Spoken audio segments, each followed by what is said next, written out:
All right, good evening, Santa Monica. Welcome to the October 24th, 2023 meeting of the Santa Monica City Council. Councilmember Zwick, we'll have you do the Pledge of Allegiance, please.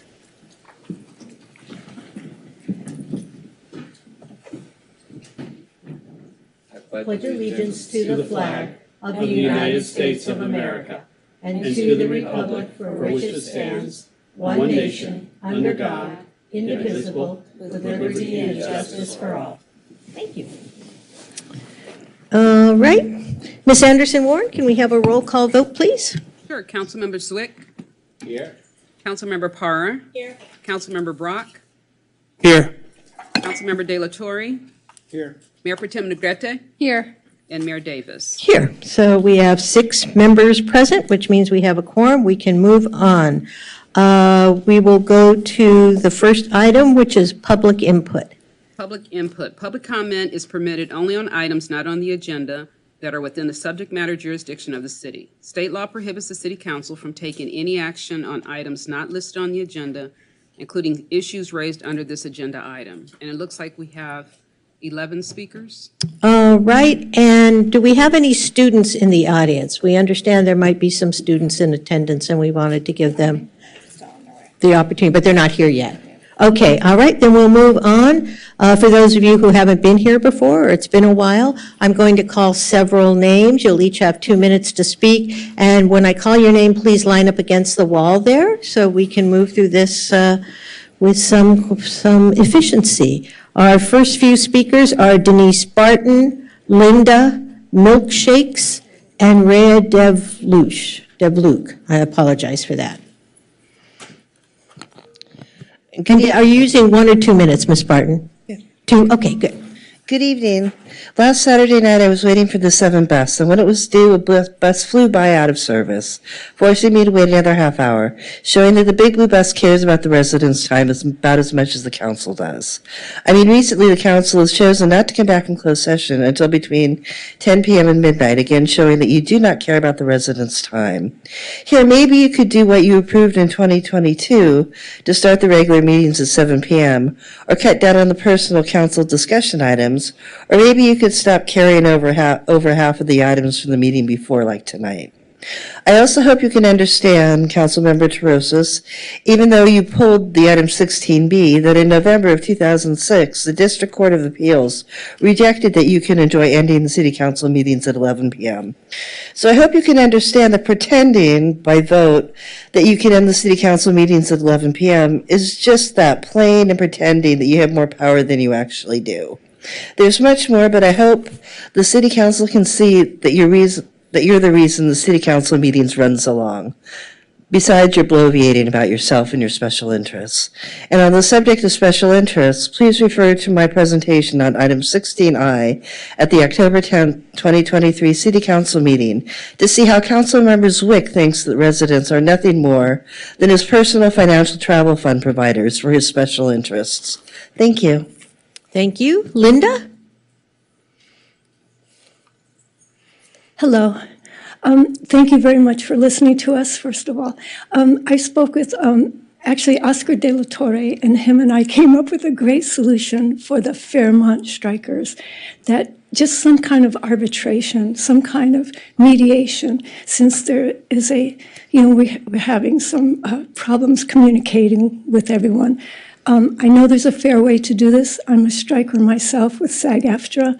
I know there's a fair way to do this, that everyone receives fair treatment. Thank you for listening. Thank you, ma'am. Milkshakes? Well, apparently Milkshakes isn't here. So we have Rhea Devluke. Before you begin, ma'am, I'm going to call a few more names. Anthony, Sarah Lee, Sherwin Shamoil, and Jonathan. Good afternoon, Mayor Gleam and City Council members. My name is Rhea Devluke, and I represent the Downtown Santa Monica Residents Coalition, which would be 100 residents at the Bay Tower apartments or condos at the corner of California and Ocean, and 807 residents in Santa Monica who are very upset right now at all the noise that's been going on at the Fairmont. It's still going on. from 7 in the morning till whenever they please. In fact, it actually ruined my birthday this past weekend. Nuisance is created as a result of a group of people acting out in a certain way, which they're doing. It's no longer a peaceful protest. These are people stealing our Amazon packages, defecating on people's cars, and not being nice to the residents when we've asked them a few times to somehow quiet it down, and they won't do it. I understand that everyone's very sensitive about the First Amendment, but there are also 2 civil codes that do protect us. Is that my time? No, it's a phone that wasn't silenced. Very well. So we're hoping we can come to something, bring this back up on the agenda to perhaps push this back to 8 a.m. and no more megaphones, no more defecating on our cars, no more stealing our packages, which the police did not want to take a police report for that incident because it was one of the strikers. So my concern is that these non-tax-paying people now have more of a priority to everyone here than the taxpayers themselves, the residents. Casa Martin, who's another immigrant Mexican who came here, his distributor got blocked by a bunch of those protesters. He couldn't even have food in his restaurant. So we're hoping there's some kind of resolution that we can come to with these people before Thanksgiving and before Christmas, before they take that away from us as well. Thank you. Thank you. Anthony? Yeah, good evening, council members. I wanted to elaborate on the noise that the strikers are still carrying on with and their excessive loud noise with the bullhorns, the drums. Now they got microphones in the drums. I don't understand why they have to do that. They're extremely loud. I have neighbors that are elderly that I look out for, check in with them, and they don't understand it. They wake up early in the morning with this going on, and they're just traumatized from it. I get off of work at 4 in the morning, and I gotta come home, try to get a few hours of sleep before they start with their loud noise, and it's very disruptive for my day. It affects me, it makes me angry, and it's very unpleasing.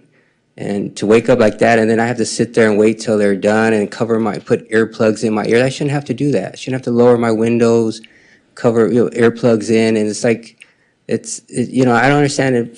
Furthermore, I understand that they still are able to work inside and get a paycheck, but yet they come out and make all kinds of noise. That's kind of contradictory to what the strike is about. So I still don't understand why that's even allowed. If I was to do that in my union, they'd throw me out. So I'm not sure why it's able to go on. And it's very just disruptive to the community because we live in a residential area, and this is still allowed to be carrying on, and it's just traumatic. Thank you. Thank you, sir. Sarah Lee? Mayor, I just wanted to interrupt for a second. It looks like the list got reset. So Jerry Rubin was on there. I don't know if you see it on your list. Oh, We have a different, I have different names, we do them. Yeah, so let me just go through what I have and make sure. So I had Denise, I have Rhea, Jerry, Linda, Milkshake, Anthony, Sarah Lee, Sherwin, and then Jonathan. all right. So the only name I'm missing is Mr. Rubin, it looks like. So, There's kids here too now. right, I see that. I'm going to go, but we've only got a few more here, then we'll put them in the queue. We're with Ms. Lee. Okay. So, can you hear me? Yes. All right. So basically, when you Google impact of noise, chronic noise, this is what you come up with. The brain is always monitoring sounds for signs of danger, even during sleep. As a result, frequent or loud noise can trigger anxiety and stress. With continued exposure to noise pollution, a person's sensitivity to stress increases. People living in noise pollution will feel irritable, on edge, frustrated, and angry. And that's how I feel every day. I never used to feel like this, but this is how I feel when I start my day. So I quickly go in the shower, and so that I can hear the shower water calm me down, and I can't hear the strikers anymore. So I can control my environment, because I am at home. So at home, you're supposed to feel safe, right? And that's why they call it home sweet home, because you're safe and your environment is controlled. But if you walk down the promenade, like we did when we came here, there was a lot of noise, but it didn't irritate me. It was an expectation. However, at home, the expectation is that you have peace and quiet. It's written in on the lease for that very reason. So that's being violated. So that's why it's so impactful. Like the other speaker said, I represent 2nd Street, 3rd Street, 4th Street, and all the residents are in agreement. Oh, sure, there's only 3 or 4 of us here, but the voice is of hundreds, and everybody is in unison. And if we need signatures, whatever you need, I have proof of this. And we gave out flyers with your emails, and we said, let them know. I don't know how many you got, but there's a police force that is dedicated just to the Fairmont. When you call on the weekend, when you can't take it anymore, and you call them, and you ask for Lieutenant Pascal, then they go, oh, you got to hold. He's swamped. We need your help. We don't want them to steal Thanksgiving or Christmas or New Year's, not even Halloween. Okay? So please. Thank you, ma'am. All right, Sherwin Chamoyle, then Jonathan. Then there's another name here. Is that Harvey Eder? I think so, yes. Okay, and so we're going to do Mr. Chamoyle, Jonathan, Harvey Eder, Jerry Rubin, and then students. Good evening, everyone. Honorable Mayor Davis, honorable council members. Sherwin Chamoyle from the office of Assemblymember Rick Chavez-Zabur. So good to see you all again. Just a couple quick updates and announcements for you. We will be hosting our district office open house at 1445 North Stanley Avenue in Hollywood on Sunday, December 3rd from 10:30 a.m. to noon. We hope to see every single one of you there. When I spoke here previously 1 month ago, we were awaiting the governor's signature on AB 1620, which, as you know, is a bill that authorizes localities to allow tenants who live on a floor they can no longer access due to their mobility challenges to relocate into a comparable empty unit on an accessible floor and retain their rent-controlled rate. I'm happy to report that in the time since my last update, Governor Newsom has signed the bill.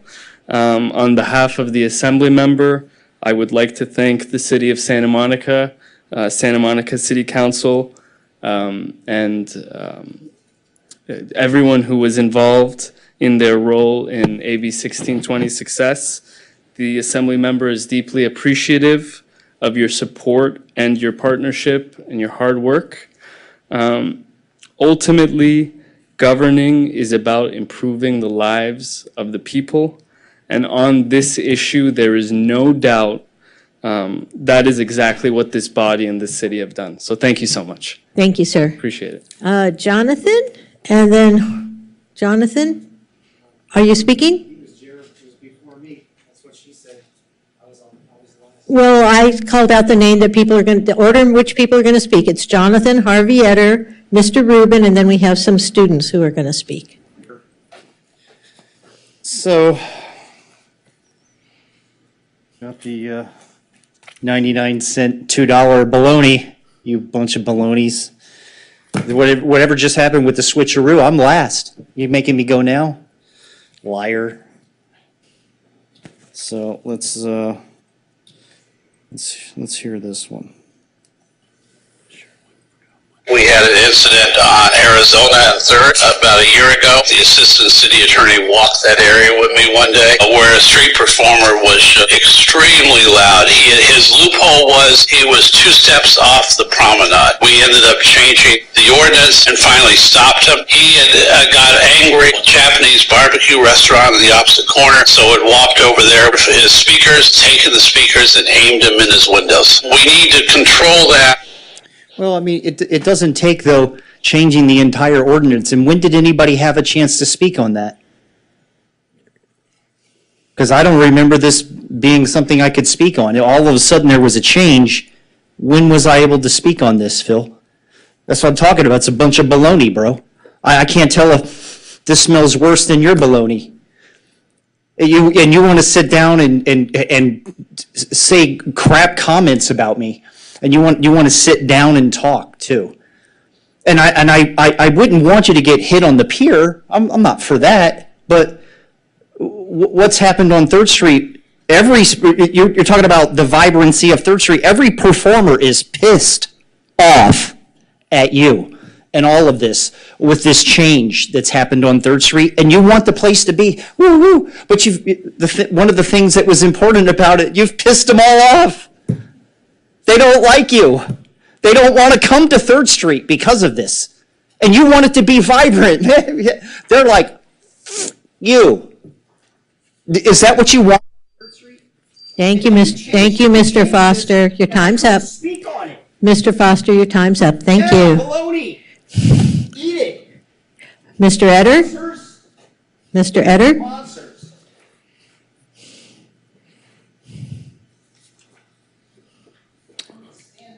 Good evening. Tough act to follow. My name's Harvey Etter. I'm speaking for myself and for the Public Solar Power Coalition. We've been around 40, 50 years. City of Santa Monica was involved in a project 40 years ago with the Energy Commission of Municipal Solar Utilities. It was one of half a dozen. We were consultants to Turn, a consumer group, with the PUC, consultants as well. And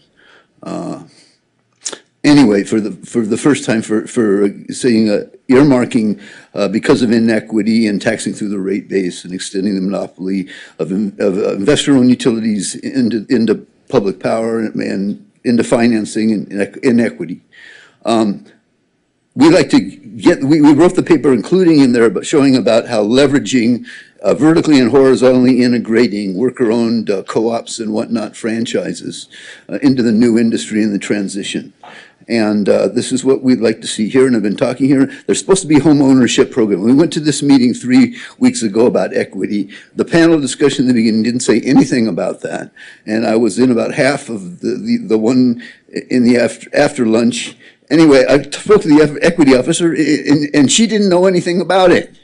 Now look, they're saying there's supposed to be 6,000, 9,000 units by the end of this decade here. And we can look at co-ops, they're talking 2,500 per unit in 5 units. And, this is being done in different cities. There's 1,000. I spoke with Mr. Dave White that there's 1,000 projects like this around the country that we can do this. There's other things. There's using tax delinquent property. We get on 10% of the dollar. There's using the tax credits, which are marketable, and the low income interest and whatnot. Thank you, Mr. Etter. Thank you. Mr. Rubin? Thank you, Mayor Davis, Mayor Pro Tem Negretti, honorable council members, city staff, police officers, and fellow Santa Monicans. First, before I talk about what I wanted to talk about, I do want to say I sure hope the Union people and the Miramar and the other hotels come to a win-win solution. I'm not a fan of noise myself, and I can understand that, but I do support the Union's concerns, and I'm a big fan of the Miramar as well. And it's always rough, but I hope it comes to a win-win solution soon. Today is United Nations Day, and we all believe in thinking globally and acting locally. So what I wanted to talk about is unity on our city council. Because the truth of the matter is I love every one of you guys, and I think I've had a good relationship with every one of you, even though I've disagreed on certain things. And I really think you showed support when my wife had, and just real compassion and real concern for the city over the years, every single one of you. And I hope we can come to a place where we could recognize this and work together, because there's just so much to do. So that's all I wanted to say. Thank you very much. Thank you, Mr. Rubin. Now, I understand we have some students, so I'd like to make a motion that we hear the students out of order at this time so they can speak and then go home and be students. Second. All right, moved by Davis, seconded by Brock. All those in favor? Aye. Any opposed? Any abstentions? Great. I don't have any of your names, so I'm going to ask all the students who would like to speak. Can I read the names of the ones that I have? Oh, okay, if you have names, that's great, Ms. Anderson Warren. I have Natalia Guerra, Marina Moreno, Juliet Simon, and then I have a Hannah, Ava, Alex, and is it John? Are those all the students? Okay, so we'll hear them in that order. What we would ask is come up. You'll have 2 minutes each, although I understand some of you may be combining with each other. Give us your name before you speak so everyone who's watching the meeting knows who's speaking, and you'll have 2 minutes each. Good evening, Council. I'm Alex Dimitrov. We are here on behalf of Lincoln Middle School because we've planned a trip to San Francisco and we are seeking your support. Hello, everyone. My name is Hannah Rappaport-Kamen. The National Association of Educators conducted a study with 400 adults balanced for gender, age, race, and income. We'd like to share a few statistics with you today. The study found that regardless of gender, ethnicity, or socioeconomic status, children who take school trips have better grades, 59%, higher graduation rates from high school, 95%, and college, 63%, and greater income, 12% higher annually. Most middle school students do not get the chance to travel, and I feel so lucky to be one of the few students who might get to be able to have this experience. Thank you. Hi, my name is Misha Lakhani. In fact, 89% said educational trips had a positive and lasting impact on their education and career because enriching field trips made them more engaged, intellectually curious, and interested in and out of school. Reading, writing, and arithmetics are important, but roaming should be the fourth R. We live in a global society, and if you don't see the outside world and neighborhood you grow up in, the world will pass you by. Traveling expands our vision and makes us more confident and inspires us to reach outside of our normal environment to learn and obtain new skills to bring us to the next level. Even though this is a field trip, we have numerous concerts to perform at, including a concert with San Francisco State University and an exchange concert with another middle school. All this could become realized with your help. Field trips give students the opportunity to learn in a natural environment and experience things firsthand and from primary resources, rather than texts and Go ahead and finish. rather than photos. Real-world exploration outside the classroom can bolster students' critical thinking skills. Today's students are visual learners, and a field trip lets them touch, feel, and listen to what they're learning about, which helps them build on classroom instruction, gain a better understanding of topics, build cultural understanding and tolerance, and expose them to worlds outside their own. Plus, this is a once-in-a-lifetime opportunity, especially in our last year of middle school, and we would be ever so grateful to go on this trip. Thank you. All right.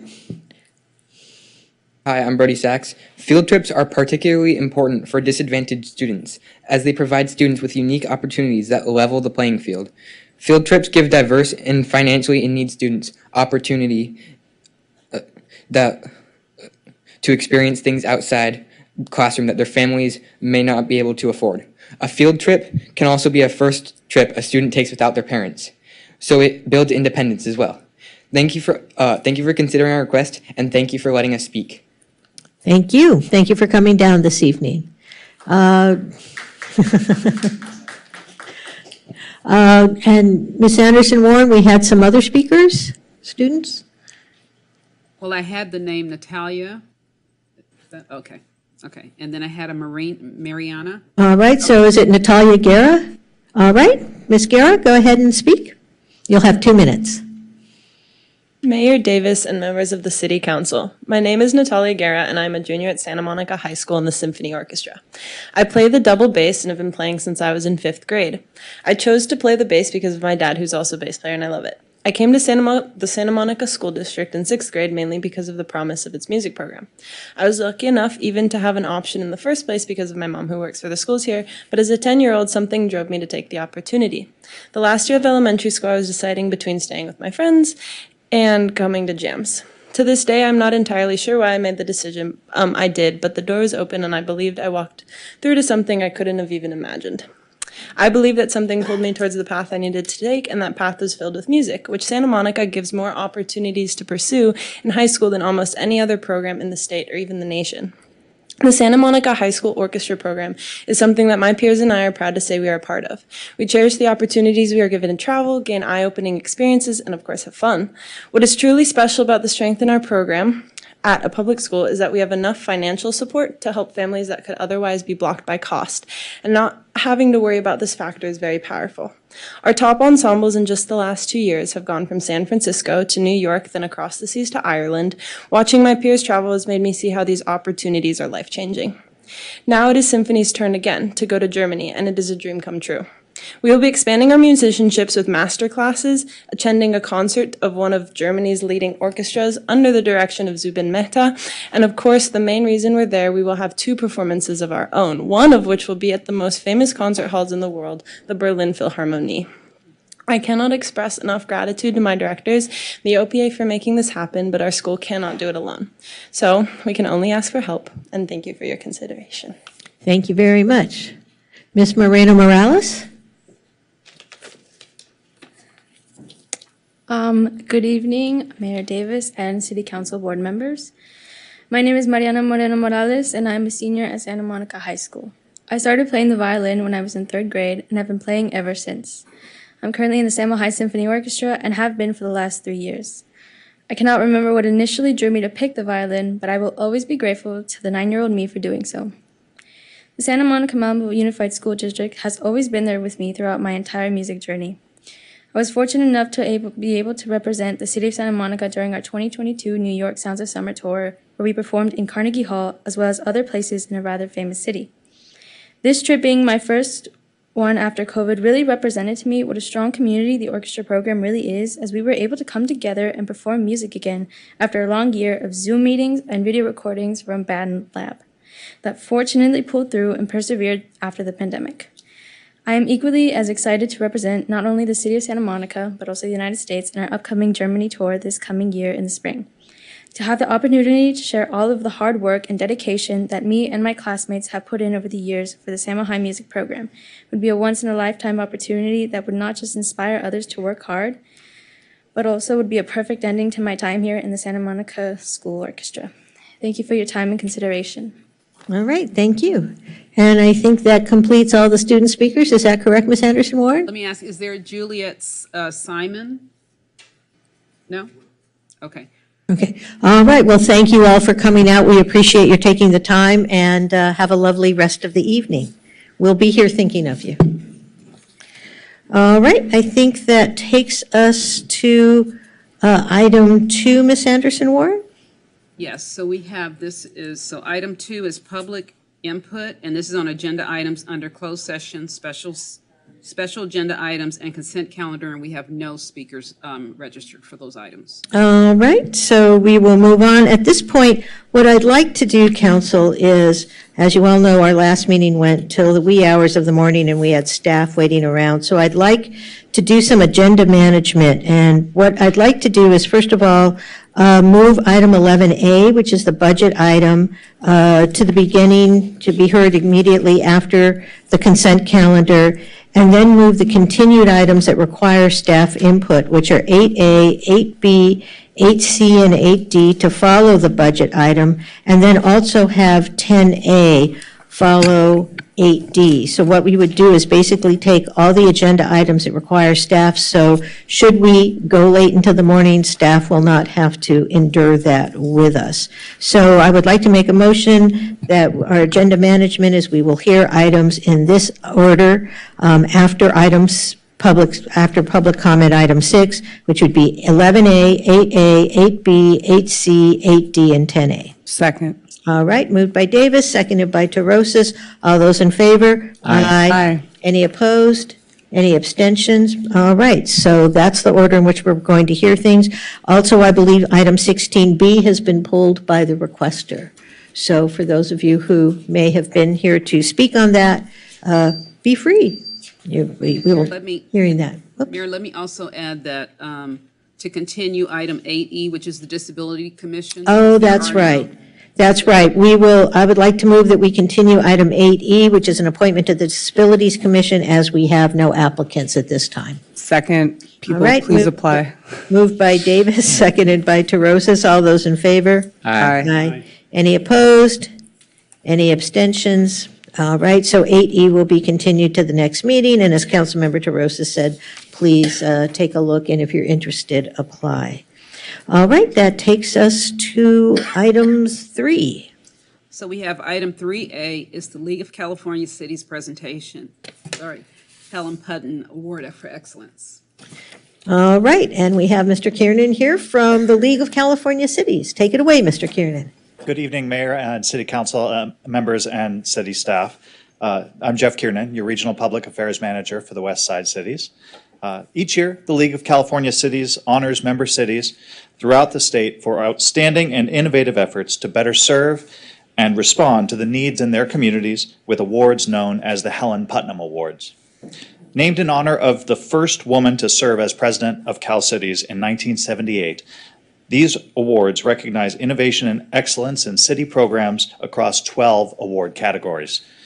This year, the city of Santa Monica was selected as the winner in the Public Works, Infrastructure, and Transportation category for your innovative sustainable water infrastructure project that will make the city more resilient to future drought emergencies and divert pollution from Santa Monica Bay.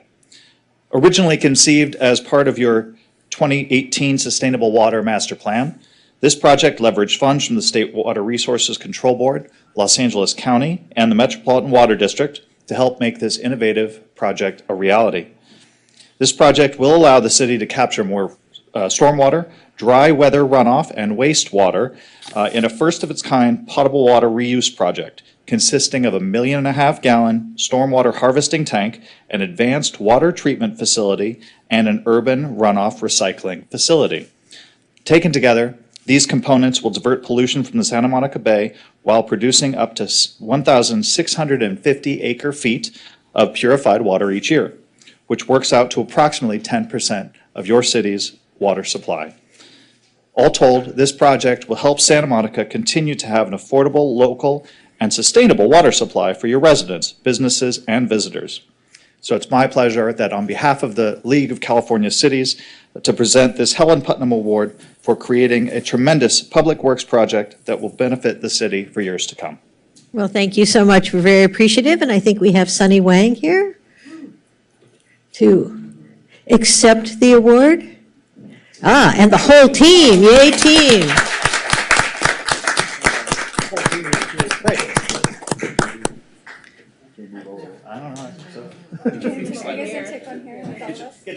All right, here, if you back up here, we'll all be in focus, except I'm not standing behind Jeff, he's too tall. Come on, guys. We're all supposed to say, water. Sustainability. Great. Congratulations. Yay. Congratulations. Yay, thank you. Thank you, Jeff. And thank you to the League for honoring us. We're very appreciative. Our team put a ton of work into that, and it's always good to see such hard work well rewarded. Thank you. All right. We're on to item 3B, I believe. Item 3B is Proclamation Native American Heritage Month. All right, Mr. Garza? I understand you are going to share some words with us tonight. Yes, I am. Good evening, Mayor, council members, people, everyone here. Thank you all. Miahuen. My name is River Garza. I'm very excited to be here today to read this proclamation.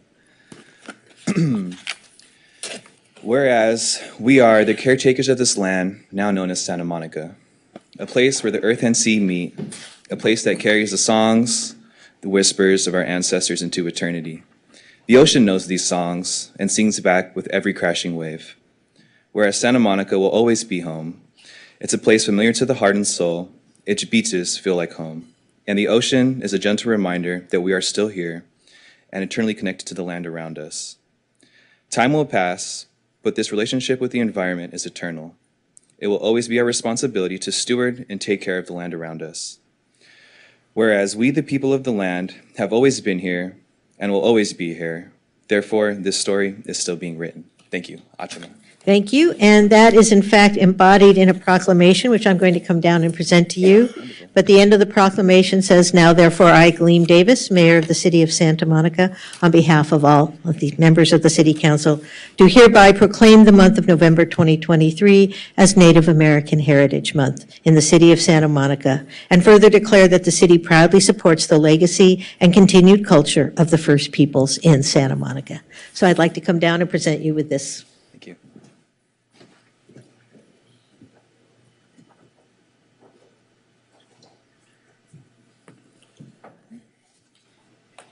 So much. Whoops, as I fall down there. Are we taking another one in here? Yeah, we will, but let's just. Right. That's for you. Yes. Oh, and we have, I just want to, so everyone can see, we have a beautiful proclamation here, which also includes the wonderful sentiments that Mr. Garza's just shared with us. So if you don't mind, we'd like to take a picture with the entire council.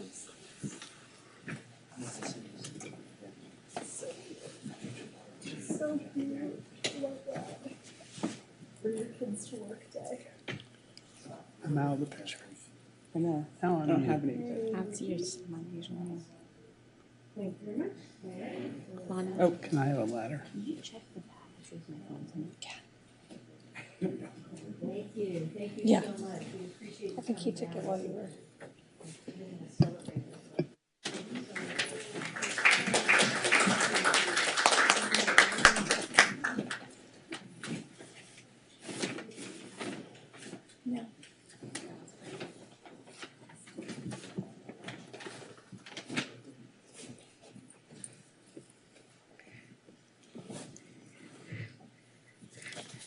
All right, I believe that moves us on to item 3C, Ms. Anderson-Warren. Yes, the city manager's report. Good evening, Mayor, Mayor Pro Tem, and City Council. We've been putting a tremendous amount of work into recruitment and hiring for our leadership team, and it's most definitely paying off. I had the pleasure of introducing you to our new Director of Recreation and Arts last meeting, who I believe is here tonight. And tonight, I'm excited to announce 2 new department hires. First up, Heather Averick will join the city in November to lead the newly established Housing and Human Services Department. Heather brings more than 15 years of combined experience in affordable housing and working with underserved individuals, most recently serving as the Director of Supportive Housing for San Diego-based affordable housing developer Affirmed Housing. And she's a Santa Monica resident. Second, I'm pleased to announce we have a permanent leader for the Department of Transportation. Another Santa Monica resident, Anuj Gupta, has been serving as the interim director for the past few months as we conducted a nationwide recruitment. As of yesterday, he is now the permanent director. I look forward to seeing him lead the department to cultivate innovative, accessible, safe, and sustainable mobility options. We're thrilled with these hires and excited to be building out our new leadership team, and I look forward to even more announcements in the weeks ahead. And some more fun news. I hope you all have your costumes ready because there are lots of great events happening around town this weekend and next week for Halloween and Dia de los Muertos. On Friday, October 27th, we encourage everyone to head over to the Santa Monica Swim Center from 4 to 8 p.m. for the Spooky Splash Spectacular. Say that 3 times in a row. Which will include pumpkin decorating, a floating pumpkin patch, a haunted house, and so much more.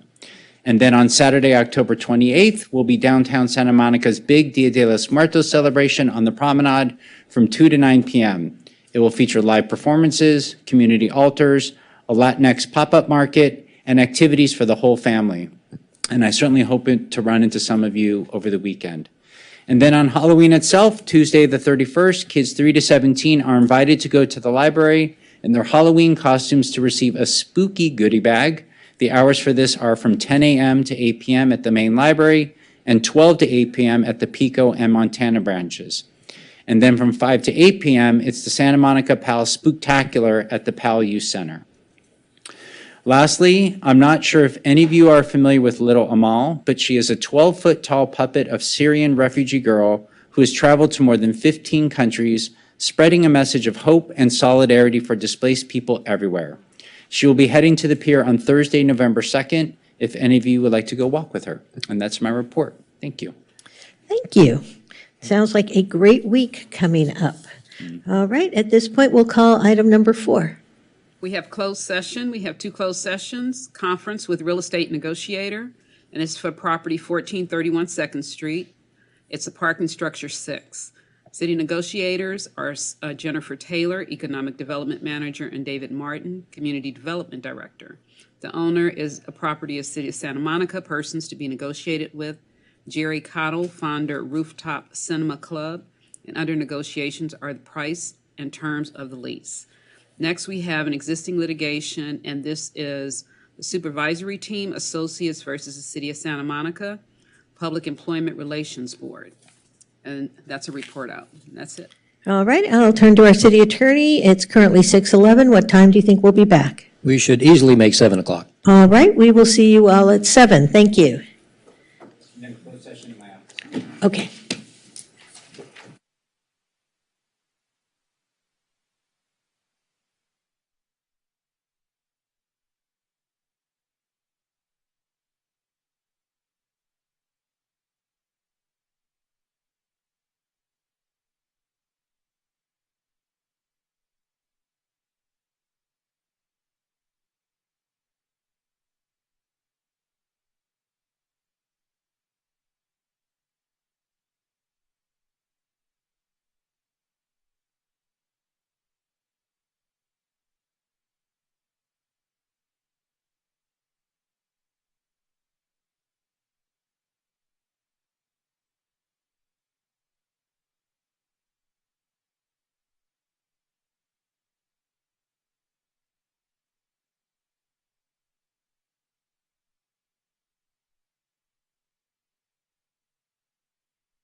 Whatever party I was gonna throw, you just well, we already know this. The party that my mom inspired to. This looks all right. Looks good.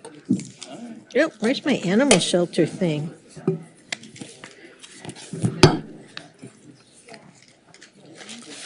What the heck?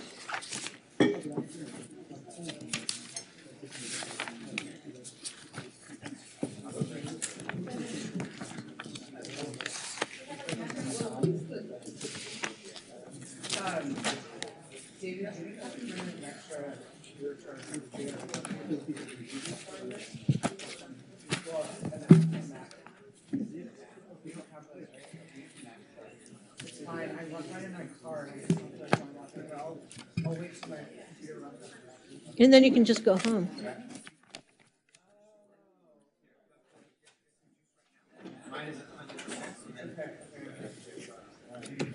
Huh.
Yeah. Hi, Jay.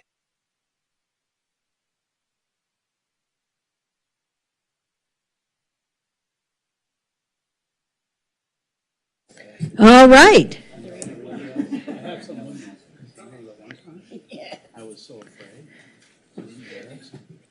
I got the picture. I didn't get the description, but I'm just gonna wing it. It is there? Should I do the report out? Yes. Why don't we, instead of me playing around here, I will turn to the city attorney and we will have the report out from closed session. Okay, the real estate matter was heard, and then also reporting out on the STA matter heard by the council on 9/26. With a vote of 7-0, the council approved a settlement that includes $3,000 to each STA represented employee. That's all. All right, thank you. That takes us on to the animal shelter. And I'm having trouble opening up, but while you're pulling up the picture, I'll see if I can pull up the description. Otherwise, we're going to wing it.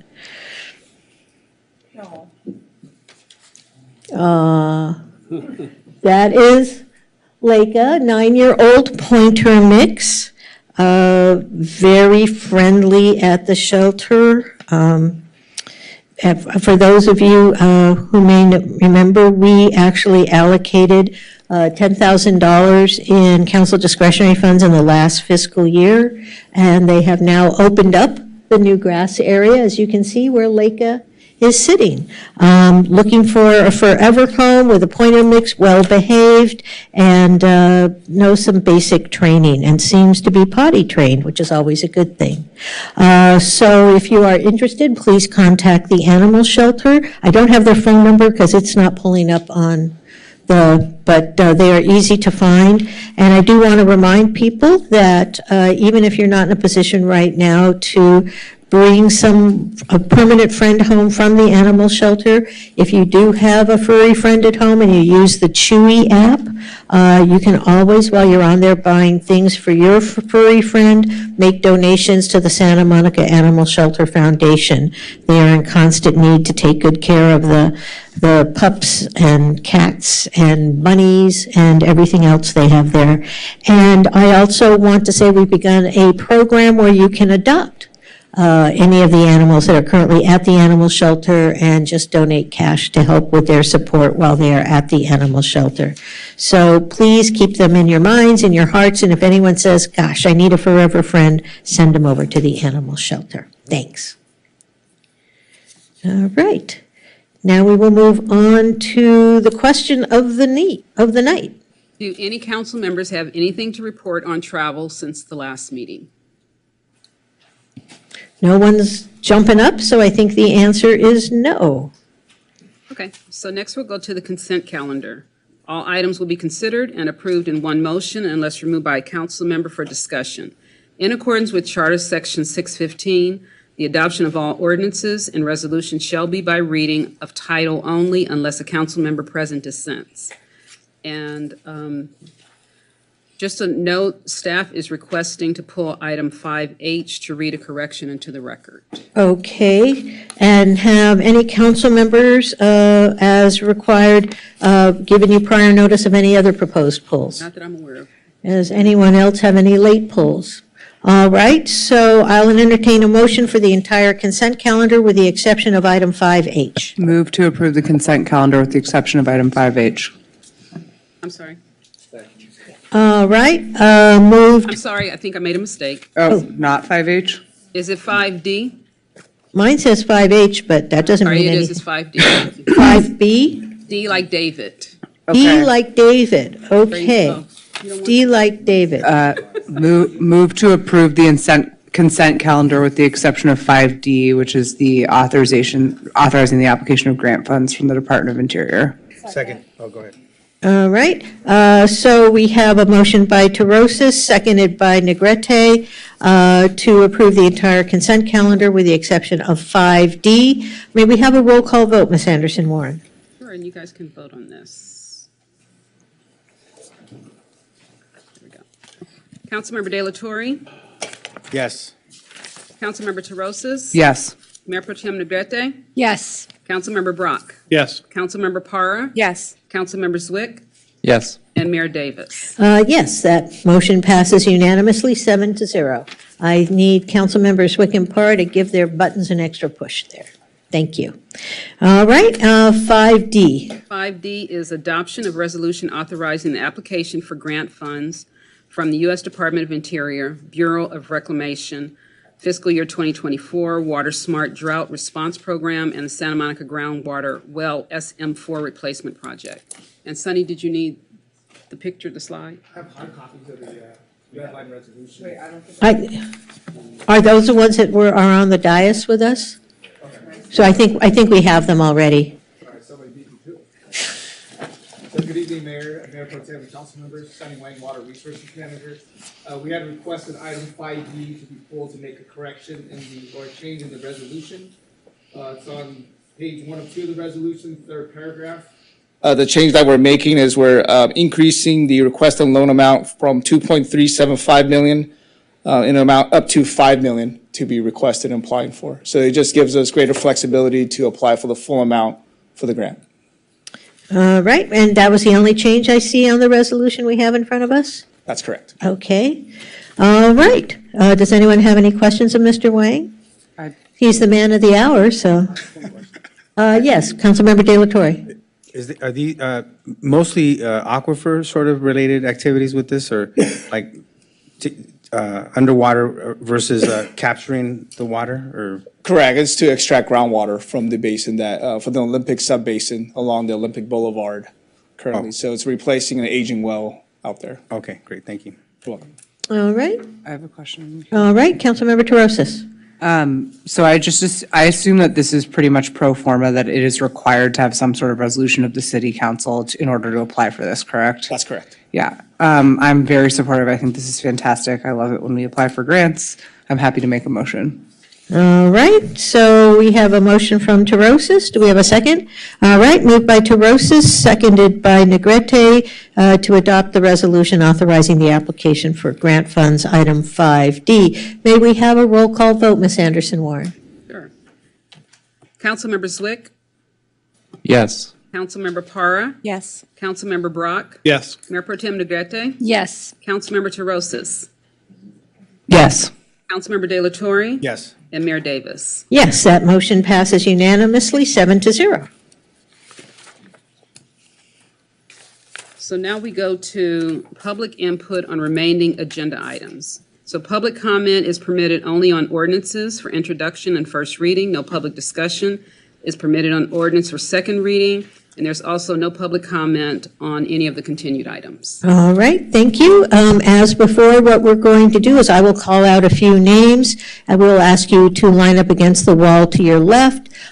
Because we are hearing public comment on multiple items here, when you come up to the podium, please identify yourself. Let us know what items you are speaking on and how much time you want for each item.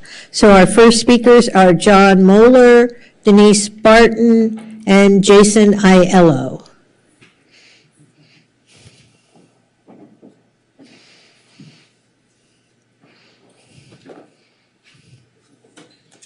Speaking to item 16C.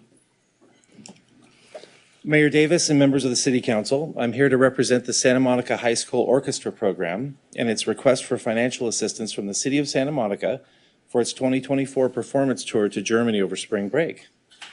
I'm a Santa Monica resident, the father of 2 Samo High students, and the current president of the Orchestra Parent Association. Our orchestra program entered its 120th anniversary year this season and continues its legacy of excellence with 7 orchestras and 300+ students participating at all levels of ability. The city's participation in our program's success and student experiences is also historic. Most recently in spring of 2022, when the program visited New York City and culminated their experience with a memorable performance in the famous Carnegie Hall. These performance opportunities and experiences become lasting memories filled with history and culture that the students carry with them for many years. As ambassadors of the City of Santa Monica, we could have no better. Many of the students are recognized as top musicians statewide, and their talent and performances while visiting other cities is universally praised. The Symphony Orchestra is made up of 85 students, all playing a needed part, who have earned their positions through dedication and practice. Both the program and the Orchestra Parent Association fundraise throughout the year to meet our operational goals and provide assistance, financial assistance, to any student that requests it. This year, we have requests for partial financial assistance from approximately 25% of the students in Symphony. And we have targeted our overall financial assistance need at approximately $50,000 in total for the upcoming tour. The city's financial participation will go directly to student financial assistance for the tour. It will be a cornerstone of support for those students who need it. It will also continue the partnership of legacy of support between this premier music program and the City of Santa Monica. Thank you for your continued support. Thank you, sir. Denise Barton.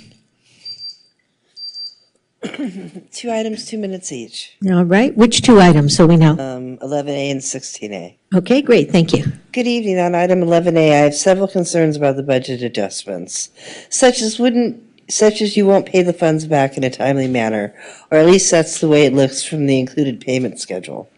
Then by redirecting funds from their intended use appears to be the same as misdirecting of funds to pay off the lawsuit settlement.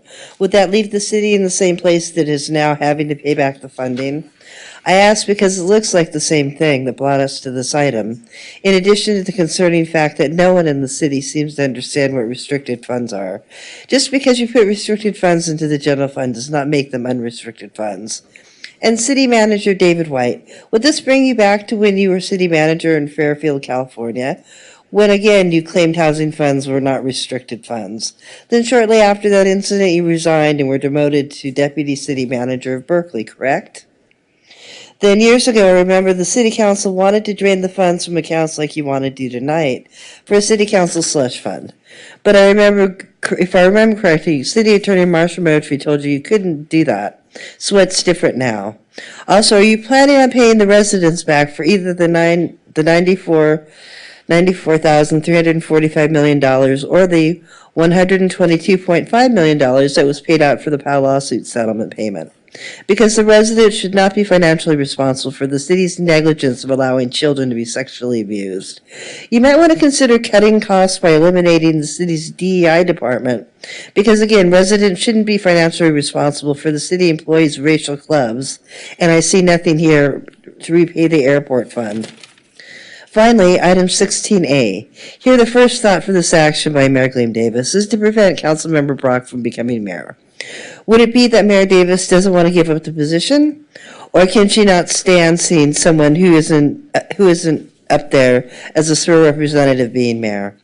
Then isn't the city charter there to provide consistency to the city? Or is it beneficial to Gleam Davis for city council meetings to have more dysfunction and chaos? And if Gleam Davis wants to look at this part of the city charter, then why wasn't you willing to look at the changing the part of the city charter covering rent control? So if rent control is in the city charter for consistency, then why is the way the mayor has chosen not? Won't the change be there long after all of you are gone? Shouldn't the city charter not be changed on someone's personal whim? Then I have to say, because the rent control is in the city charter for consistency, that every election, Santa Monica for Renters' Rights proclaims that if you don't vote for their candidate, something will happen to rent control, which I hope you can now see is untrue. But that's how we got council members Davis, Terosis, and Zwick. So if Gleam Davis is so quick to want to change this part of the city charter to her benefit, not the city's, her special interest spurs, not the residents, and this item is just another glaring example of that. For these reasons, I hope you will not encourage the mayor in her power-grabbing action, unless, of course, you're open to looking at changing the rent control portion of the city charter, too. Thank you. Thank you, Ms. Barton. Mr. Aiello, and before you begin, I'm going to call a few more names. Juliet Simon, Howard Kuhn, and Jerry Rubin. I'm speaking to 16C. Mayor Davis and members of City Council, I am a proud member of the teaching staff at Santa Monica High School. This is my 18th year serving as one of the orchestra directors, and I'm continually in awe of this community for its support of education and the arts. The Samuel High Symphony has a storied history, and along the way, this council has been an integral part in helping support the orchestra's performance tours and our mission to ensure that every student in the orchestra is able to participate regardless of financial contribution. In return, not only have the students created lifelong memories and a deeper connection to the music they perform, but they have been incredible ambassadors of Samuel High, the city of Santa Monica, and the United States. They have made our city proud and served as an inspiration to future students. This year's symphony orchestra is an equally talented, enthusiastic, and motivated group of students. We have the opportunity to represent Santa Monica in Germany by performing at the Gewandhaus in Leipzig and at the Berlin Philharmonie, widely considered one of the top 5 concert halls in the world.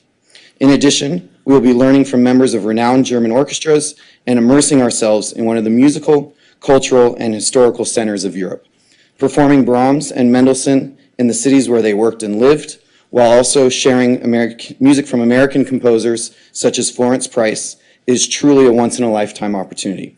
The parent group, for which I am grateful for, along with these students, have been working very hard to make this tour a reality with continuous fundraising efforts. It is truly a group effort, and even so, there is additional need. Your continued support and consideration of the students of Santa Monica and the Symphony are greatly appreciated. Thank you for your time. Thank you, sir. Juliet Simon, I don't see anyone hopping up, so we're going to skip over that. Howard Kuhn, and then Jerry Rubin. Thank you, Mayor Davis and City Council members. I'm speaking in regards to 8C, the Cannabis Adult Use Retailer ICO, that will be doing the first reading on. I am one of the owners and managers of CPC Compassion Inc., one of the 2 retailers. I'd like to give you a little bit of not anecdotal, but actually hard data. We are in favor of the necessary need to allow the 2 stores to convert to adult use, just like the rest of the state of California. It's a necessity. However, we do need your help. We are getting absolutely destroyed here in Santa Monica because of the antiquated rules and overly burdensome rules and regulations. So we do welcome the new conversion of the first reading of the IZO. We have spent and lost about $3 million so far. We're not going to get this money back. And I don't see a possible way to down the road. But we do need your help. But here's a thought. Let's study how the 2 stores do for a while first before adding any new rules or regulations or hearsay or thoughts. Use the hard data to see how we do first before we add any new rules or change the landscape of the cannabis industry in Santa Monica. We're getting absolutely destroyed by outside delivery companies, and we're asking you to study the data first before adding any new rules. Thank you. Thank you, sir. Mr. Rubin. Thank you very much, Mayor Davis, Mayor Pro Tem Negretti, honorable council members, city staff, police officers, and fellow Santa Monicans. I'm here to speak on the 16A process for choosing the mayor. 2 minutes. For many, many years, I've always advocated that we lessen the politics and rotate the city mayor, like a number of cities do. Some people said that would be undemocratic. I think it would be extremely democratic to do. I trust that anybody up here is capable of chairing a meeting, as difficult as it can be, or you wouldn't be on this council. I remember when a number of our great mayors, people would tell me they never would be able to chair the meeting. It was embarrassing to hear that. So I hope it happens, and I hope we begin it right after Councilmember Brock serves his term honorably. So that's all I want to say about that, and thank you very much all for your service. All right, Mr. Rubin, you want to fill us in on the Philly score? Oh, gosh. It's my hometown. I'm brokenhearted. There's still hope, but they're losing 4-2. All right, well, thank you for the asking. update. Okay. We should have warned people to cover their ears in case they were taping it. By my list, Ms. Anderson Warren, that was our final speaker on this item. That is correct. All right, then we will close public comment on item 6 and move on. We did agenda management, so I think that takes us to item 11A. Is that correct? That is correct. All right. 11A is fiscal year 2022-23 year-end budget review.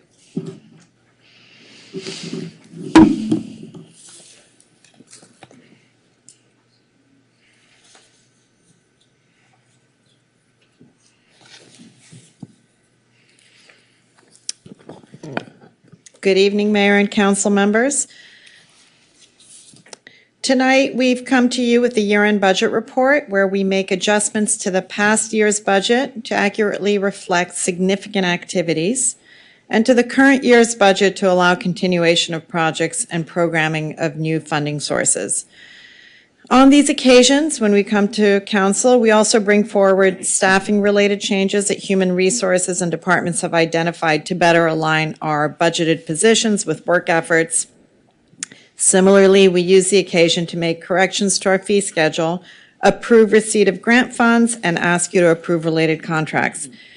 And finally, tonight, in response to council's request that was made upon the adoption of the budget in June, we've returned with a plan for how we would replenish funds used to pay for legal settlements. And we're to do that, we're presenting a proposed amendment to the city's fiscal policies. The fiscal year 2022-23 budget was adopted during a time of significant economic uncertainty. The budget included no cost adjustments to improve service delivery and a small number of focused investments to begin restoration of youth programs and to enhance public safety. But we knew that we were facing some extraordinary unfunded liabilities that were arising out of allegations of sexual abuse by a former city employee and volunteer. These liabilities were resolved this past April when council approved settlements with 124 claimants in the amount of $122.5 million. At that point, resolving all of the lawsuits at that point against the city. The accounting adjustments related to those settlements are primarily what we're asking council to approve for fiscal year 22-23. And it allows them to be reflected accurately in the city's financial statements that are going to be published in our annual comprehensive financial report, what we call the ACFR. So this slide, we are hoping it's going to simplify the many complicated accounting adjustments that are associated with the settlement payments. So starting on the right, the box in yellow reflects a total $122.5 million settlement amount that was paid from the city's liability self-insurance fund. The light blue box on the left-hand side illustrates the amounts transferred from the Housing Trust Fund, the Water Fund, and the Workers' Compensation Funds to the general fund. That amount totals $46.5 million. The second darker blue box reflects a $122.5 million payment from the general fund to the self-insurance fund. This includes the amounts transferred from the other funds, as well as a portion paid by the general fund, which included about $65.3 million from reserves, a $5.6 million amount from a deferral of the fiscal year 22-23 measured GSH contributions to the Housing Trust Fund, and $5.1 million from the fund balance, the general fund balance. If you could note that we previously estimated that the $5.1 million currently covered by the fund balance was going to come from deferring a portion of the measured GSH money this current year in 23-24 to the Housing Trust Fund. We've since determined that that deferral is no longer necessary, and we can in fact take it out of the reserves this year and make that GSH contribution next year.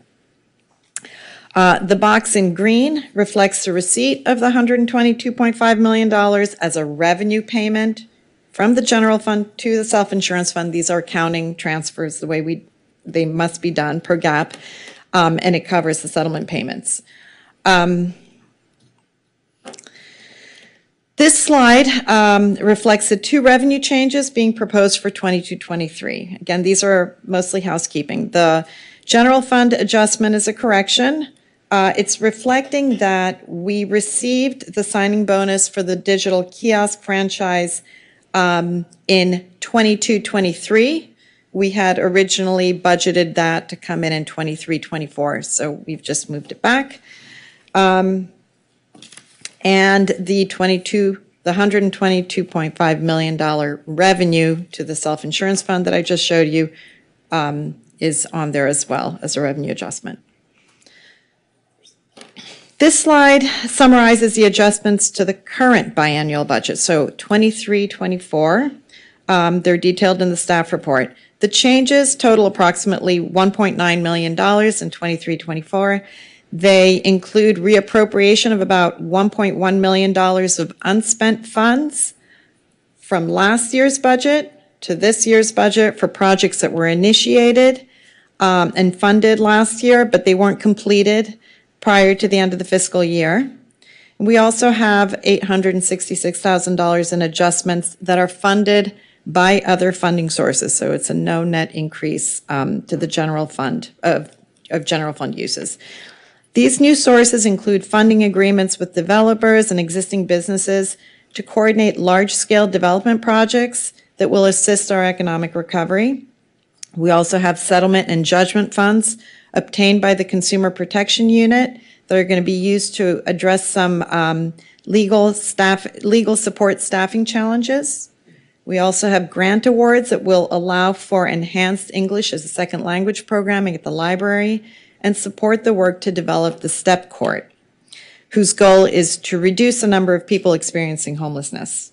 And also we have transportation management planning fees to align transportation management staffing skills with regional and state mandated policy work needs. And the adjustments for fiscal year 24-25, the second year of our biennial budget, reflect just the same ongoing funding for these items. The revenue adjustments for 23-24 total a net reduction of $1.9 million, the citywide budget. This is primarily, as I mentioned, we pulled the revenue for the digital kiosk signing bonus out of 23-24 and put it into 22-23. That's why there's a negative amount. Partially offsetting that reduction is the revenue that we're getting from grant awards, the funding agreements and judgments that I just mentioned, and interfund contributions to fund the purchase of some replacement vehicles.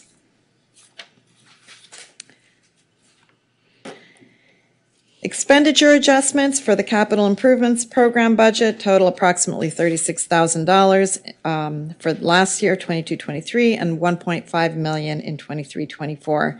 These adjustments have to do with the rooftop fall protection and access retrofits that we take on to comply with OSHA fall protection standards, some additional maintenance at the mausoleum and cemetery using cemetery funds, and the purchase of replacement vehicles for resource recovery and recycling operations.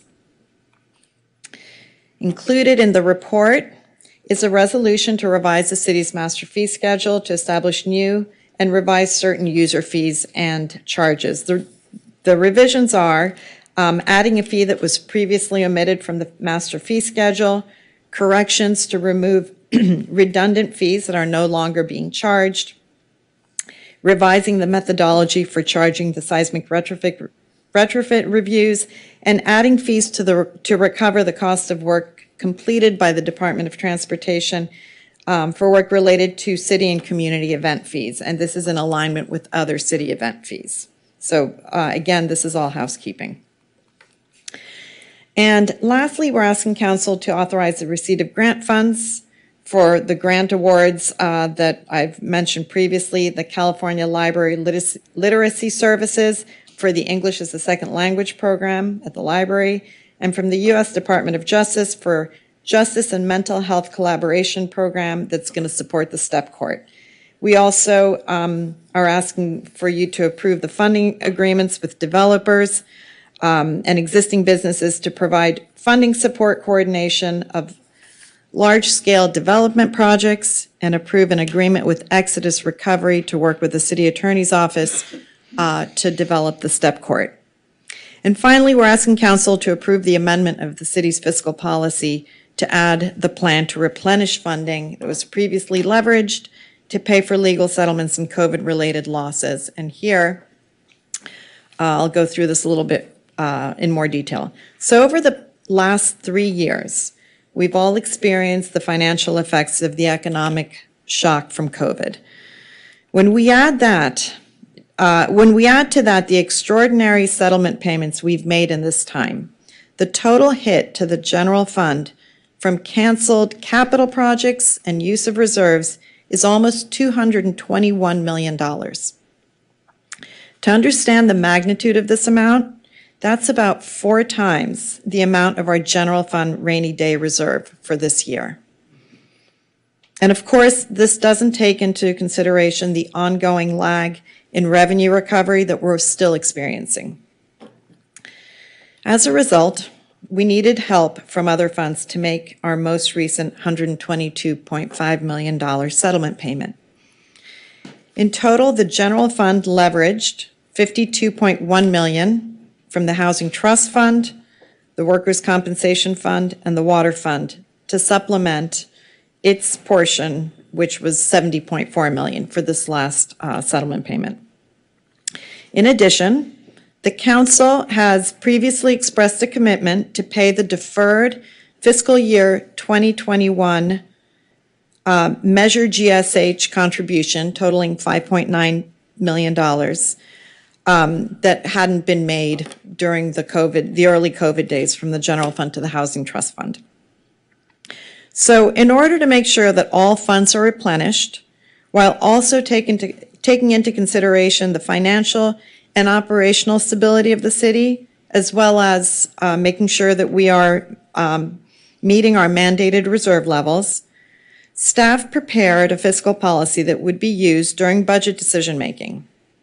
So when we're developing our forecasts, we would follow the hierarchy of conditions that are shown here in the table, making sure that we're prepared for emergencies and known workers' comp liabilities first, maintaining a positive fund balance throughout our forecast period, which would require the use of working capital reserves in the short term, as we have anticipated, covering pollution remediation liabilities in the water fund, and at least maintaining a basic level of capital investment annually, which is about $21 million.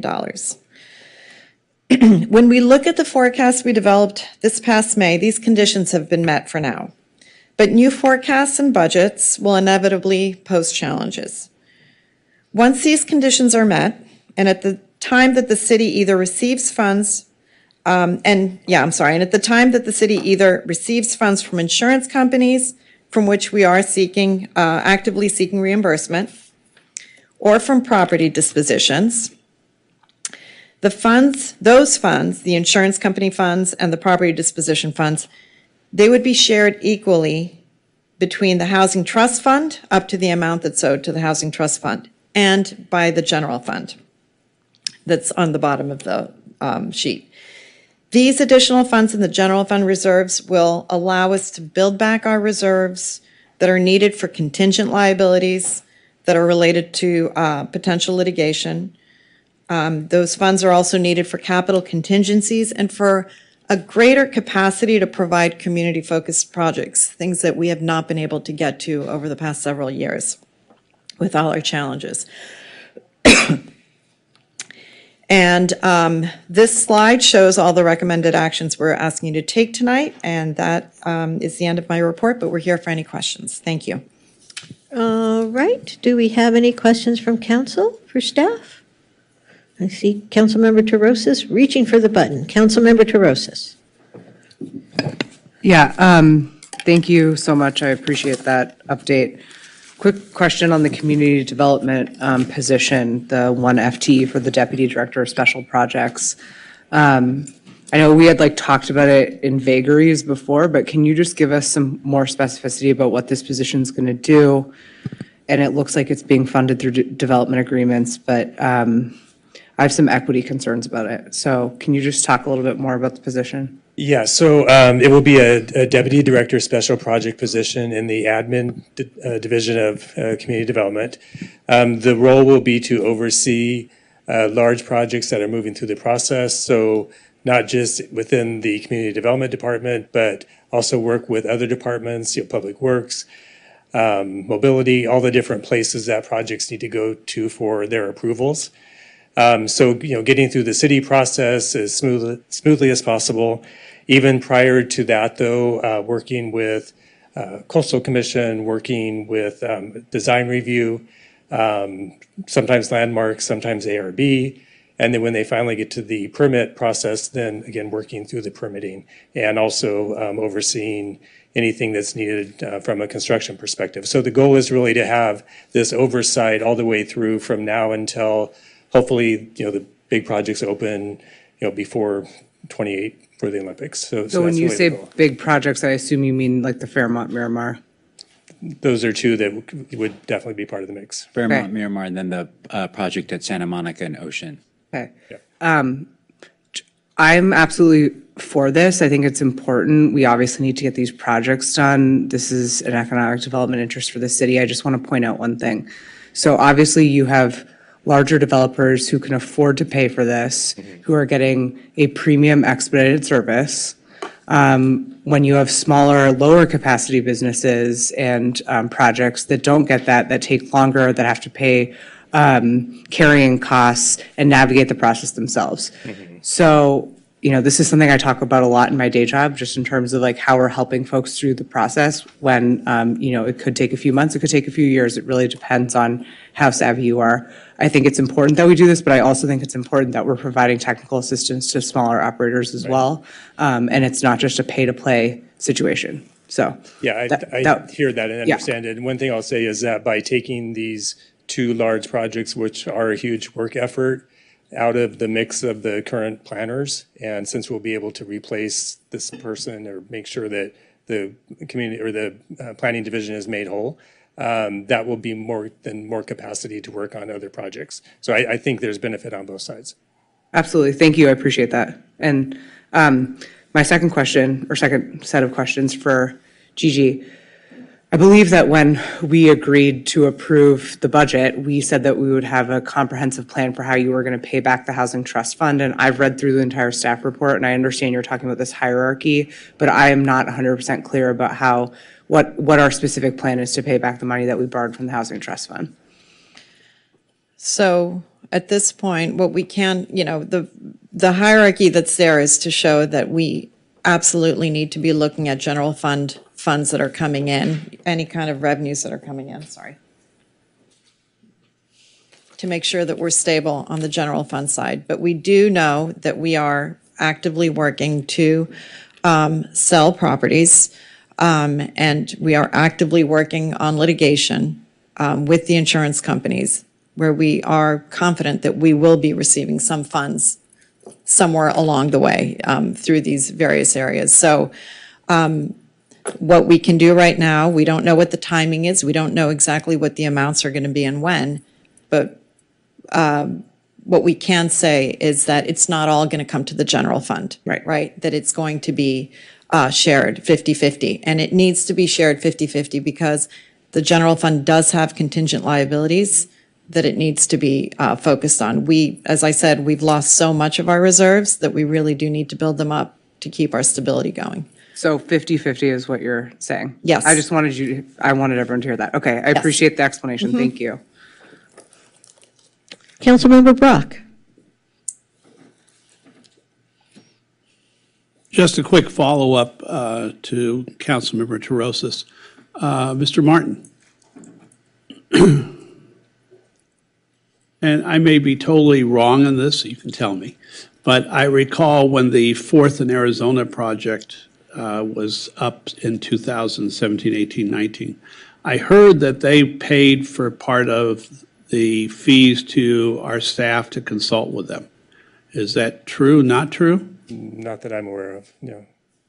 Okay, I don't think that was one of the true. things I had heard. Oh. And the second thing to follow up on Councilmember Terosas, which I do think is important, is while we're giving those two huge developments concierge service, we really have not been following through as rapidly or as comprehensively as we should be with small business development in the city.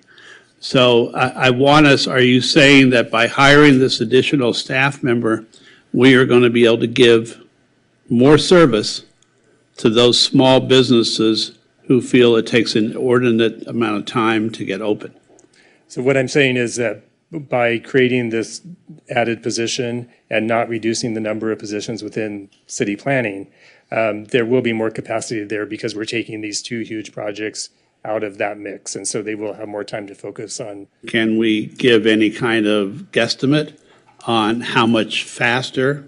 Because I think that's what a lot of people in the city, and you know, I've mentioned this to you many times with complaints from residents and future business owners about how much time it gets to get through our process. I know one of the items would be to go back and revise our zoning codes to condense them. That's a long project. That would take more staff. I know that. Well, but you've actually done that. And by, making the ordinance changes that you have over the last couple of years, reducing CUPs for almost all businesses, so that cuts a substantial amount of time out of the process.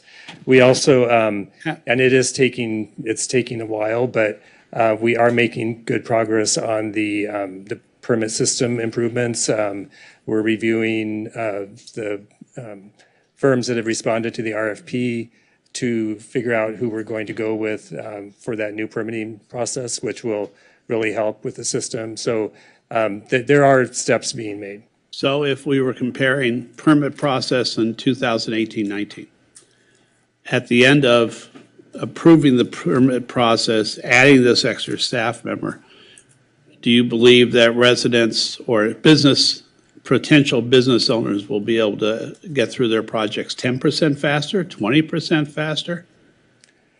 I'm asking hypotheticals. I know I'm asking you to pull out thin air, but what residents are concerned about is how do they get through our processes quicker and get to be open? And we see smiling new businesses, smiling new apartment owners, smiling new projects going forward. Yeah, and by all means, we want that. We all want that. Again, by reducing the process for new businesses to come into town, we've made huge strides in that area. Most of our projects now are administrative right. level by right. So, going to the planning commission and getting appealed to city council, which can take years. That's all gone off the table. So where we still need to make, where I still want to see us make a lot more progress is in the actual permitting. And that's really tied to our system. So, I want to say it's going to be, 50% better, but I have no idea. I'd like to hear that. No, I don't think it's going But to. we're not going to have you sign, we're not going to have you sign that. But I'm just saying that, it's impossible to give you a percentage, but I know that steps that have, this council has taken and that we've taken and the things that we have on the horizon, it's going to make the process better. Thank you very much, David. Councilmember De La Torre. Yes, I was looking at, I just want to make sure I understand this correctly. There are various positions that are being proposed, and I'm trying to figure out, there's one document, I think it's C, item C, that says the net impact, so it says like delete, add, and the net impact. Many of them say like results in net zero impact. Is that net zero impact to the general fund? Yes? Yes. Okay, and If you're talking about this position within CDD? Well, it's correct for both, because the one position in the library is being funded with a grant, and then the community development position is funded with through development funding agreements. Okay, so let's take, for example, the director of transportation, for example, right? So there was a move, right, an internal move from a chief of staff position or a assistant position into the director of transportation, and it says results in net zero impact. Can I read? Is it true to say that there's no increase in the salary for that position? So I think what you're looking at is the changes that were made were title changes. Simply, it used to be Director of the Department of Transportation, and now it just says Director of Transportation. Okay. That's all that was done. If a person is moving from one budgeted position to another, and they're all budgeted, there's no change to the budget. Yeah, but was there an increase in the budget for that person? No. Like, did that person, No. when they moved, they're making the same salary as they were making when they were working under? No, they're making the salary of the position that they're in. So do you know how, I mean, it would be, I think in the future, because it'd be good to look at, when we make a change, to understand if there was a actual change in the total salary amount. So it's not just the name change, but also is there a change in the salary amount? Because right now, what I can't see, for example, if there was an increase or a decrease, I see like results in a net zero impact to the overall organization. That's correct. But I want to know if like those positions ended up increasing or decreasing in salary. But if someone's go ahead. So I understand what you're saying. So to reiterate what Gigi said, the action in the budget is just a simply change in the title. For the director position, the council adopted a salary range for it, step 1 to step 5. Anush, who's filling the position today, was placed within that range the council adopted, so there was no change in that regard. So there's no impact to the budget through that placement. And I don't have the salary handy, but we do publish it when we do the announcements. So it absolutely publicly available, but there's no budget impact because it's within the salary range adopted by council. Yeah, and so the change to step 5, is that the highest in the range for that position? Step 5 is the highest, but there was no change in the salary range adopted for that position. The council adopted with the budget in the end of June. Okay. Just the title change, that's it. When we do salary resolutions or things like that, we always show it at step 5. It's a standard thing that we do. That's why it says step 5. And just for my knowledge, I mean, are we doing a classification study, like to understand sort of in the region, how competitive are our salary rates versus other comparable cities? I'll say just as it pertains to directors, we are routinely asking when we use recruiters to give us advice if we have a range that'll be marketable. So we do ask that question. But again, for this position and other director positions, we have not recommended any changes to the salary structure. There are resolutions in there where we have done equity adjustments based on surveying the marketplace, where we have adjusted salaries. And that part is, there's a resolution on that as well. And then another question, just a follow-up along the same line of thought. For the positions, I guess it's 1, 2, 3, 4, 5 positions in the city attorney's office. They're all step 5 in terms of salary. So is there a change? Is there a difference in any of those positions where we're increasing the salary rates for any of those positions? Yes, but as Gigi was saying, for budgetary purpose, we just plan on step 5. Yeah. They may be at step 3, but we just look at the maximum just to be safe. Okay. Okay, so it's like you're going to the highest range just in case, but. Right. That doesn't mean the person will start at that range. Okay, good. That's very, very important. Step increases every year. Yes. Right. Yeah, I understand how that works, but thank you for the clarification. I just want to understand it on what I'm voting for. Thank you. Okay, Mr. Martin, I just have a follow-up question with regard to our special projects person. So, one of the goals of this, and we did this with actually Santa Monica Place, if you remember, we gave them the equivalent of concierge service so they could get open by a particular date. Right. One of the reasons for wanting to get both the Miramar and the Ocean Avenue project going is when they are open, they will start to generate more revenue for the city. Is that correct? Absolutely. Yeah. So, and once they start to generate more revenue for the city, then some of these, for lack of a better term, personnel deficits that we've had, our inability, for example, to have enough people to do whether it's plan check or building and safety inspections, we'll be able to perhaps fill some of those positions because we will have more revenue coming in again once those projects open. So there's sort of you mentioned that by having someone in charge of special projects will remove the pressure of those projects on our existing staff, so they'll be able, in theory, to give at least the same, if not better, with all the process improvements you have, service to people, who are using your department's services. But on top of that, if we can use this to accelerate their opening, because if we don't do this, they're going to get mired down, may not be able to open in time for the Olympics. This way, they'll start to generate revenue faster, which will overall be better for our bottom line. And I'm assuming Ms. Decavalis will nod appreciatively of that.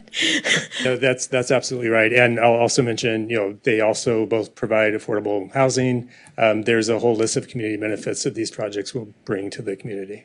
Right, so this will not only keep the pressure off of your department in terms of providing it to other people, but actually accelerate our ability to provide better services to the residents throughout the community. Okay, great, I just wanted to clarify that. Councilmember De La Torre. One more question regarding the attachment A. There's an equity adjustment and then it says align with living wage. Has there been a change? Can you please explain? I've never heard of equity adjustment, so I want to know what that means. And then aligning with the living wage, it's at $19.73 an hour. Has there been an increase or a recalculation of what a living wage is right now for our organization? Good evening, Mayor Davis, Mayor Pro Tem Negrete, and members of the council. Back in July or June of 2023, in the annual budget, we presented changes to various classifications associated with the living wage. And these classifications were not included as a result of an error, so we're bringing them to you tonight, this evening, for retroactive adjustment. In some cases, there were classifications that were impacted as a result of compaction with other classifications that were impacted by the changes in living wage. Those classifications are also on this resolution and are listed as equity adjustments rather than changes due to changes in the living wage.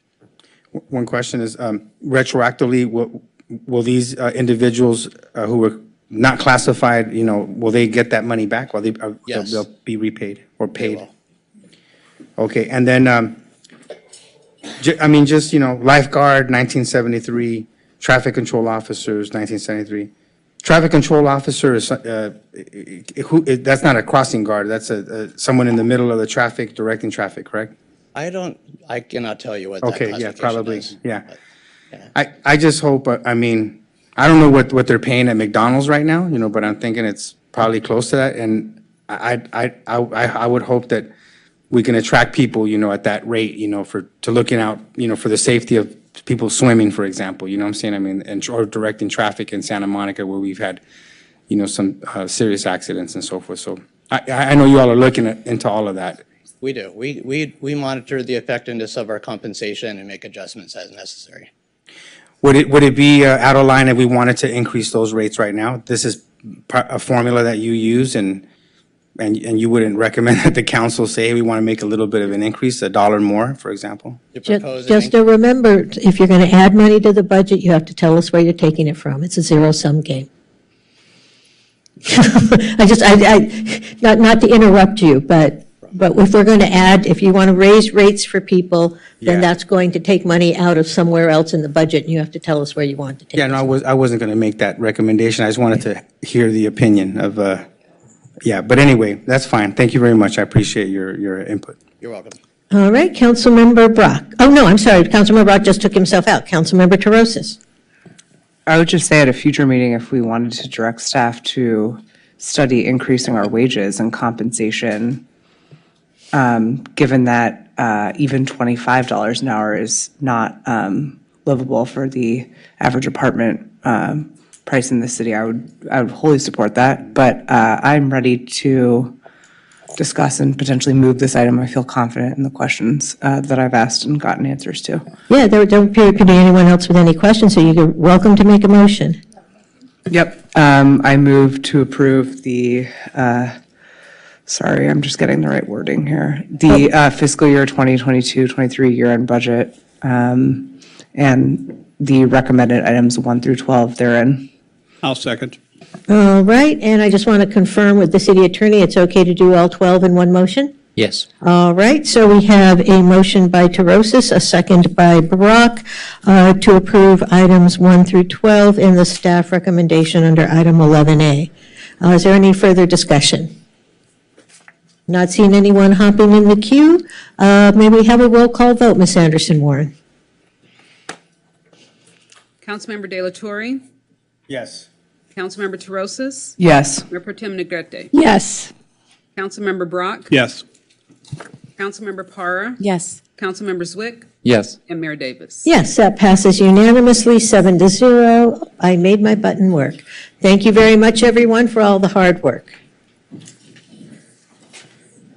And I believe that takes us on with our agenda management to item 8A. Is that correct? So we have item 8A is introduction and first reading of an ordinance replacing the Santa Monica Municipal Code, Chapter 7.04.800.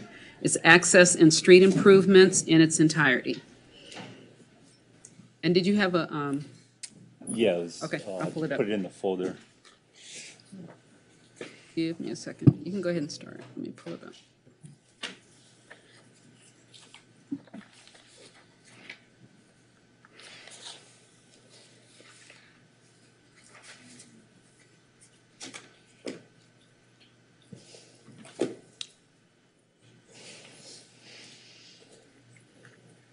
I'm not seeing it. Can you open it up from over there?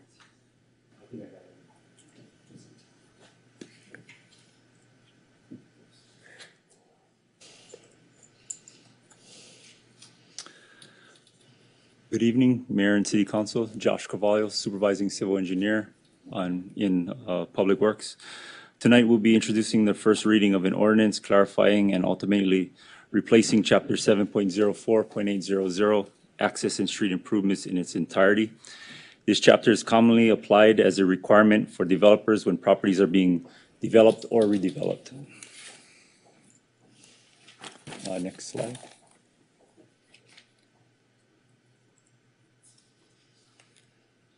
Tonight we'll be discussing the overall purpose of the code section, some of the key updates and clarifications of the existing code, and clarifying examples of previous development types that have met the requirements of the updated section.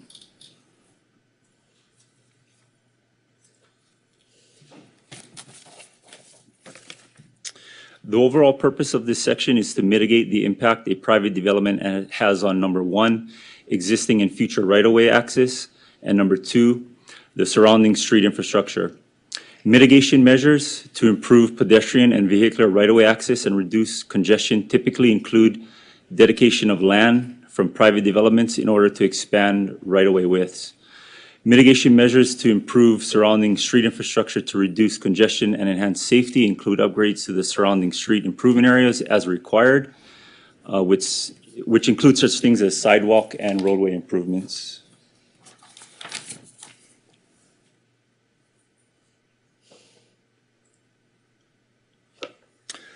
The existing code section is shown here. The code section was originally adopted on March 14th, 1978. And since that time, there have been no updates to this section. Because of the overall generality of its nature, it fails to clarify when and to what extent access and street improvements will be required for each development, for each private development project. As it currently stands, these requirements are discretionary as approved by the city engineer. The updated code section aims to prescribe, improve, clarify, and provide a nexus in the applicability of these improvements associated with private development projects in various zones in the city. The newly updated code section will continue in its same location in the code while replacing the existing code in its entirety. The existing ordinance will also be renamed to Dedication, Easements, and Improvement of Public Right-of-Way for descriptive purposes. We'll go through a few examples of right-of-way dedications and street improvement requirements related to private development project type later in the presentation.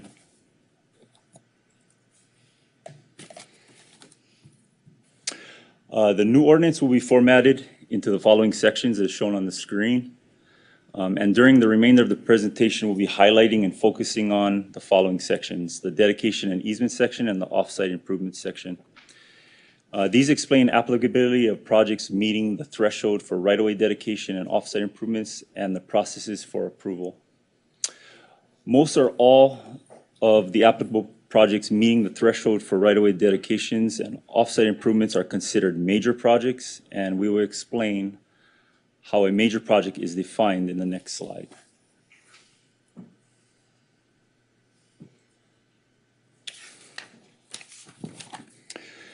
The code section defines a major project as a new development or a redevelopment of a parcel that includes construction of a principal structure or structures defined as a newly constructed building or buildings. A principal structure is defined as a main or primary building on the parcel, not considered an accessory building.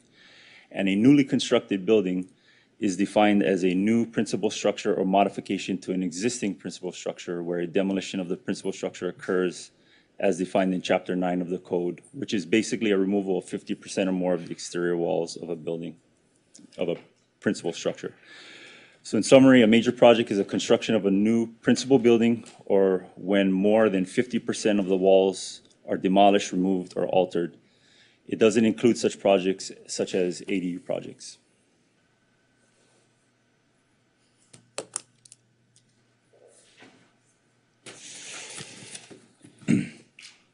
The applicable projects that would require right-of-way dedication would need to meet the following development characteristics. The project is labeled as a major project, and the project parcel abuts a substandard right-of-way. So for instance, a sidewalk fronting the property that is less than 4 feet ADA width, or an alley to the rear of the property that is less than 20 feet in width, or both. For visual purposes, shown here are the two public right-of-way types, streets and alleys. These standards will be added to the new code section to further clarify when applicable projects would require right-of-way dedication. The previous code section also allowed the city engineer to make discretionary decisions on this requirement.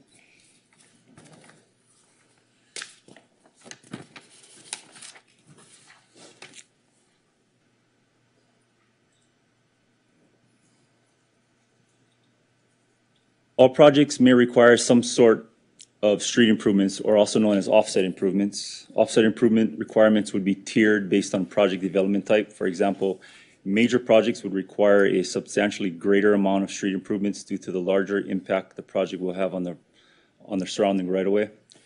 Typical street improvements associated with major projects include roadway and alley paving, sidewalk, curb and gutter, street lighting, utility upgrades, and parkway improvements. These standards will also be added to the new code section to further clarify which applicable projects would require street improvements and to what scale. The previous code section also allowed the city engineer to make discretionary decisions on this requirement.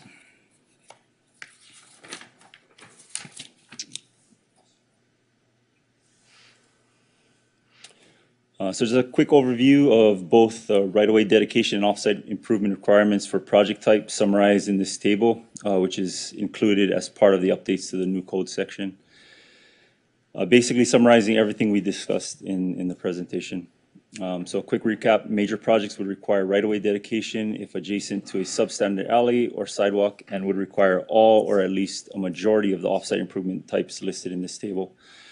All final offsite improvements will be project specific, but developers will now be able to understand the potential requirements based on project type per the newly clarified updated code section.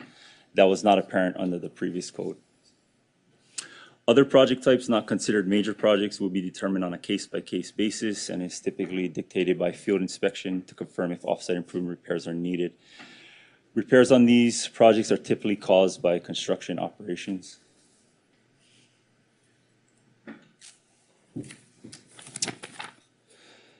So just a quick right-of-way example here. Shown here is a mixed-use development along Santa Monica Boulevard where an existing substandard 15-foot alley is abutting the development. In order to achieve the standard 20-foot alley width, a 2.5-foot dedication on the development side was required, which is half of the standard width measured from the center line of the alley as part of the overall development project. Most substandard alleys in the city are 15 feet in width.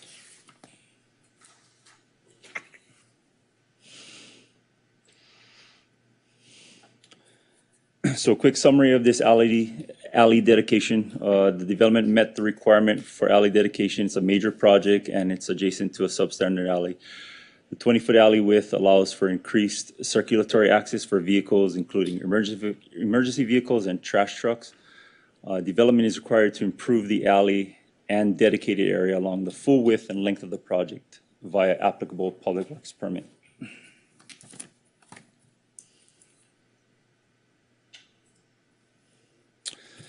Quick offsite improvement example here. Shown here is a mixed use along Broadway.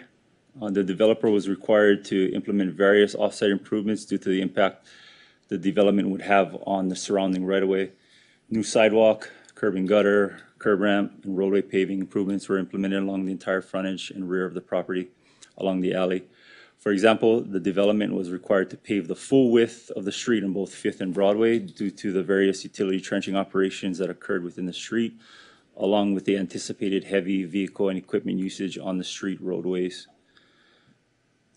The rear alley was also repaved along the entire width due to increased vehicular traffic access in and out of the development from the alley.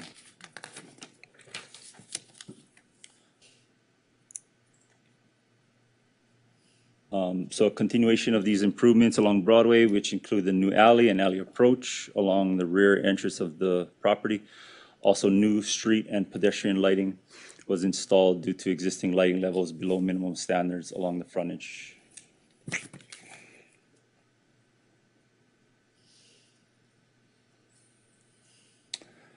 So quick summary of these offsite improvement requirements.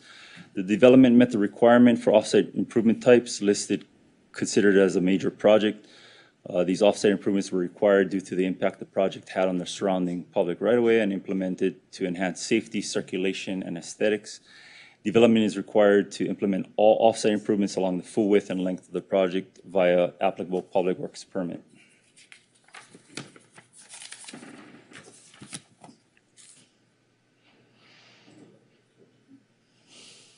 Staff held a public outreach meeting on April 12, 2023 to discuss the draft ordinance with notifications mailed and emailed. Notifications were sent out to community members, developers, consultants, contractors, and attorneys potentially affected by the update, informing them of the pending clarifying updates to the existing ordinance.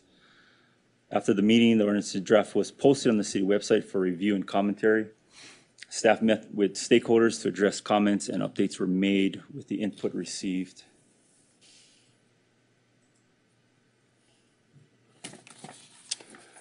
So the recommended actions are shown on the screen.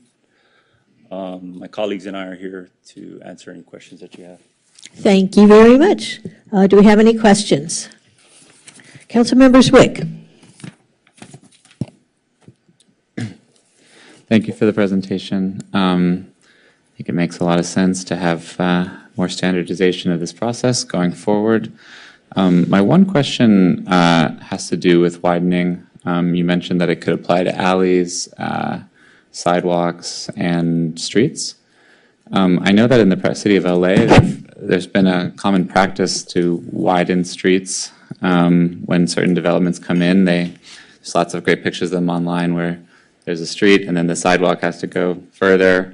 Sometimes it results in the removal of trees that are there currently in a street that is one width and then a different width for another section. Are we actively asking developers to widen streets on the developments where they are taking place? No, for this purpose of this updated clarified code section, it's just sidewalks and alleys. Okay, Yeah. thank you. Yep.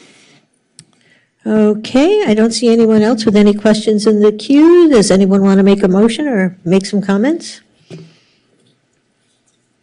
Yeah, I think this, it says my mic is on here. There you Okay, go. here we go. I think this is great. I don't have any questions. I'm glad that we're improving the right-of-way and also widening our alleys for better access, and I'm prepared to move the item. Second.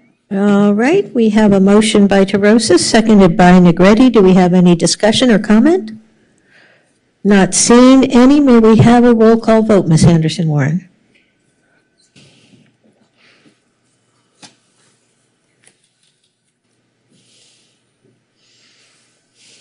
Councilmember Zwick? Yes. Councilmember Para? Yes. Councilmember Brock? Yes. Mayor Pro Tem Negrete? Yes. Councilmember Terosas? Yes. Councilmember De La Torre? Yes. And Mayor Davis? Yes, that motion passes unanimously, 7-0. Thank you very much. Thank you. And I should say, we appreciate you all bearing with us the last time, so. Next, we have item 8B is introduction and first reading of an ordinance amending Santa Monica Municipal Code Section 2.24.110 and 2.24220G Master Services Agreement. Good evening, Mayor Pro Tem, City Council members. My name's Amelia Feichner. I'm the Capital Program Manager with the Public Works Department. Tonight, we will be introducing the first reading of an ordinance amending Santa Monica Municipal Code sections related to the Director of Public Works Authority and the Master Services Agreements for Public Works projects. My brief presentation will quickly walk us through the background, procurement durations, process, and recommended amendments for the Master Services Agreements. At its meeting in September 2018, City Council introduced the first reading of an ordinance modifying the Santa Monica Municipal Code to authorize as needed master services agreements for public works projects and adopted the modified ordinance in October of 2018. Master Services Agreements, or MSAs, are an alternate contracting procurement approach developed by Public Works in coordination with Finance and the City Attorney's Office. MSAs allow the Public Works Department to expedite the construction services procurement of projects while maintaining a competitive process. Each MSA has a term of 5 years and shall not exceed a total of $5 million, with each individual project awarded by task orders not exceeding $1 million each. The goals of this approach are to accelerate the commencement of small to medium, relatively simple public works projects, to increase overall efficiency of procurement, contracting, and project delivery, and to complete overall construction services in a timely manner. To date, task orders totaling over $16 million have been executed, and staff has managed to leverage the inherent speed of MSAs to expedite project delivery and to address emergency repairs, which require quick mobilization. It is estimated that projects following the standard procurement process and which fall under $1 million take approximately 20 to 27 weeks from bid preparation to contract execution, while procurement durations for task orders are averaging at about 11 weeks currently. Therefore, the MSA process substantially reduces the standard procurement durations while still maintaining that competitive bidding process. In addition, with staff's recommended amendments this evening, it is feasible that the average procurement duration could reach around 6 to 8 weeks. So the current MSA process is outlined here for reference. The first step of this process is to solicit and pre-qualify contractors to provide general construction services for 5 categories of work that include tenant improvements, exterior building renovations, parks, playgrounds, and site work, general engineering, and pier work. From this pre-qualified list that is approved by City Council, MSAs are entered into with contractors for as-needed services. Once agreements are executed, and as projects arise, staff solicit bids from the MSA contractors. Once the best bidder has been identified, the Director of Public Works approves the task order in accordance with the terms and conditions of the MSA. Funds are encumbered for the project and construction can commence. This evening, staff is recommending the following 3 amendments. First, to allow the Director of Public Works to delegate the authority to issue task orders to a designee. This change would allow the Director of Public Works to focus on the review and approval of larger and higher dollar value projects, while smaller and relatively simple projects could be delegated. If approved, the Public Works Department would work with the Finance Department to establish the conditions of delegating authority in the procurement administrative instruction. The second recommendation, or the second recommended amendment, would address ongoing construction cost escalation by having the task order and MSA thresholds previously established in 2018 to adjust automatically every year to the current California Construction Cost Index. So this change would allow the MSA process to continue to be utilized for small to medium projects with thresholds that are aligned with the construction price increases. So to provide some context, the average cost of awarded MSA task orders in 2019 was approximately $250,000. When accounting for inflation, using the referenced California Construction Cost Index, a project of that size would cost roughly $343,000 today. So approval of this recommendation would account for that delta in cost. This threshold adjustment would take effect each time the as-needed service agreements were publicly bid and executed. Staff's third recommended amendment is to transition the agreements from being referred to as master service agreements to as-needed services agreements. Staff believes that eliminating the term master from the current name would eliminate negative connotations and align with inclusive city priorities. And finally, the proposed language in the staff report attachments updated the term master to as-needed service agreements throughout, but missed this one. So this highlighted section in section 2.24.110 has since been amended. So therefore, this evening, staff recommends this additional amendment along with those already reflected in the ordinance amendment attachment with the staff report. The city clerk has copies and may have already handed them out for your reference. And that concludes my presentation. We're here for questions. Thank you very much. Councilmember De La Torre has some questions. Yeah, really quick. I appreciate, the language change. But, one thing that I know that we were working on a procurement policy to, expand opportunities for minority, women-owned, local-owned businesses. And is this in alignment with that? Is that policy change? And maybe the city manager might be able to inform us of where we're at with that process, or because I know that there was talk about hiring a position to help us in the procurement process to really be inclusive, to expand opportunities for contracting in those for different targeted populations. But I wanted to know if this is in alignment with that. So this is distinct from that work that's being led in our finance department that's in the, I would say, the beginning stages of getting underway. So That work, like you said, exactly is all about identifying gaps in our procurement policy and then providing recommendations to us so we can diversify and make it cast a wider net in terms of soliciting folks. But that is a completely distinct process from what is being recommended tonight. Okay, thank you. Councilmember Terosis. Thanks. So I appreciate this item. I will say I have a few questions. So on this threshold amount, can you just, what have we currently delegated authority to the Public Works Department? Up to what amount can they execute a contract under the as-needed service agreement? So in the as-needed service agreement, the Director of Public Works can execute a task order up to $1 million. That's pretty, wow, okay.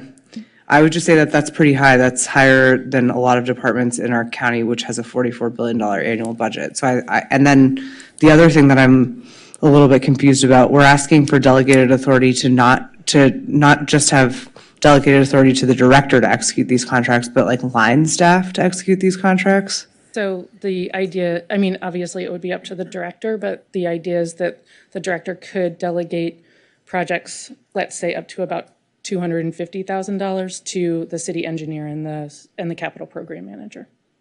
Can we make sure that that's more clear as to who we're delegating that authority to? Because I would say that this is not something I've seen before where someone other than a department head is getting delegated authority. And I don't see in the staff report, correct me if I'm wrong, that we've enumerated who the delegated authority is being given to. We have not. It says Public Works Director or designee. Can we sorry, so this is a first reading, correct? Correct. Can we make some refinements on the second reading? Okay. And then I would just say, again, to echo what Councilmember De La Torre said, I understand that the city manager is saying this is separate and distinct, but if we're executing work orders, or sorry, as you're calling them, task orders that are for construction contracts or capital improvement projects or other projects that are lower dollar value, I would think that this would be the optimal time to get into the pipeline folks who are diverse. And I would think that the city would do some efforts to outreach to get folks on this as-needed service agreement that are local and diverse small businesses. Are we trying to do that? So that is not included in this ordinance currently. It is. I'm not necessarily saying put it in the ordinance, but I am saying like how are we effectuating this? Right, so this would go out for a public bid, and we could consider that in the evaluation criteria for as-needed services agreement. I think we should work with some of the different affinity organizations to try to recruit folks to get on the services agreement that are not just our general list, and I'm happy to proffer that after the fact, but I think we could be a little inventive, especially since these are, again, smaller dollar value contracts where it could be a pipeline to get those folks into a contract with the city. And then finally, is this pre-qualified list going to continuously be open, or are we just opening it, bringing it to council and closing it, or can people in perpetuity apply to get on the pre-qualified list if they meet the conditions? So currently, the procurement cycle is 5 years, the agreement term is 5 years. So procurement, right, the last time we went out to bid was 2018. We would be taking it again now, 5 years later. For the master service agreement. I'm just saying, like, if you've pre-qualified an initial list of people by December, let's say, if someone comes and meets the minimum requirements in January, February, or March, and they're a qualified firm, are we continuously adding firms to the master service agreement? Because I'll just say in my day job, that's what we do, and it provides for a pretty robust list of folks, and you can continuously outreach to different communities and get folks on the list. So currently, that's not the process that we follow. So we put out an RFQ qualifications, and when that closes, then from that RFQ, the as-needed service agreements are issued. Yeah, I just have concerns that that's not a very open or inclusive process. It's like a one shot and that's it. To get on the list, that's then closed without a plan for diverse outreach. Okay, I as you can see, I have some concerns about this item. Thanks. Well, not seeing anyone else in the queue, I do want to follow up on what Councilmember Tarosa said. When we put out the RFQ, how do we spread that around? In other words, how do we let people know that the process is open? So it's posted on our procurement website, OpenGov. And we don't, that's it? We don't have? It's advertised, excuse me. Yes, of Okay. course. Okay. I mean, it seems to me, is it the sort of thing where we might be able, for example, to work with other entities like the county, if they're doing a better job, to just get a list of folks they're using that we could affirmatively contact and say, hey, the RFQ is open, something like that? Absolutely, yeah. All right. I don't see anyone else with any questions. Do we have any comments? City Attorney Sloan. Yes, Councilmember Tarosa suggested that there may be changes to what's being proposed. If we make changes when it comes back a second reading, that has to be then reintroduced. I'm not sure what was proposed there. I was suggesting that we be more explicit about who we're delegating authority to, because I think $1 million of delegated authority to anyone in the department is a little bit concerning to me, and I think we should be a little more specific. So, you had stated that there are a couple of folks that the authority was being delegated to. Sorry. Correct. So city engineer and the capital program manager. Hold on one second. Councilmember, I might suggest that with the approval of the city manager, then that may help regulate that, the delegation. I don't want to overcomplicate it, because I think what staff is asking for is more flexibility, correct? Correct. So- So really the intent here is to, again, I mean, and we can't, although our recommendation included working with the finance department to include that threshold of delegation in the administrative item with procurement. And what has been discussed is that delegation be for projects up to $250,000 to the city engineer and capital program manager. So anything above that would still require the public works director approval. I understand that that language is not specifically outlined in the ordinance. I would just offer that under section 2.24.110, Director of Public Works Authority, we write the Director of Public Works, and then it currently is amended to say or designee. Instead of writing or designee, write the Director of Public Works, the city engineer, or, sorry, what was the third? Capital program manager. Or the capital program manager is authorized to issue task orders. I think that's just, is that a problem for staff? Okay. Is that a problem for the city manager? Yeah, I mean, I kind of agree. Where does it say the threshold amount up to $1 million? So, so currently in gosh, let me pull it up. I'm not trying to be difficult. Yeah, I just no, like no, no, no. literally, Yeah, I'm slightly concerned.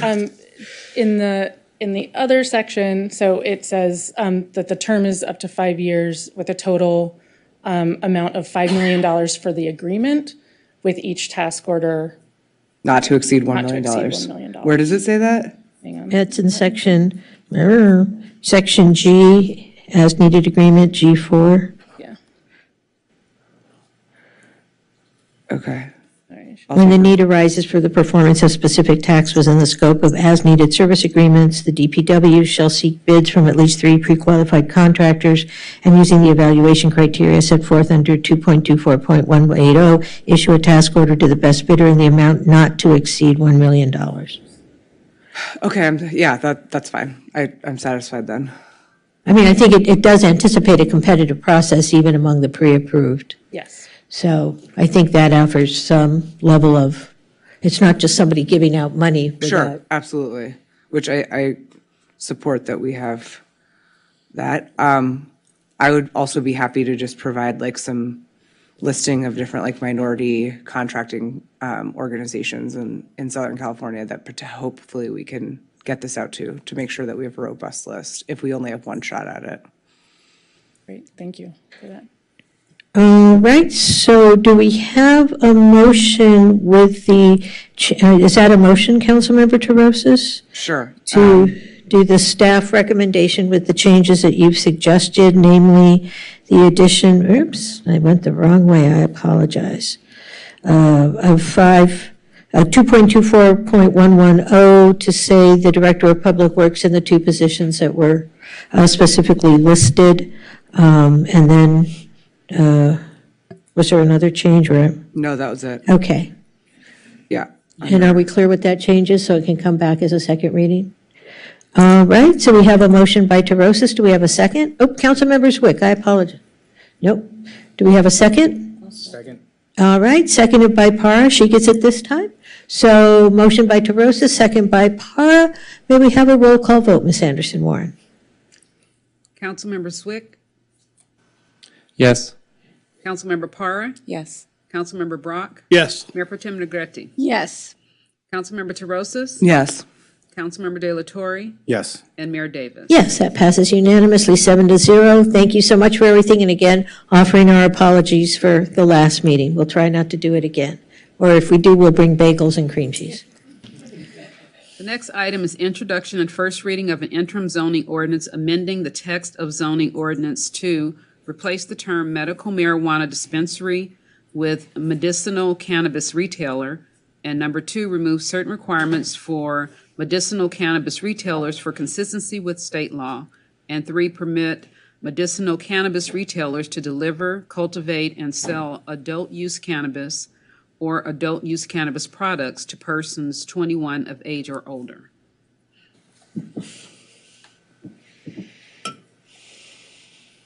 Good evening, Mayor, Mayor Pro Tem, Council. In case you're curious, Mayor Davis, the Phillies lost, so Arizona is going to the World Series. Just FYI. I know you were asking earlier.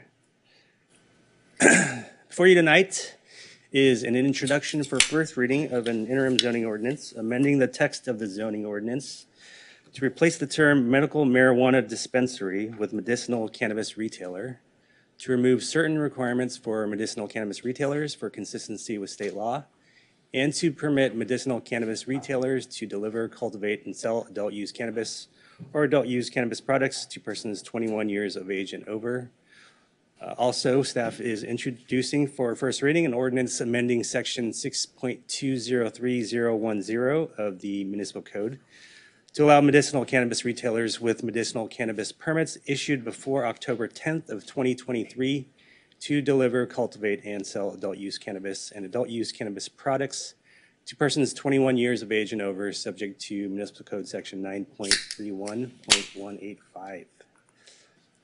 So just a quick background as to how we got here. The first regulations for medical marijuana were adopted with the zoning ordinance update in 2015. In 2017, the council adopted a medicinal cannabis IZO, which updated terminology and created consistency with state law. It also prohibited adult use cannabis activities.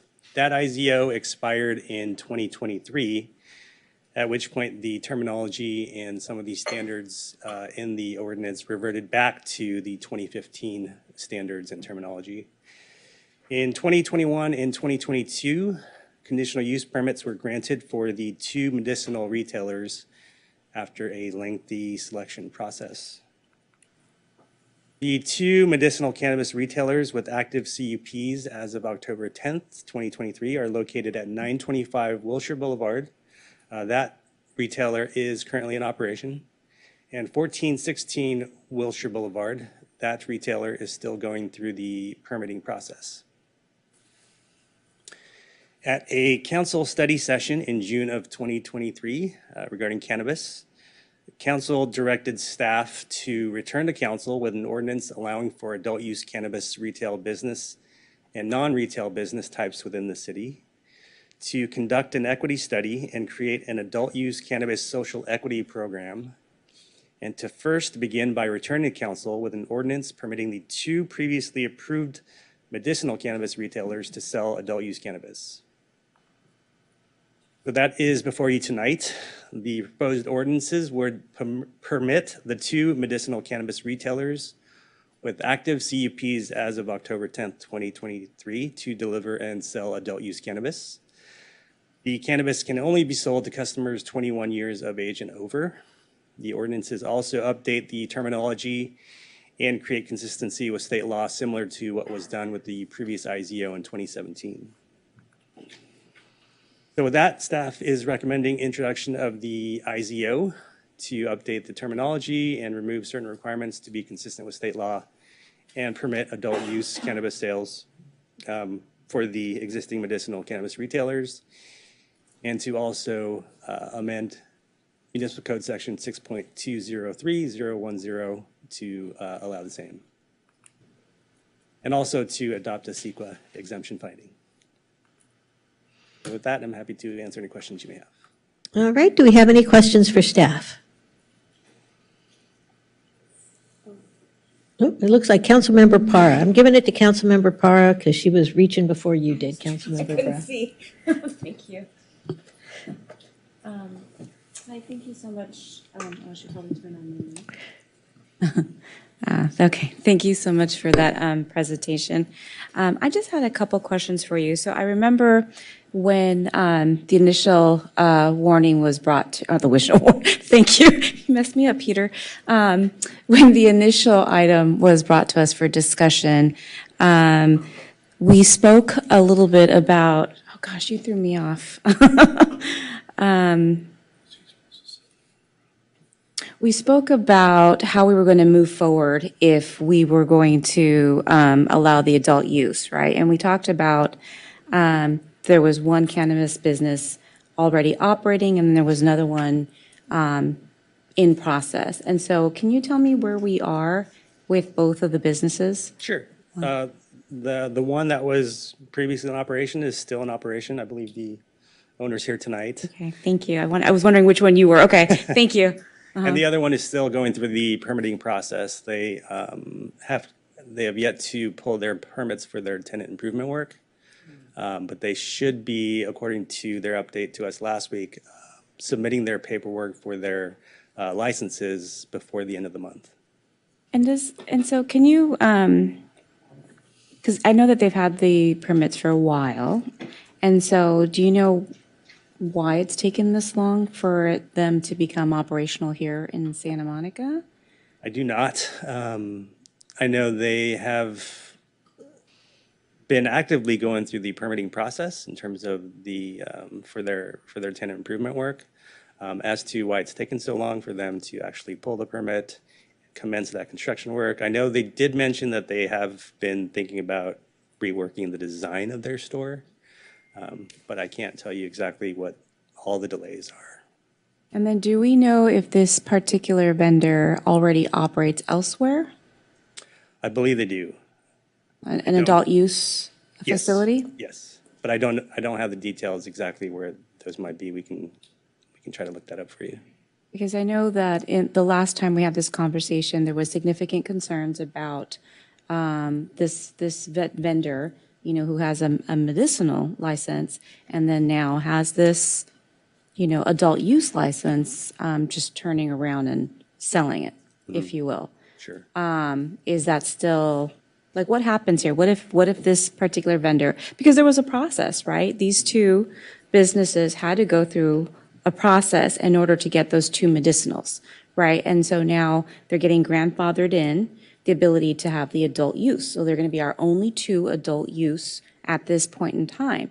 And so what happens, or, because I didn't see anything in here written, I looked through it, there wasn't any language to say you can or you cannot turn around and sell this license, sell this business, to somebody else. And so, and that kind of, would circumvent the process, if you will. So where are we with that? The second operator has not given us any indication that they are proposing to sell. As far as I know, in terms of my communication with them, they are still moving forward to be the operator of this location. They have not asked us or indicated that they want to sell and that their intention is to do that. So as far as we know, they are proceeding with being that retailer. And how long ago did we issue these these permits, issues, licenses, what have you? Sure. Was in 20? Right. The first one was at the end of 2021. Okay. And the second one was near the beginning of 2022. Okay. And so are there any safeguards or anything that we can put into place so that doesn't happen? I mean, if this vendor decides it's not feasible, they can't convert to this grandfathering in, then that license comes back to the city and then we open up the process again? Because I don't want it to affect the business that is doing what they said they were going to do. And, we want to continue to allow him to be grandfathered in. But, because I know we've had we've had conversations about this. And then this came back to us and that conversation is not contained within any of this that I read. So I'm just.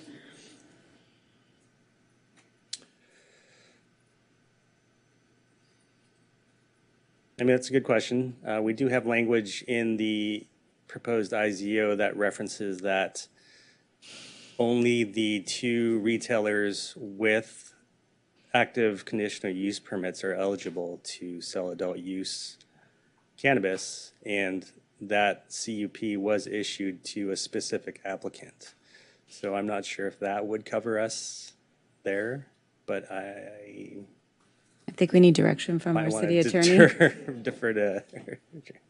I'm trying to follow what the question really is. Well, because- Understanding that this is temporary, this is the bridge between medicinal and until we have the full retail program up and going. Right. And so it's only for these 2 because they're already authorized for medicinal. Right, but what's to stop the second person from turning around and saying, here you go? They are, under our system, allowed to sell their permit. But we didn't want that, and that was the point of this coming back to us, to say that was not okay to do. I see all of my crew. All of our city attorneys ran outside. Well, And staff. Can I just clarify, Mr. Sloan, that it's a CUP process, right? Right. And the CUP runs with the land, not with the business owner. That's correct. So. Right, and so we're not changing their CUP, we're saying if you have the CUP, then for now, you can also do retail. And if they were to sell the business, the new owner would be subject, though, to the CUP because it runs with that. So whatever Correct. conditions we put on the selling business would also apply to the buyer business. Correct. Ben, or somebody, you want to come up and help clarify? Oh, go ahead, staff.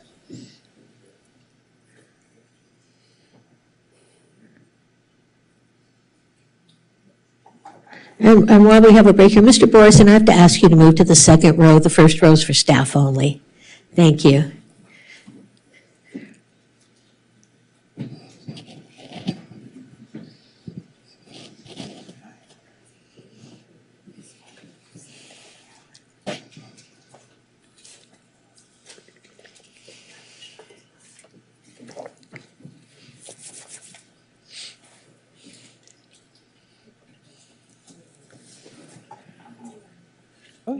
I feel like I'm at a referee at a football game where somebody's been throwing the flags and they're trying to figure out what the penalty is. Upon further review.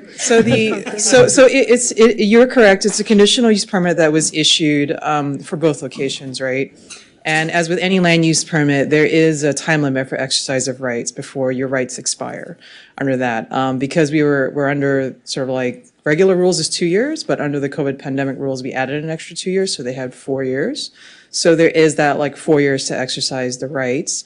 That CUP is assignable to sort of like a successor operator. What you could do through the IZO is to actually shorten that time to exercise the rights to convert to adult use cannabis, because they were permitted under the CUP as medicinal. So you could do it through the IZO, to say that if you wanted to exercise the rights to do adult use, there's a certain period of time to do that. And if you don't elect to do that, then you've lost your chance, so to speak.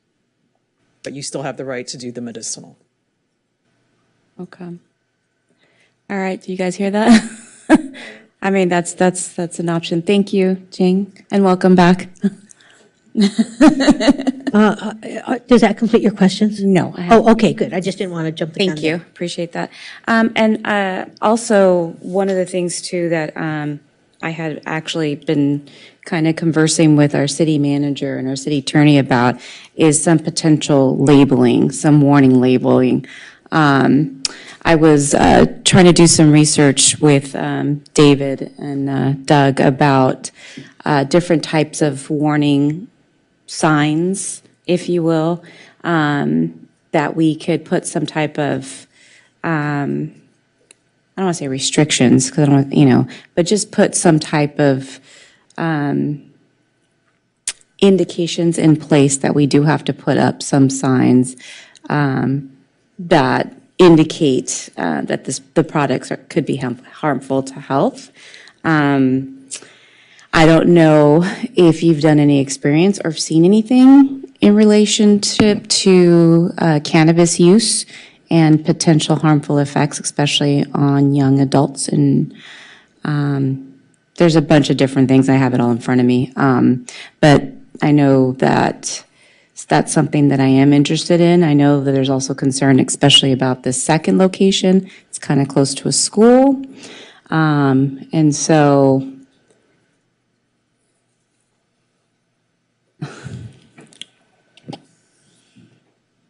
I mean, I would just comment in terms of notification while they're talking, there are state mandated notifications that go on the actual packages. So depending upon what type of notification you're looking for, we could certainly, and I'll defer to city attorney on this, absolutely, asking them to amplify that message on signage in the store. But if it's something different, no, I'm not trying to look for anything different. I want it amplified Okay. in the store.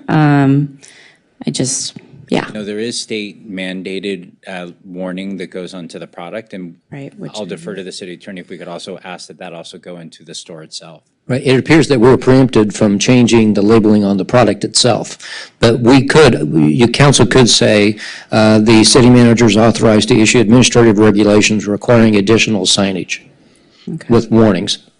Okay, So because I you have could the add that. I have the standard warning label here. Yeah. Government warning: product contains cannabis, a scheduled controlled substance, keep out of reach of children and animals. Cannabis products may only be possessed or consumed by persons 21 age of years older unless a person is a qualified patient. Intoxicating effects may be delayed. Cannabis use while pregnant. So there's a bunch of, I know that those are on some packages, but yeah. And there's a bunch of other references, but yeah, that would be I would be okay with that. Yeah, the best way to do it may be to authorize the city manager to issue administrative regulations requiring the additional warnings that you mentioned. Okay. Signage. And we could, Well, I think we'd ask her to be in a obvious, I was going to say conspicuous, I wasn't sure that was the right word, but an obvious location. So it could be at the check-in area, it could be on the door entering it. I mean, I think we could come up with something that it would be visible, but tasteful. There's some off-the-cuff ideas. Yeah. Okay. That's what I have for now. Thank you. All right, Councilmember Brock. Good evening. If I could put my microphone on, I'd be in better shape. There you go. So I had a number of questions. I thought when this came up a few months ago, we asked staff to decide whether or not the open location, if we allowed that to switch, that the other location, which never opened, had to be considered at the same time since they never opened. So that was my first question, is 1416, whatever it is, Wilshire, which is never open, never finished their permits and everything else. Why are we giving them an advantage over other retailers that we hope to approve later on, since they haven't even opened yet, which seems to me that it was a strategic decision on their part not to open, and hoping that at some point retail cannabis would be approved. So that's my first question. Sure. The council's direction was to allow both retailers to convert to adult use, to allow adult use of both retailers. I seem to remember that differently, but that's fine. Yeah, and the safeguard was that the language in the IZO ensure. I added differently, but that's fine to the list. Let me know if you'd like to add a time or location. You can say something like, set it for 5 p.m. Oh my God. That, my volume's on off. That's I don't know two how people that that happened, disagree. but I appreciate Siri's question. Yeah. So, that's absolutely embarrassing. Okay, so I believe that we were asking at that time, did we have to approve both at the same time? Since one had never even made an attempt to open, never made an attempt to do anything except, I think, buy their space. Right. And then put it in, just in stasis. So that's one question. My second question is, what is the California limit on opening close to a school? What's the amount of footage? The default is 600 feet. We can vary from that, and currently we say 600 feet. And from the front door of Lincoln, for instance, middle school, which is a block from there, less than a block? I have heard it was about 800 feet. That's correct. Okay. Because that was another question for me, because I know I've heard from parents at the Lincoln Middle School saying this as a retailer would be way too close to our kids' entry and exit from Lincoln. So is 600 feet the legal limit, or can it be extended to further? 600 feet is the default. We can vary from that. Okay, because that would be another one of my issues with that location. I think residents were somewhat reticent to begin with, but they were even more concerned now that they hear that location may switch to become retail. Third question. So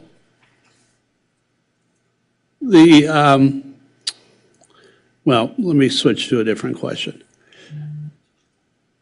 So what does this do in terms of our desire as a city that we're trying to move forward right now with opening other retail locations? Because the retailer is here, the medicinal cannabis operator who's here tonight, I think mentioned earlier in his comments to the city council that he wished to switch to retail and that we put a hold on any other retailers so he would at least have a temporary monopoly. So I guess one of my questions would be, are we then going to slow down the rest of our program, or how are we going to expedite fairness for all when we actually consider other cannabis retailers if we get ordinances prepared and ready? And on top of that, how long till we believe that the other cannabis regulations would come down from community development and the city manager? So the adoption of the IZO that's before you would not impact our efforts, the council-directed efforts to come back with an adult use ordinance to allow other uses and other retailers in the city. So that work effort would continue. As to how long it would take to get an ordinance before council. It's been 5 months, 6 months? Since the study session in June? Yeah. Yeah, it's been a few months. You know, we've begun internally working to come up with the game plan and begin the work to work on that adult use ordinance, as well as the equity study that the council directed us to. So those efforts underway. And one of the things, just to piggyback on what Tony's sharing, is one of the things we talked about, and we may want to end up coming back to council on this, is getting some further direction on the equity program that you're looking for.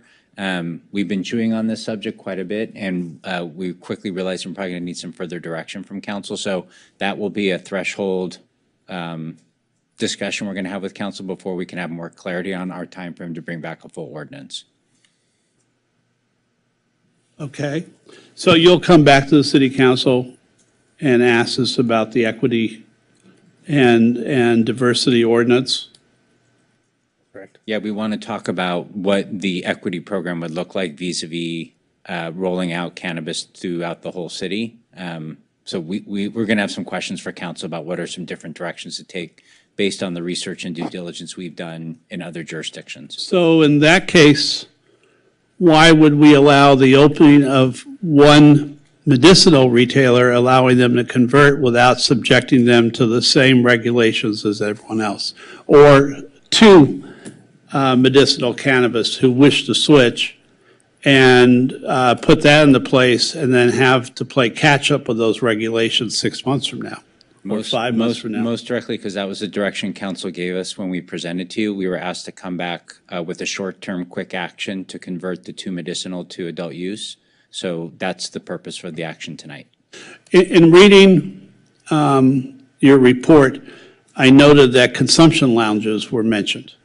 And it didn't seem like your report said those were a good idea or were somewhat opposed to that. Can you explain why?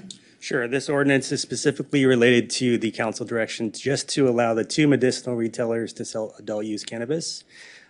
Discussion and research on consumption lounges will be part of the permanent ordinance that would come back to council. It appeared to me when I read through that you were casting, that your department was casting shade on any potential, that's the way I read it, any potential lounges in the city, even though the governor kept the lounges as is. I had the occasion, along with some other officials, to visit the Woods in West Hollywood. And it seemed that their model was actually quite good, including the TVs and outdoor area where they could consume, but could not still get the other parts of it. But it seemed that they were successful. And my understanding is that they are making money and that it's actually safer because people can consume on premises. You can require heightened security.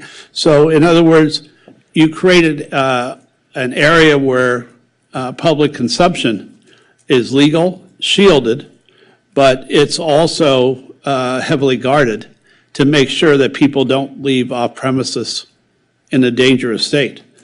And we can set very stringent standards for those consumption lounges, including adding more quality and safety controls that might not be present even in a retail store. So I hesitate to see that the staff had sort of felt unilaterally decided that this was a bad idea, where in fact, with the amount of tourism in the city, everything else, it may actually be a really positive idea in one or two places of the city, if that makes sense. Yeah, and I think, if you read that, that certainly was not intentional. I'm not sure where that impression would have been given. But I think just to sort of level set a little bit, just based on the council study session, we're proceeding really in two phases, right? Council's direction was to come back quickly and immediately to allow the conversion of two operators who are allowed to do medicinal cannabis dispensaries or retailers in the city. So that's the action that is before the council tonight. Right, and one of the paragraphs was there is no defined model for consumption lounges, nor is there clear business model for generating income or related cannabis tax revenue, is I believe what I read. Maybe I didn't. But some such businesses only offer a place for retail customers to sample what they purchased. It seemed that there are models now. Sure, yeah, and I think what I was getting at is that that's really the phase two, right? Because we are in the midst of doing that research. It certainly is occurring in other cities, and we're aware of that. This is brand new to Santa Monica, right? And we can come with you when you're doing that research? You can I'm just come along, yeah. Just or kidding. do your own. Just kidding. Yeah, so I mean, we're planning to bring back to you, potential standards for adult use generally in the city to allow more to open. And as the city manager indicated, the council direction to look into a social equity program that's raising some questions for us. So we will be returning to council for more policy direction. I had a question on that because I think there are numerous models throughout the state of California that when I was doing research showed well-formed social equity programs. Yep. And, using best practices, maybe we don't have to craft our own completely. Maybe we can lift from other areas and amalgamate various ordinances to create something that is workable in Santa Monica. Yeah, and again, you know, we have started that research. We've talked to other cities, and it, again, is raising questions. We did not receive clear direction. I hear what you are saying, but in terms of council as an entire body, you know, we want to make sure that we are being responsive, you know, to what the council wants with respect to the social equity program. So I think we do need to return with some policy, to seek some policy direction, because we do have a range of ideas to present to you as to how we want to proceed with that. Do you anticipate when? That's not for tonight, though. No, that's not for tonight, right? Do you anticipate when you would be returning to us? I think we anticipate we can come back like early 24. I don't have a month in mind, but I think we're hoping something like February-ish. Okay. Yeah. All right. I like the ish part. So my final questions on this, and then I'll stop. I'm concerned about the second retailer who hasn't made a move, second medicinal cannabis store which hasn't made a move to get open. I suspect that they were holding and to see if we were going to legalize retail cannabis. And I'm concerned that even though I understand the existing medicinal retailer is losing money and needs more support because there's really very little market for what they're selling right now, I'm also concerned about splicing this together. In other words, allowing one to open now and then still having to come back and go through this process again. So, thank you. I guess that was comments and questions. I apologize, Mayor. It'll be your turn soon enough to try and patrol that. Councilmember Zwick.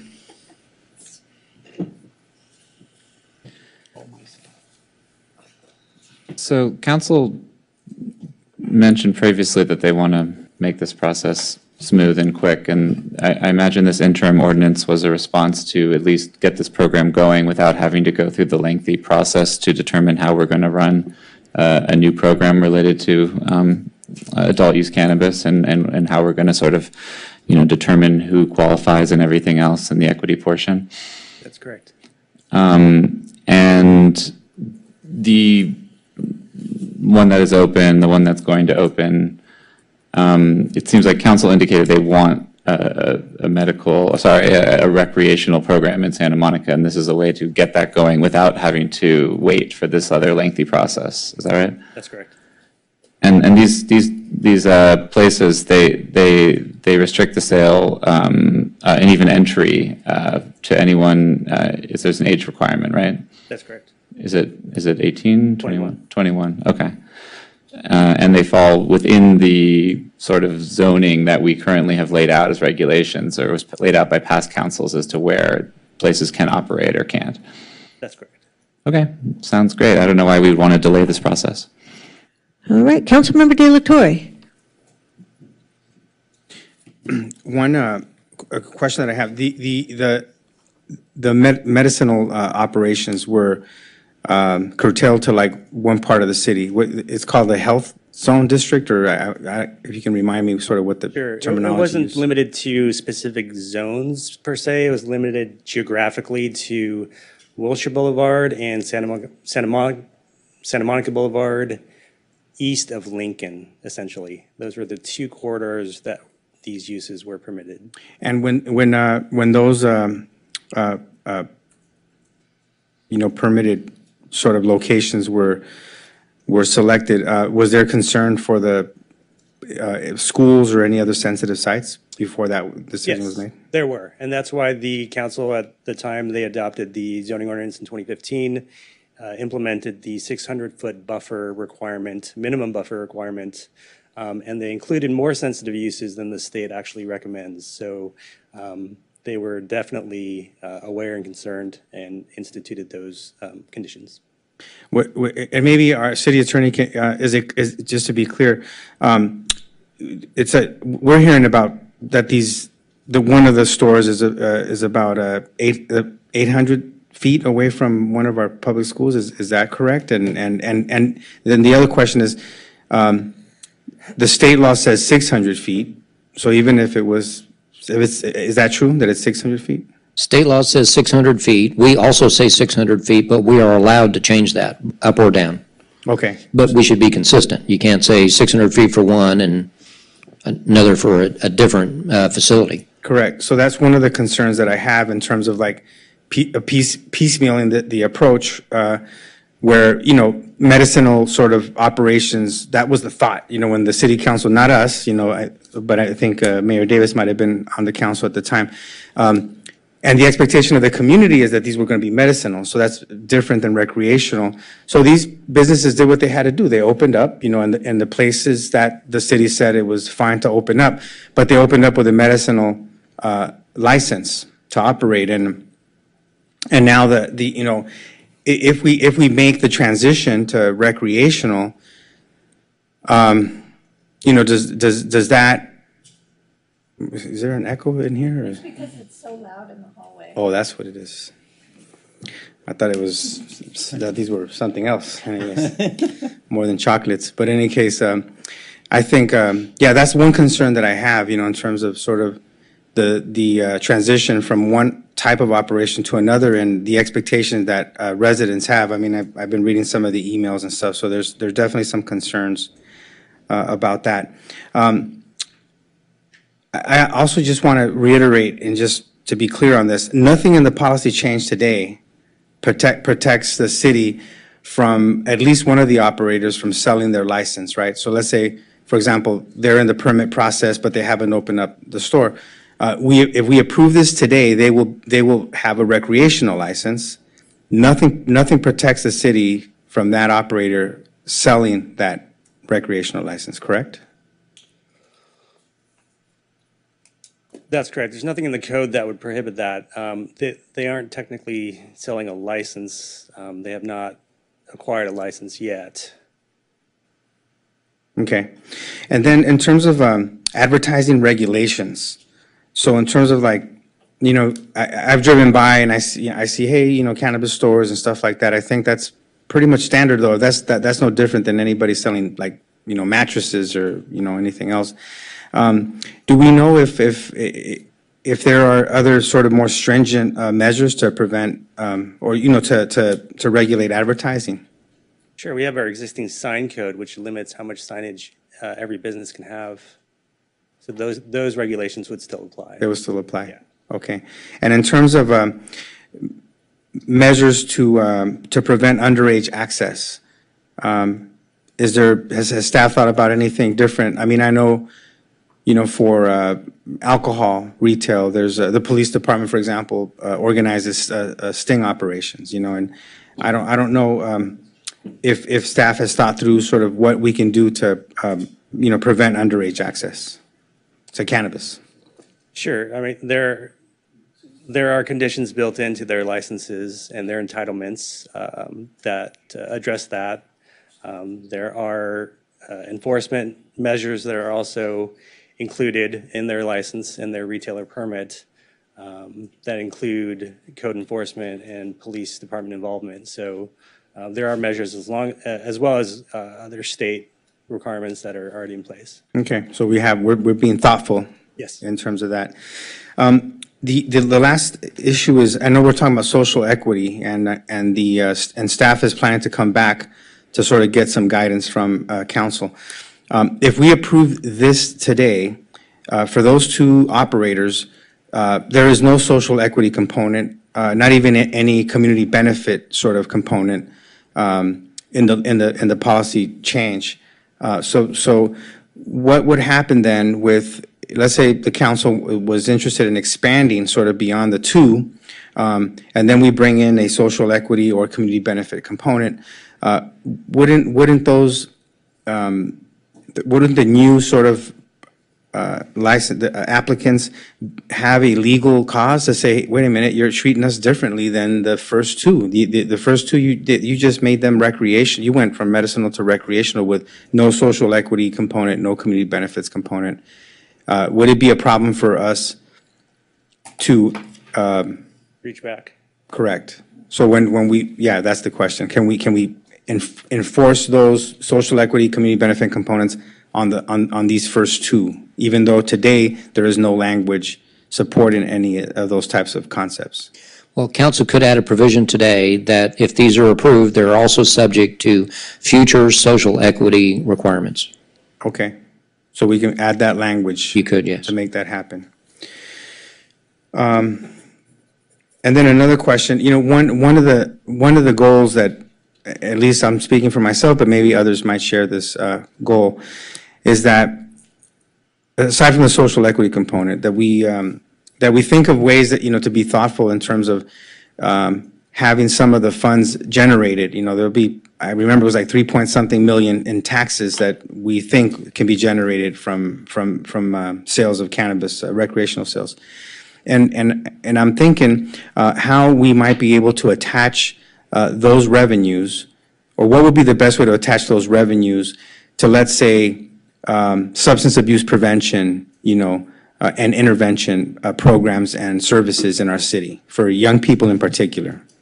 So anytime somebody purchases cannabis, a portion of that supports substance abuse prevention and intervention. What would be the best way for us to make that happen? So I think the recommendation we'd have for you is that when we get to future budget cycles and we have profile on what the revenue generation would be, that in that context, we take direction from council on ways you'd like us to deploy those resources. So I would envision, hopefully, we do something very similar to what we did earlier this year when we came to you in a workshop, giving you an overview of our budget scenario, what our long-term revenues look like, what the forecast looks like. And then in that context, right, when we're unpacking what we think we're getting from cannabis, that we get that kind of direction from you is, hey, this is how we want you to deploy those resources, and we would take that direction and build it into our budget. Okay, so there's an opportunity to do that in the future. And these, if we approved these, they can be also included in that. They wouldn't be sort of quarantined off, right, in terms of from that type of policy. Yeah, it would all be in the general fund and all be subject to council direction, absolutely. Okay, great. Thank you. No further questions. Councilmember Torosis. Yeah. You came to us with this because we directed you to do this, correct? That's correct. Okay, so at one point, all of us were aligned that this was a priority. On the selling of the permit issue, does council think that there is any way to disincentivize the selling of the permit, or are we out of luck there? Sorry, should I say the selling of the? It's the business. You're selling the business. You're selling the business with the CUP attached to the business. Well, you would just be selling the business. The CUP runs with the land, so the location can't change. It would just be someone saying, let's just say it's McDonald's. I don't want McDonald's.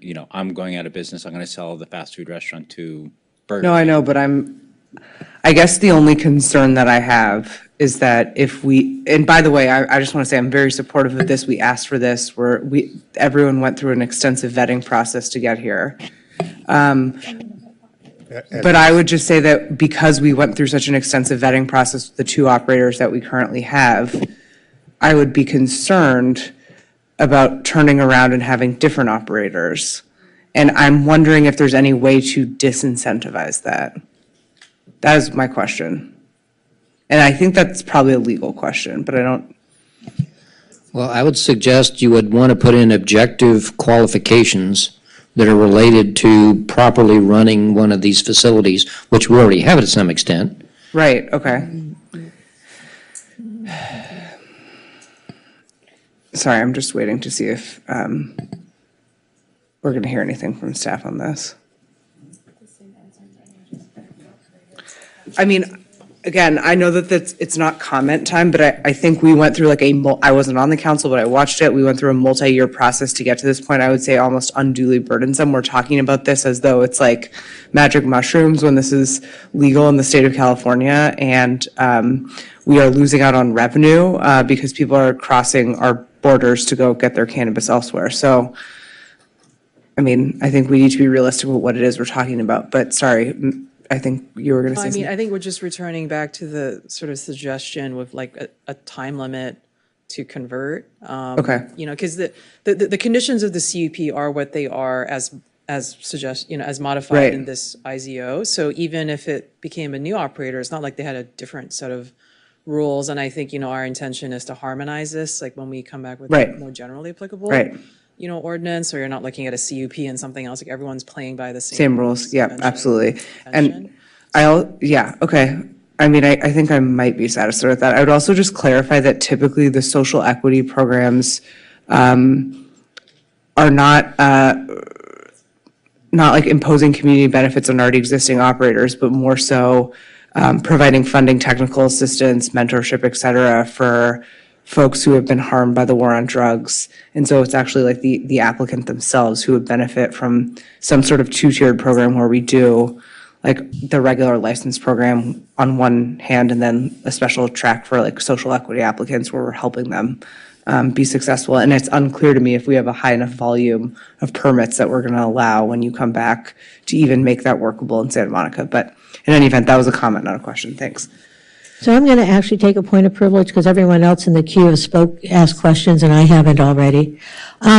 So the fact of the matter is we can put time limits, for example, on how long a CUP exists and that sort of thing, but we cannot restrict someone from selling their business. Is that correct? I mean, we can't make someone stay in the business and say, I'm sorry, you can't sell your business. Correct. And with all due respect to the gentleman who's here and who has opened, if he wanted to sell his business, he could do that as well. I mean, we keep talking about the one that hasn't opened as if somehow there's something magical about that fact. But the fact is, just as if you open a restaurant or a grocery store or a dress shop or whatever, at some point you can say, I don't want to do this anymore and sell that business. But when you sell that business, whatever the restrictions are in the CUP will apply to the new owner. Is that correct? That's correct. Okay, and then with regard to the second business on Wilshire, it's in the 1400 block, if I remember correctly, is that right? Yes. And in that same 1400 block, actually closer to the front door of Lincoln School, you have a Rite Aid and you have a Vons that sell liquor. That's correct.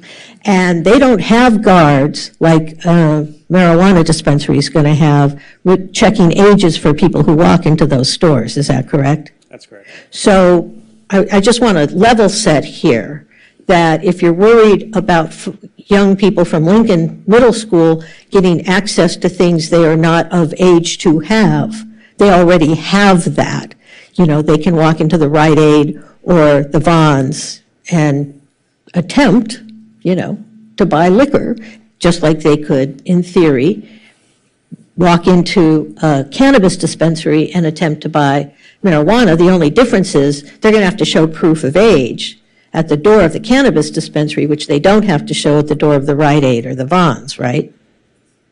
That's correct. So, and with regard to, the direction we gave, I went back and actually looked at the meeting, and the direction we gave was to convert these two from medicinal to recreational. And one of the reasons for doing that, as I understand it, and correct me if I'm wrong, is that with the legalization of recreational marijuana sales for folks over age 21, there's no reason for people to go to medicinal dispensaries unless they're in that sweet spot of age 18 to 21 and they have a doctor's note.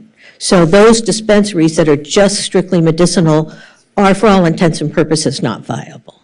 Is that right?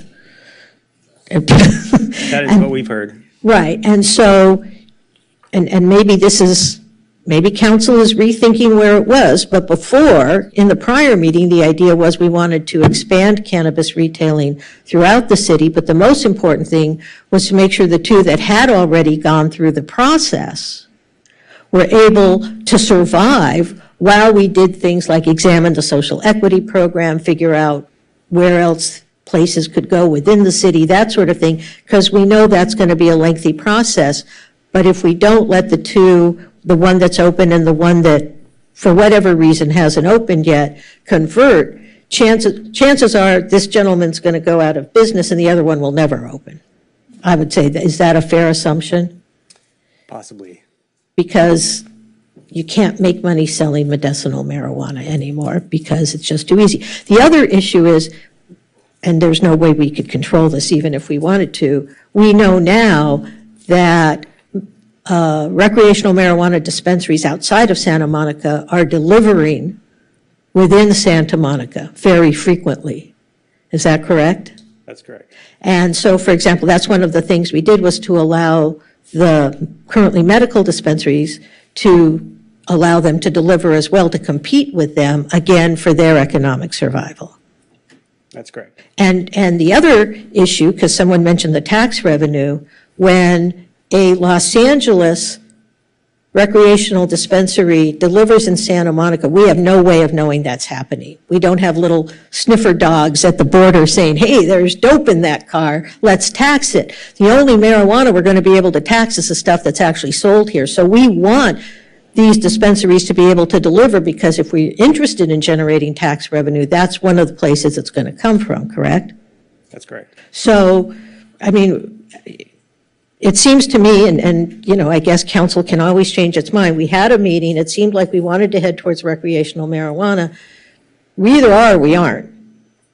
And I think within the parameters, you know, and we can certainly do things like add additional warning signs, we can, place additional restrictions if people want to, but I think we're sort of at that point where we have to make the decision, because we have one gentleman who's already operating a business, we have another one that may or may not ever open, but they at least have their conditional use permit and in theory could open.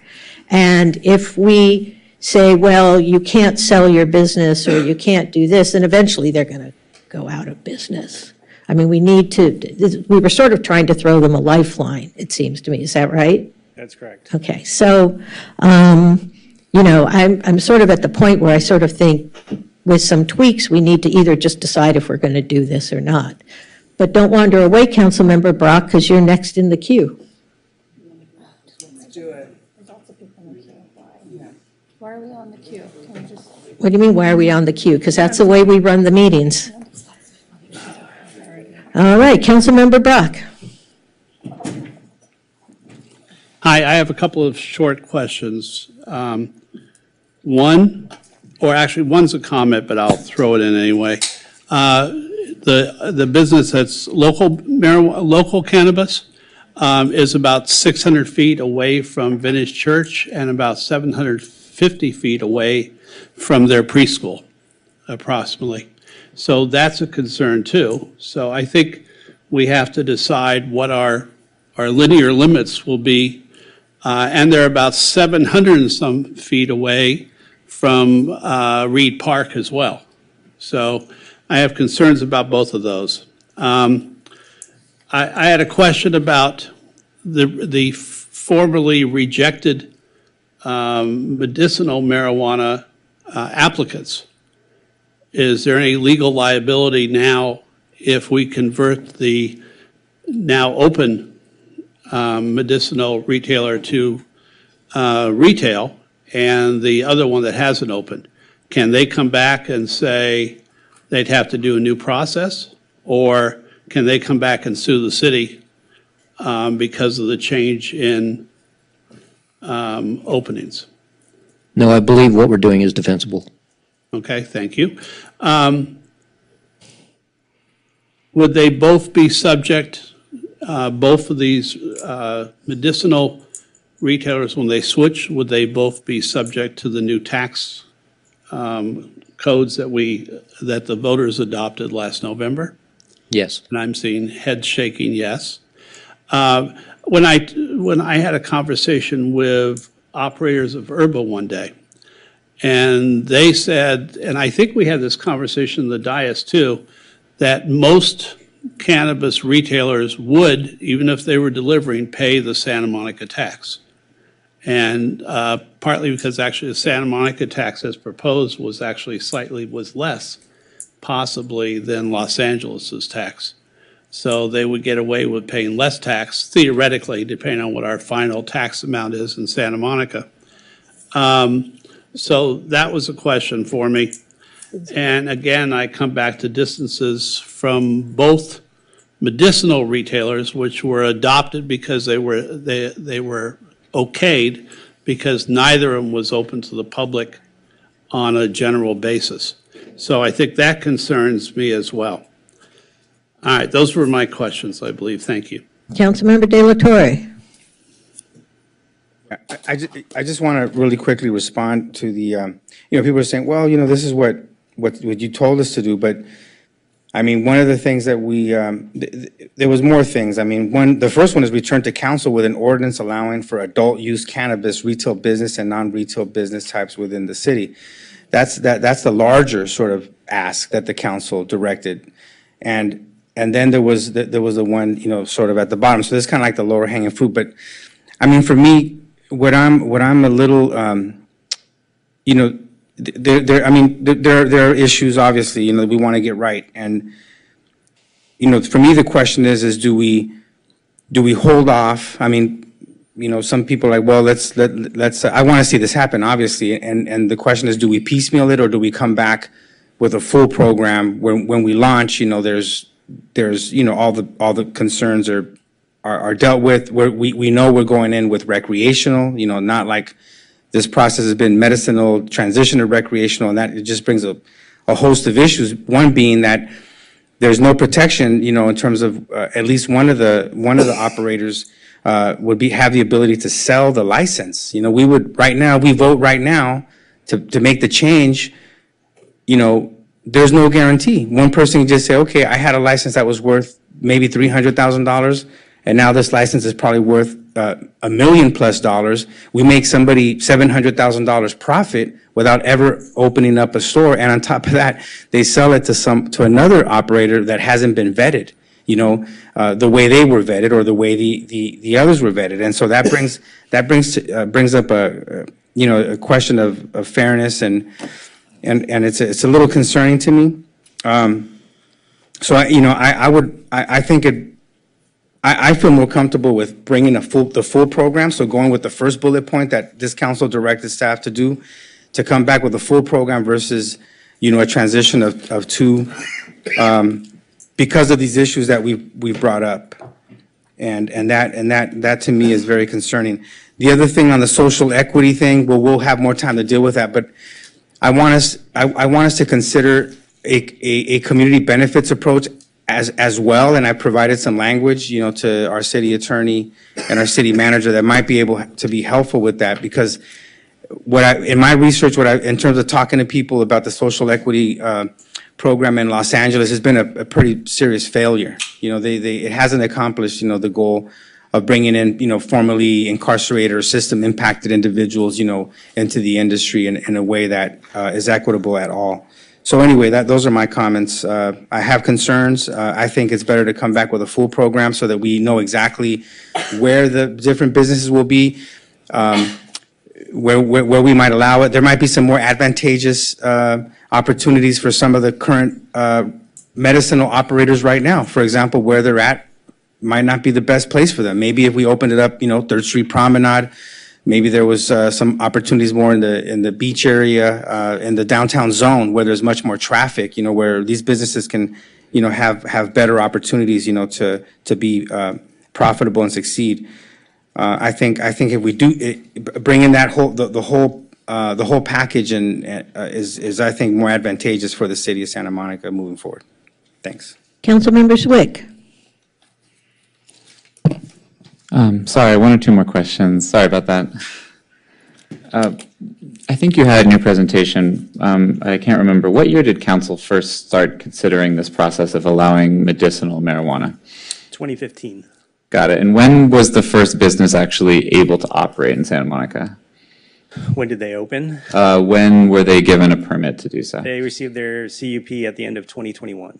So 6 years later, roughly. So this whole IZO, the whole point is that things are happening.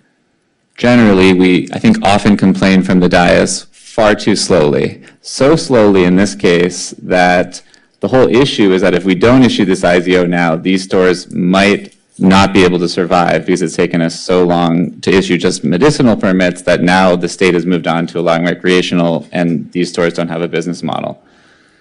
So when it comes to the zoning, you showed us maps during the study session that I think showed that the use actually that was proposed initially was actually far more constrained than council actually recommended. that we do going forward. I believe there was a map, there was almost nowhere on the map that was, not more than 600 feet from a school or daycare or nursery or all of the things like that. Is that correct? That's correct. So if we were to somehow restrict that further, we'd go back to that map that was shown to us before and show that basically there'd be nowhere these places could go. Be very limited. Right. Well, with that all in mind, I agree with Councilmember De La Torre's suggestion that we add some sort of provision that would just cover us to say that these uses, if authorized for retail, would be there'd be a provision indicating that they would be subject to a future equity program. And with that, I'd like to make the motion to move this item forward. And I assume that means moving the staff report with the qualification regarding. All right, we have a motion by Zwick, seconded by Tarosis, and coincidentally, Councilmember Tarosis, you're in the queue. That was what I wanted to say. All right, so we move on to Mayor Pro Tem Negrete.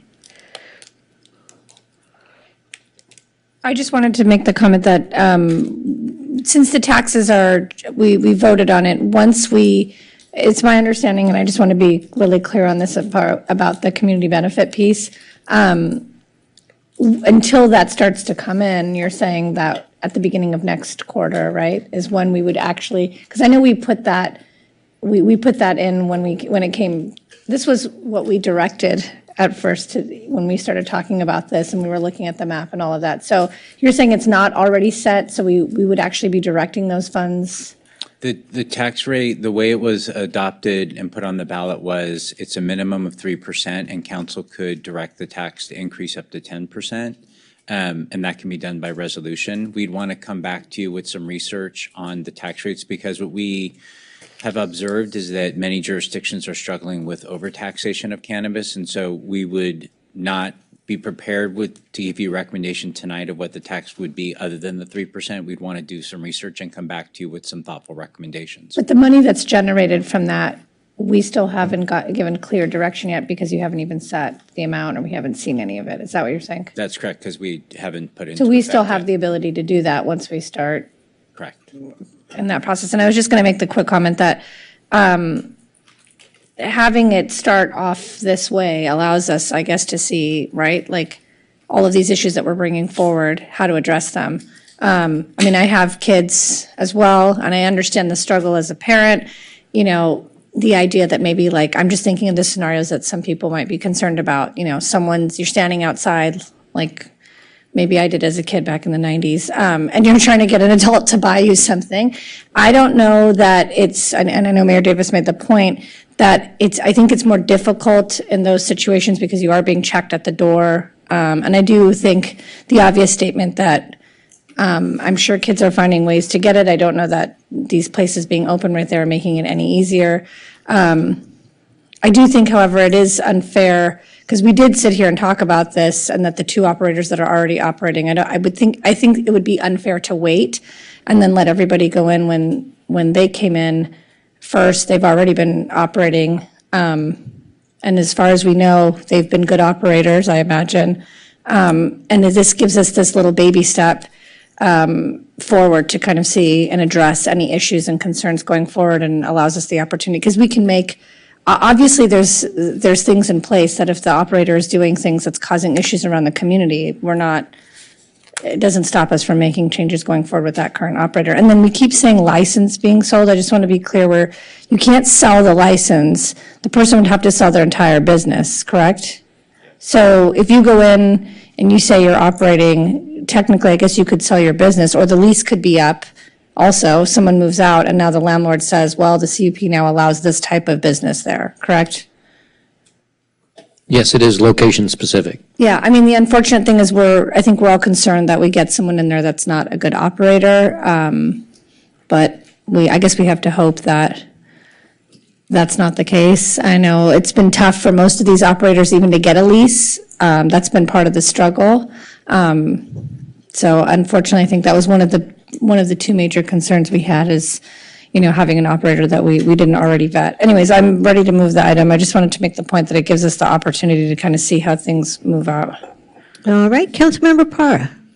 I just wanted to confirm, if we need to give direction at this point in time in terms of the signage? Or is that something that's going to be? You could probably make a friendly amendment to have staff, as part of the administrative regulations, come up with a signage program. What she said. Specific about it, about where it goes? Well, I think staff has to look at that. Is that friendly to the maker, Councilmember Swick? Are we talking about the same warning labels that are prescribed by the state to be on the medicinal cannabis itself? Right. Just to have that somewhere in the store? Right. Large, yeah. I think that's Somewhere in it- friendly. Right. Is that friendly to the seconder? All right, so that's a friendly amendment. Okay, and then I had one more question. In terms of the other item that we talked about, in terms of shortening the IZO time for the switchover from medicinal to adult use, can we do that? Or is that something, would that be that we would discuss here with this? Yes, you could do that through this IZO in terms of establishing like a time limit by, I guess we would suggest like a time limit by which these operators have to obtain the regulatory permit to sell adult use cannabis. And then what would happen if they don't meet that regulatory limit? Then they would lose the ability to sell adult use cannabis. Okay. And just to clarify, to get the regulatory permit for adult use cannabis, does that come from the city or the state? Comes from the city. So it would basically, the business that's already operating in theory would come in tomorrow, assuming we pass this, and say, I want my permit. This really is addressing more the issue of the one that hasn't opened yet. Is that Right, correct? exactly. It's geared towards the one that is not yet open. Okay, and did you have a sort of reasonable period in mind? We've been debating this when I think June 1, 2024. Sounds good to me. All right, is that friendly to the maker? Is that a date for them to apply or for the permit to be issued? For the regulatory permit to have been obtained by the operator. So the reason is that that particular, the permit's actually been in ready to issue status since last June. They'd have until 2024, essentially, like 2 years to actually pull that permit. So that's why we thought June 1 seems reasonable. So this is just the permit to operate overall. It's not about converting or something like that. They Yeah, just would the permit to automatically be allowed to do. Yeah, like to pull the regulatory permit to do the adult use cannabis. So basically, like, pull the building permit, do the construction. Yeah, I think my only concern is that, that the timeline take into account their action and not how long it might take the city to respond to certain things. So I'm trying to understand, like, is there some timeline we can give for them taking an action that is not dependent on how long it takes us to approve something? I mean, I suppose you could always go back to submit an application to. But they've had this permit for how long already? But I don't know if They've that had it for 3, 4 addresses your. They've had the permit already for 3 years, or 2-3 years, and haven't done any, whatever. And so now we're giving them more time. And so, like, this is a way of answering what we discussed originally about, transferring it. it's like, get your permit. And then if not, let's open it up for the vetting process again, so that, now you can get a full, adult use permit. I mean, certainly, this is an IZO, so if for some reason, it doesn't work, I mean, I think, we would, that operator could certainly, let the council know that, staff could bring back, the IZO and sort of, does the council want to consider a different direction, right? That's the beauty of the IZO. Is Okay. I mean, this could you be an can change it, incentive. It could be an incentive for them to. Okay, that sounds fine then. Yes. All right, so that amendment is also friendly to the maker, friendly to the seconder? I'm sorry, what was the timeline? I didn't hear that. June 1, 2024. Thank you, Jean. All right, Councilmember Parr, did you have anything else? No, thank you. All right, Councilmember Brock. So Oh, I want to preface this by saying that I'm one of the makers of the citywide tax on cannabis and want cannabis stores. I want us to have great regulations, but I also want us to be open for business in the cannabis arena. I remain concerned, however, that we're piecemealing this so much. So for instance, the tax rate, right? We can't adjust the tax rate on the businesses tonight that would open, can we? Just a quick. No, that's not on the agenda. Okay. So that's a concern because they would get, I guess, the benefit of a 3% tax rate, which would probably be the lowest in California right now. Well, the consumer would get the benefit of the tax Well, the rate, and the benefit- city would get less revenue. The business doesn't necessarily benefit. Well, the unless business it would benefits drive more because more demand to people them. may go in. So I remain concerned about the distances from a church, a preschool, and a middle school. And that we haven't fully formed our regulations. I appreciate Councilmember Zwick and Councilmember Parra that we are moving up the deadlines on the business that has never made an effort to open. But I remain concerned about the other parts of this deal. And I certainly want local cannabis to succeed. But I also want to have something that becomes fair to all potential retailers as well. So that was my question. Thank you. All right, Councilmember De La Torre. Yeah, I want to make a couple of friendly amendments to the motion on the table. One is to have a good neighbor policy that we direct, that in approving this transition, that there would be either a way to lodge a complaint. There's concerns if someone's, hey, there's too many people smoking in the alleys, or there's any issue that affecting the residents in close proximity to the store, that they would have an ability to go on their webpage, and submit an email, that they would have to respond to. Is that possible, City Attorney, that we could have like I call it a good neighbor policy, but it could be also a complaint box, something in a digital format, where neighbors can deal with the stores, and the stores can be immediately responsive to whatever concerns they raise. Talking about directly with the stores, not with the city, complaints to the city? Correct.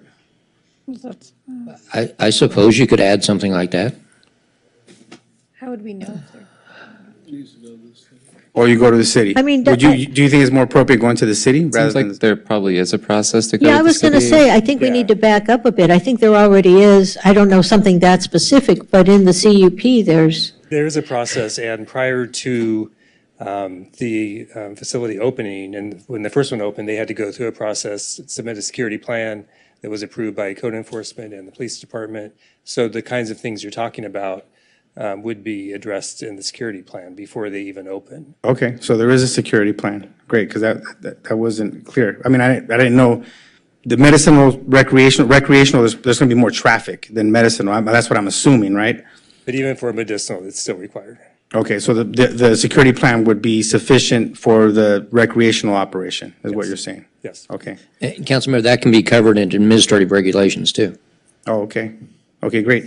And then the other question is, in terms of protecting youth and children, and I know that there's already, the packaging, for example, they make it more difficult, for let's say, people to open things, which I think is very appropriate.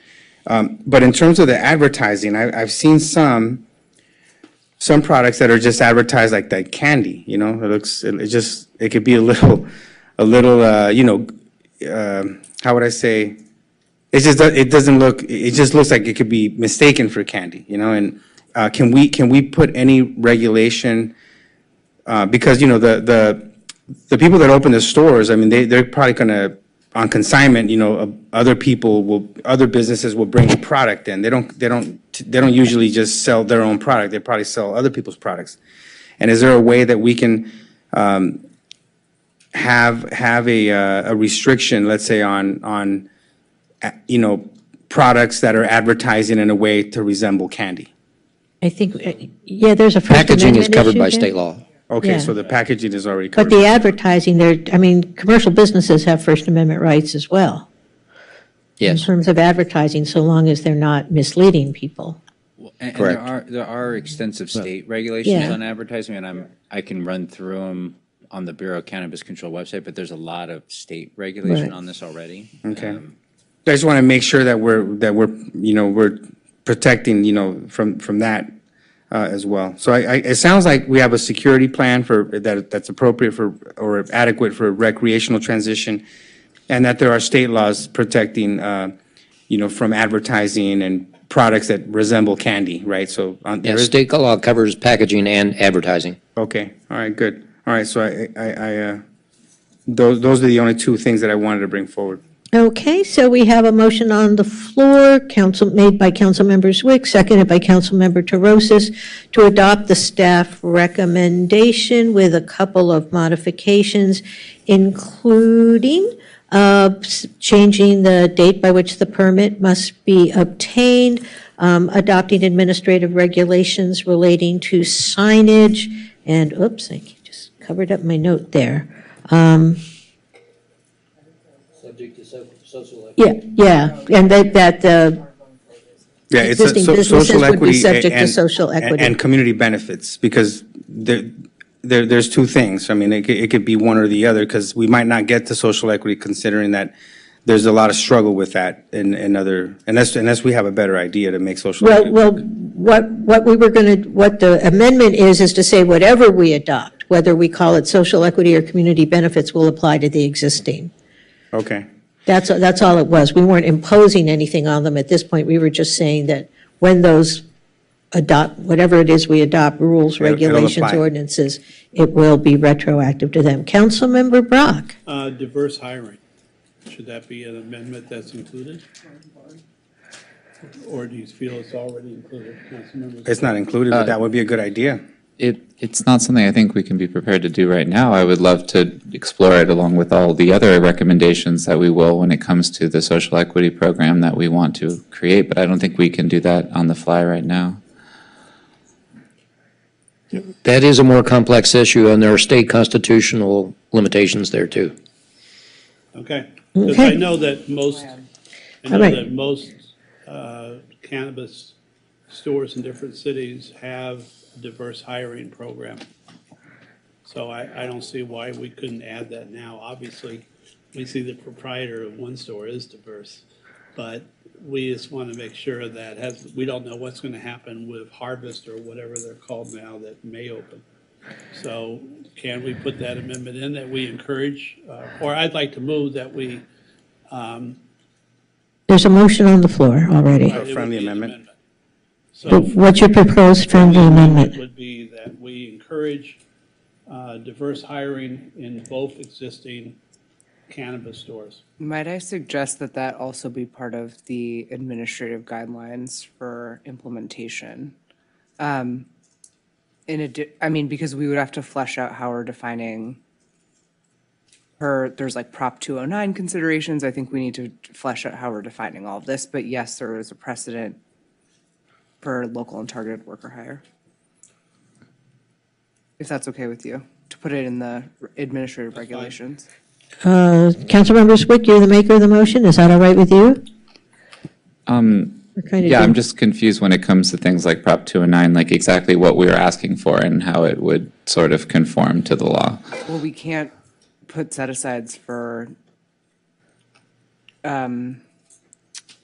different ethnicities or gender under California law. So then what are we asking exactly? I mean, you could say you want to hire people within a 5-mile radius, you want to hire people living below the poverty level, you want to hire people who are in public assistance, et cetera. Right. And this is like, this will be a mandate on their hiring. Not necessarily, I I'm not think. necessarily calling for a mandate yet. When we do the final ordinance next year, yes. Well, be careful about the word mandate. I think you can write Because I think best you're giving our efforts. city attorney apoplexy over there. We can This encourage is what I'm diverse trying to hiring understand practices. what we're asking. It's just an, Yeah, I think- an exhortation that they, is that what we're talking about? Essentially, yeah. Okay, I well- think it would be part of the administrative regulations to say, maybe it's something to say, the city has a policy, diversity, equity, inclusion policy, and we would hope that anyone, would take that into account in their hiring practices or That something like sounds that. friendly then. But I think the second you get into mandate or whatever, That was my concern. Okay. we're going to get a Prop 209 lawsuit. Mayor, I just have also just direction to staff as we vote, and I wanted to know, can we do that after the vote, or? We'll do that after the vote. Okay. All right, so is everyone clear on what the motion is? Yep. All right, motion by Zwick, seconded by Terosis. May we have a roll call vote, Ms. Anderson-Warren? Sure. And I just wanted to clarify, this is for both of the ordinances, correct? Yes. It's for the staff recommendation with the friendly amendments included. Okay, because there's two ordinances on here. There's two ordinances listed. So I Right, just but the staff recommended both ordinances, as I understand it. All right. Councilmember De La Torre. Yes. Councilmember Terosis. Yes. Mayor Pro Tem Negrete. Yes. Councilmember Brock. Yes. Councilmember Parra. Yes. Councilmember Zwick. Yes. And Mayor Davis. Yes, that passes unanimously, 7-0. And Councilmember Zwick, you need to press your button a second time. There you go. Yeah, and Mayor, I wanted to give a quick little direction. There was I know staff said that they can potentially bring the full package, the full program, back to us probably in February, March. I heard it was like, sort of like early 2024. No, that's the, yeah. Sorry if I gave you that impression. It's, I think the coming back, seeking further direction. So coming back to you with a body of research, but not, I don't think we'll be back with like a full ordinance per se, because I think as you can see in your discussion tonight, there are many different thoughts and opinions about this, and that's what we want to seek clarity on. So what's coming back to you is, more, it's a study session, sort of a progress update where we're at, and, a policy range for the council to consider so that we can receive further direction and coming back to you then, with the full ordinance Okay. at a future date. I just want to make sure that the three recommendations that this council made, we dealt with one of them today, but then the other one is to bring back, Yes. zoning and so forth. So we want to make sure that staff understands that this is not to supplement sort of the larger program that we want to be brought back. No, not at all. That's why I said this is a two-phase process. This was the bringing back the quick IZO, and then we absolutely understand that you would like the broader ordinance and then the social equity program, and those two do go together. And what timeline? I mean, in 2024, I mean, what in terms of? So I think our plan is we want to bring forward a body of research to you and some questions about how to structure the social equity piece, which will essentially help us figure out what the timeline will be to bring back the larger ordinance. So we can answer that next question after we get through the study session with you when we talk about the social equity piece. All right, thank you very much. We will move on to the next item then. So the next item is introduction and first reading of the water and wastewater capacity study ordinance.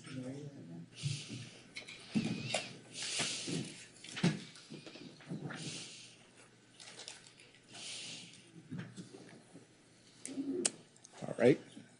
Good evening again, Mayor Pro Tem, council members. Sunny Wang, Water Resources Manager with the city. I'm here to present on item 8D, Water and Wastewater Capacity Study Ordinance.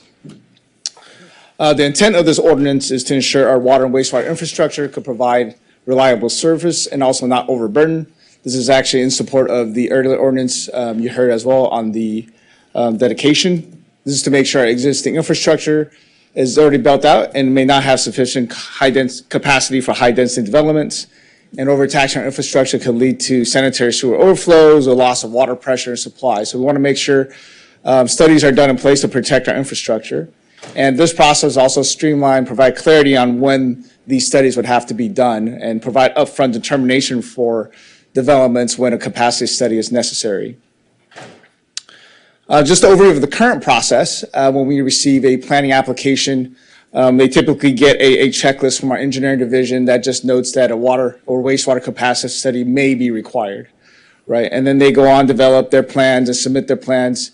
At plan check, that's typically when we look at it and look at the determination if they actually need to do a studies, which is pretty late in the process at times, depending on what is actually required.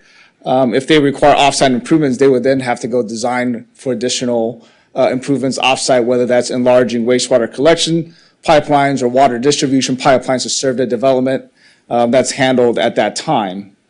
So what we're proposing with this ordinance and to support the streamlined entitlement application is that upfront we will tell the applicant whether or not they would need to conduct a study. just to be clear, is the need to conduct it. They don't have to actually conduct a study and find the results yet. That would happen as they're developing the 100% plans and preparing that for plan check review. So they will work with our staff to determine what that study is, what is required, where to monitor, et cetera, as they're preparing plans, so that when they go to building plan check, they have a complete plans for development as well as any offsite improvements that's required. This is a quick summary of the timeline on the development of this ordinance that started really in June. We had a public outreach meeting with developers end of July and provided a draft ordinance or key highlights for the input at that meeting. And then we had a closing date of August 14th for any public comments that they may have on this ordinance, and we didn't receive any. Dates at the other end should be updated, as first reading is now October 24th, and the second reading will be at the next council meeting. So just to provide highlights of the water capacity study ordinance, this is to amend Santa Monica Municipal Code 7.12.180. And the highlights of the capacity study ordinance, there's applicability, definitions in there. But the key things we want to highlight is the timing and submittal of the study. As I mentioned previously, the determination whether a study is required or not is deemed complete at the planning application. So they would need to contact Water Resources, and we'll let them know if they actually need to conduct a study. And that's it at the planning stage to determine if a study is necessary or not. And if it is required, it will be conducted as it developed in their plans for the development, and it will be completed before building permit plan check. The requirements for the offsite improvements, if any additional offsite improvements are required, they are the responsibility of the developer as it's needed to accommodate the increase in service driven by that new development. And the required offsite improvement will be confirmed at the time of building permit plan check. And the applicant's also responsible for any fees. There's a water study review fee that's associated when they do need to run the capacity study. There's time involved on our side. There's an established fee for that process, and they're also responsible for the offsite improvements itself. We do have a provision in there that we may refuse service if it truly causes a significant adverse impact to our water distribution infrastructure from that development. And we do have exemption in there for any undue hardship that this ordinance or this study may cause. Next, we also have the wastewater capacity study ordinance. This is to amend Santa Monica Municipal Code 7.04.880. Similar language as the water capacity study ordinance, similar requirements. Just want to highlight some of the impacts. For new developments, in most cases, our wastewater infrastructure is impacted more than the water infrastructure. However, only about 2 or 3 instances in the past 5 years where we have required local offsite improvements on the wastewater infrastructure. An example of that is the 710 Broadway project, where the 8-inch sewer line that runs through the alley of that property was relocated and increased to 12-inch to serve that development. So that's one of 3 that we've seen in the past 5 years in the city. So the recommended action is to adopt a CEQA finding that exempt from California CEQA, California Environmental Quality Act guidelines, and to introduce the first reading for the water capacity study as well as the wastewater capacity study ordinance. Thank you. It's riveting. No question? All right. Well, I see Councilmember DeRosas in the queue. Sorry. Yeah, I mean, this makes sense. It looks like we haven't updated anything since the 1990s. I just want to be clear that the developer's paying for any offsite improvements, period. That's correct. Great, lovely. I'm good with this. And not seeing anyone else in the queue, we've actually done this before with certain developers. For example, I think the 501 Broadway project had to build out some infrastructure. If That's I correct. remember correctly. Right. They had to also So- help with the recycled water line as well. So it's not like this is some new thing that we're No, imposing yeah, on people. instead of We're going just- into agreements, it's all determined through this process, so it's actually more clear now. Okay. I'm not seeing anyone else in the queue. Happy to move the item. All right, moved by DeRosas. Is there a second? Second. Seconded by Brock. No one's hopping in to make comments. May we have a roll call vote, Ms. Anderson Warren?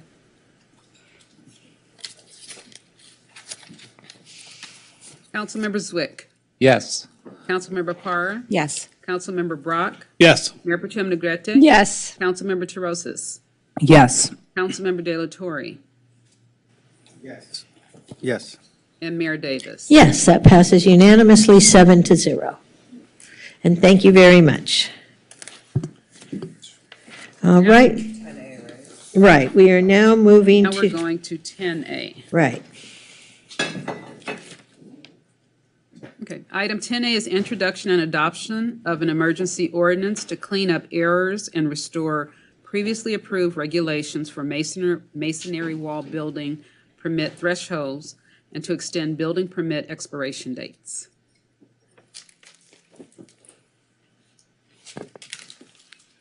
Thank you. Thank you. Good evening, Mayor, Mayor Pro Tem, and council members. Going to hold off until the PowerPoint comes up. You are 10A, right? I only have one slide, but still, it's helpful if you see it. Great, thank you again. So the item I'm presenting tonight is an amendment to Chapter 8 of the Municipal Code.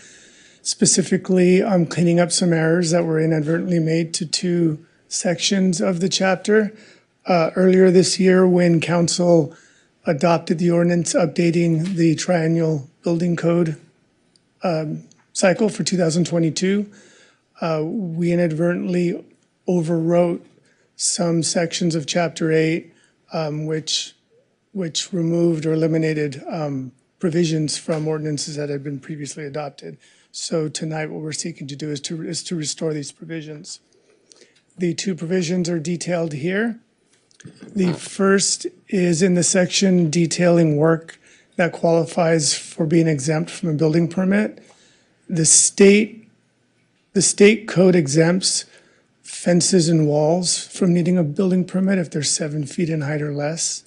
In 2019, we adopted a local amendment that is consistent with the 7 feet for fences. However, we adopted a local amendment lowering the height to 4 feet for masonry or concrete walls due to seismic and structural safety issues.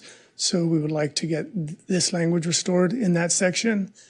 And lastly, the second provision relates to the codification that took place of the 2-year COVID extensions to the deadlines that when we codified the extensions that were in the emergency order, specifically to building permit expirations. So we would just like to restore the language allowing 2-year extensions to building permits issued and active as of March 13th of 2020, issued between March 13th of 2020 and the end of 2022, as well as permits issued pursuant to a complete application submitted between those same two dates. And that concludes my presentation. The recommendation is just to restore these two provisions. Thank you. Do we have any questions? No one seems to be asking any questions. Do we have a motion? Make a motion to move this item. Second. All right. We have a motion to make the two changes proposed by staff by Mayor Pro Tem Negretti, seconded by Councilmember Zwick. No one's in the queue to comment, so may we have a roll call vote, Ms. Anderson-Warren? Councilmember Zwick, Yes. Councilmember Parra, Yes. Councilmember Brock, Yes. Mayor Pro Tem Negrete, Yes. Councilmember Terosas, Yes. Councilmember De La Torre. Is he not there? Okay. He'll be back in a minute. Okay, and Mayor Davis. Yes, that passes 6-0 as Councilmember De La Torre is currently off the dais. All right, I think that takes us to, 8F? Back, right. All right. Give me just a second. Okay, here we go. Okay, so item 8F is recommendation to accept Senza Pagnuzzi, I'm guessing, resignation from the Disabilities Commission and authorize the city clerk to publish the vacancy. I move that we do so with gratitude and direct the city clerk to publish the vacancy. There a second? Second. All right, moved by Davis, seconded by Brock. Can we do this by a Yes. voice vote? All those in favor? Aye. Any opposed? Any abstentions? Nope. All right, then that passes. Moving on to item 8G. 8G is request of Mayor Davis and council members Terosas and Swick that the city council support the Justice for Renters. California Secretary of State has verified that the Justice for Renters Act has qualified for the November 2024 state ballot. The Justice for Renters Act is an initiative which will expand local control over rent laws by replacing the Costa-Hawkins Rental Housing Act. Costa-Hawkins prohibits rent control on single-family homes, condominiums, and rental units that were built after 1995.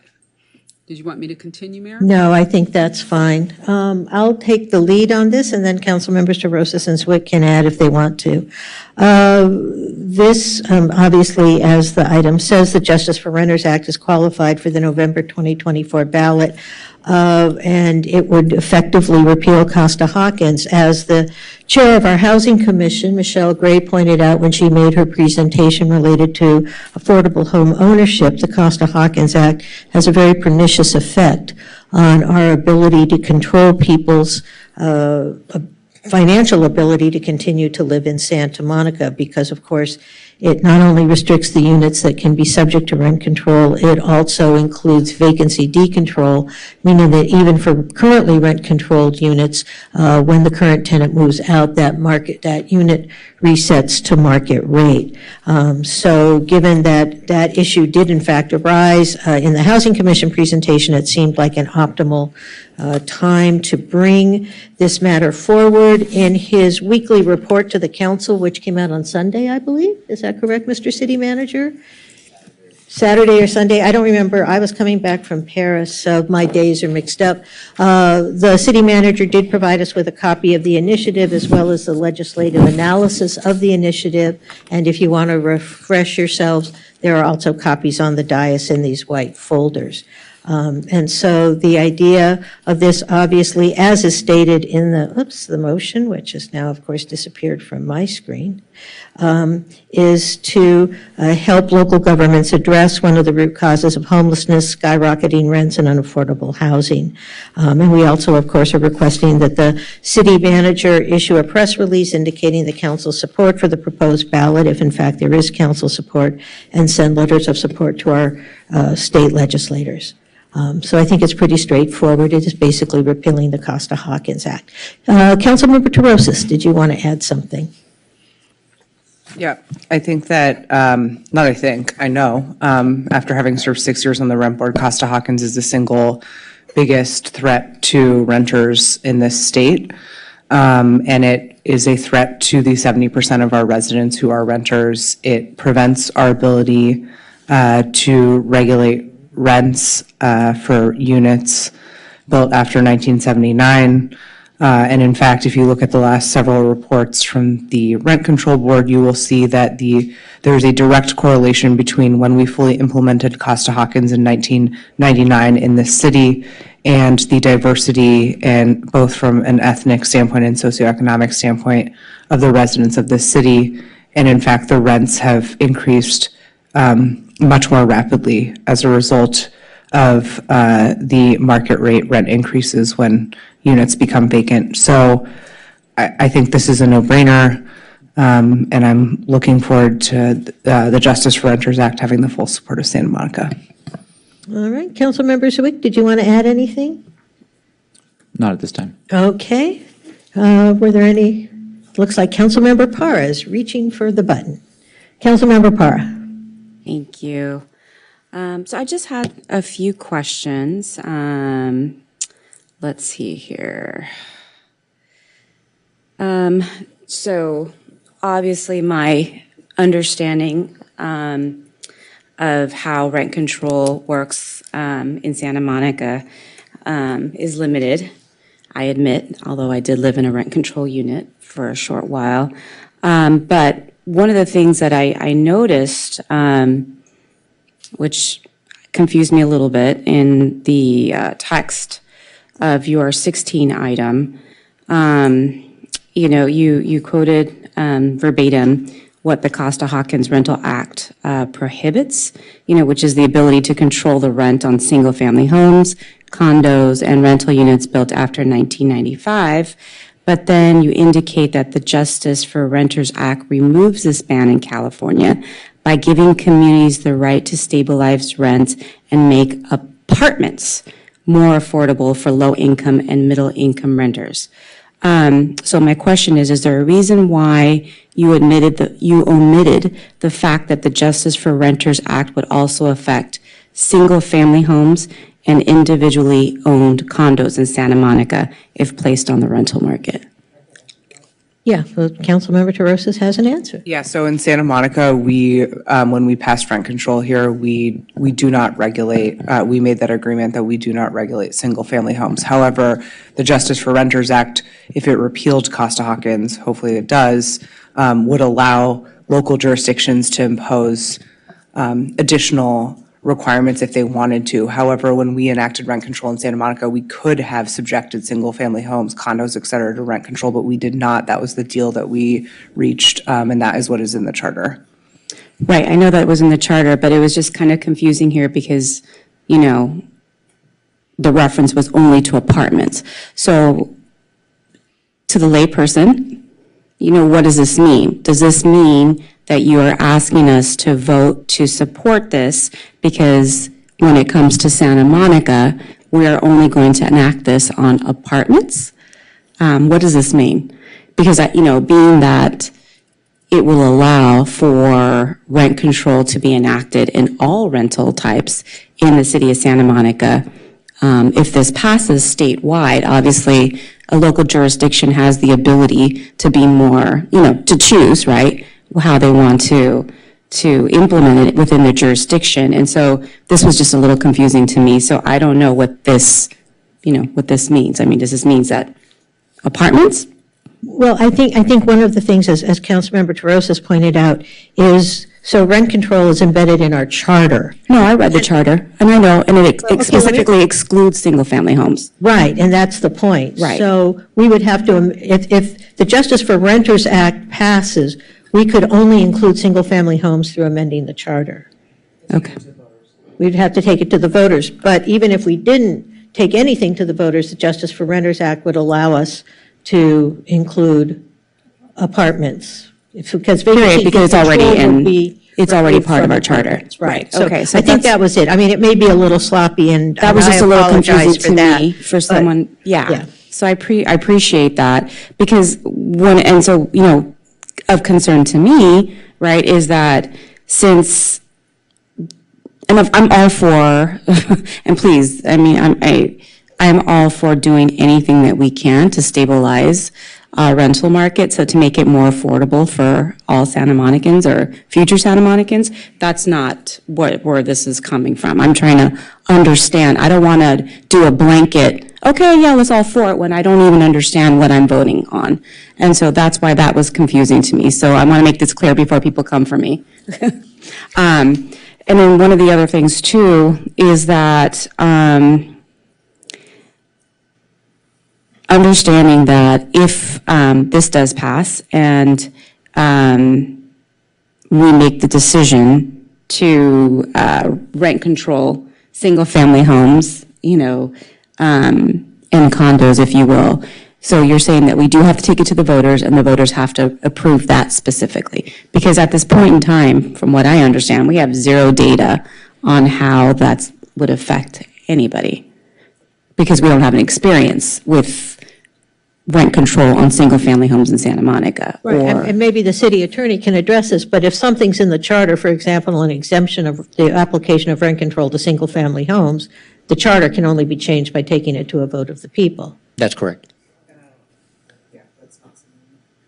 Yeah, I mean, it's important to remember this is a statewide initiative, Right. and we're not suggesting that there be any change to the language of the initiative. In some communities, single-family homes are subject to rent control, and in some communities, rent control is only enacted through ordinance as opposed to the charter. So we have to sort of live with how this would apply to us here in Santa Monica, which is if there were some attempt to change the charter, then that would have to go to a vote of the people. And that's why we needed to have this open discussion about it, because that's some of the confusion and conversations that I've been having with people, that there was kind of a misnomer, a misconception on what can or cannot happen, given if this were to pass, which chances are it's probably going to, is how it's going to affect all units in the city of Santa Monica. So I appreciate the clarification, and I think that's all I have for now.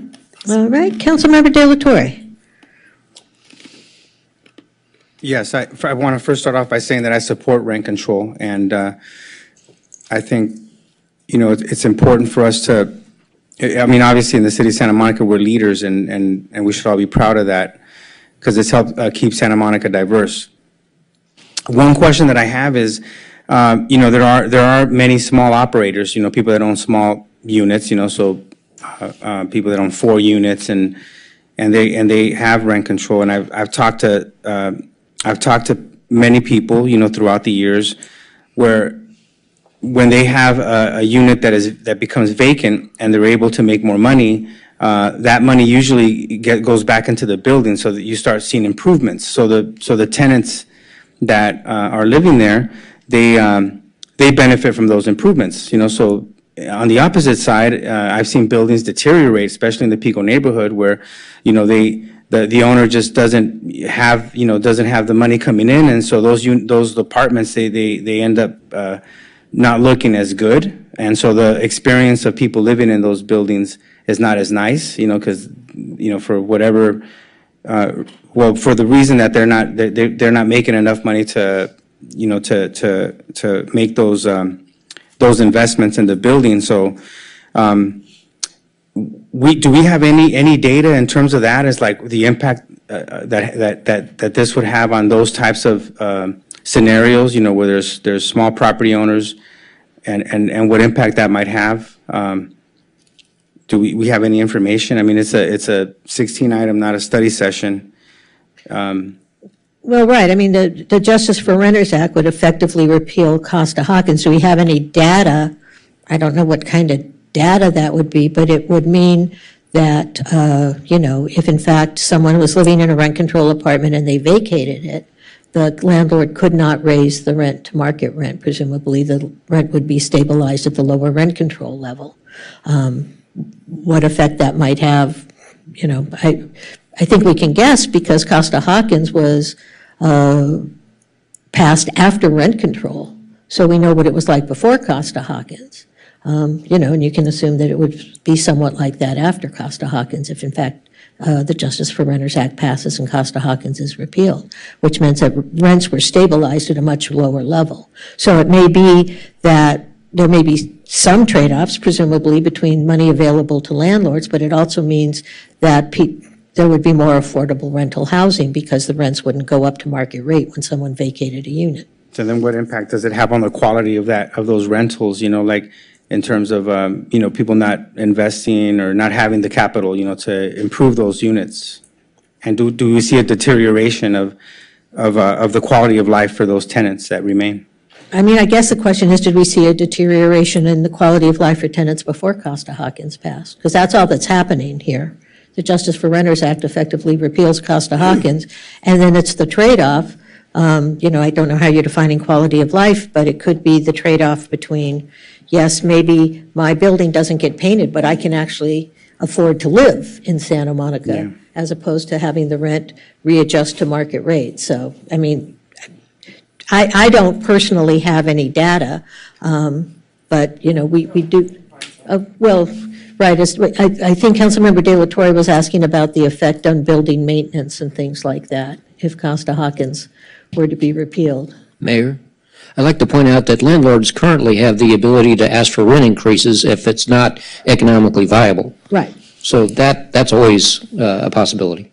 Right. And well, yeah, that's in Santa Monica, correct? But It's constitutionally required that they make a fair return on their investment throughout the state. Throughout the state. Yeah. I wonder how many times that's been used in Santa Monica. You were on the rent control board.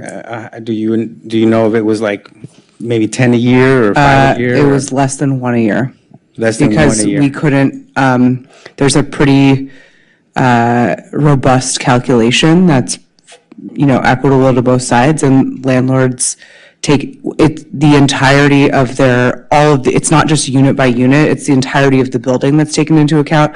I wish Executive Director Condon were here, but I'll get the annual report. There's very, very, very few buildings that have predominance of long-term tenants in them. So if you actually take the totality of the earnings of the landlord for all of the units in their building, they're all making much more than a fair return. So it's very hard for them to argue that they are not making a fair return currently.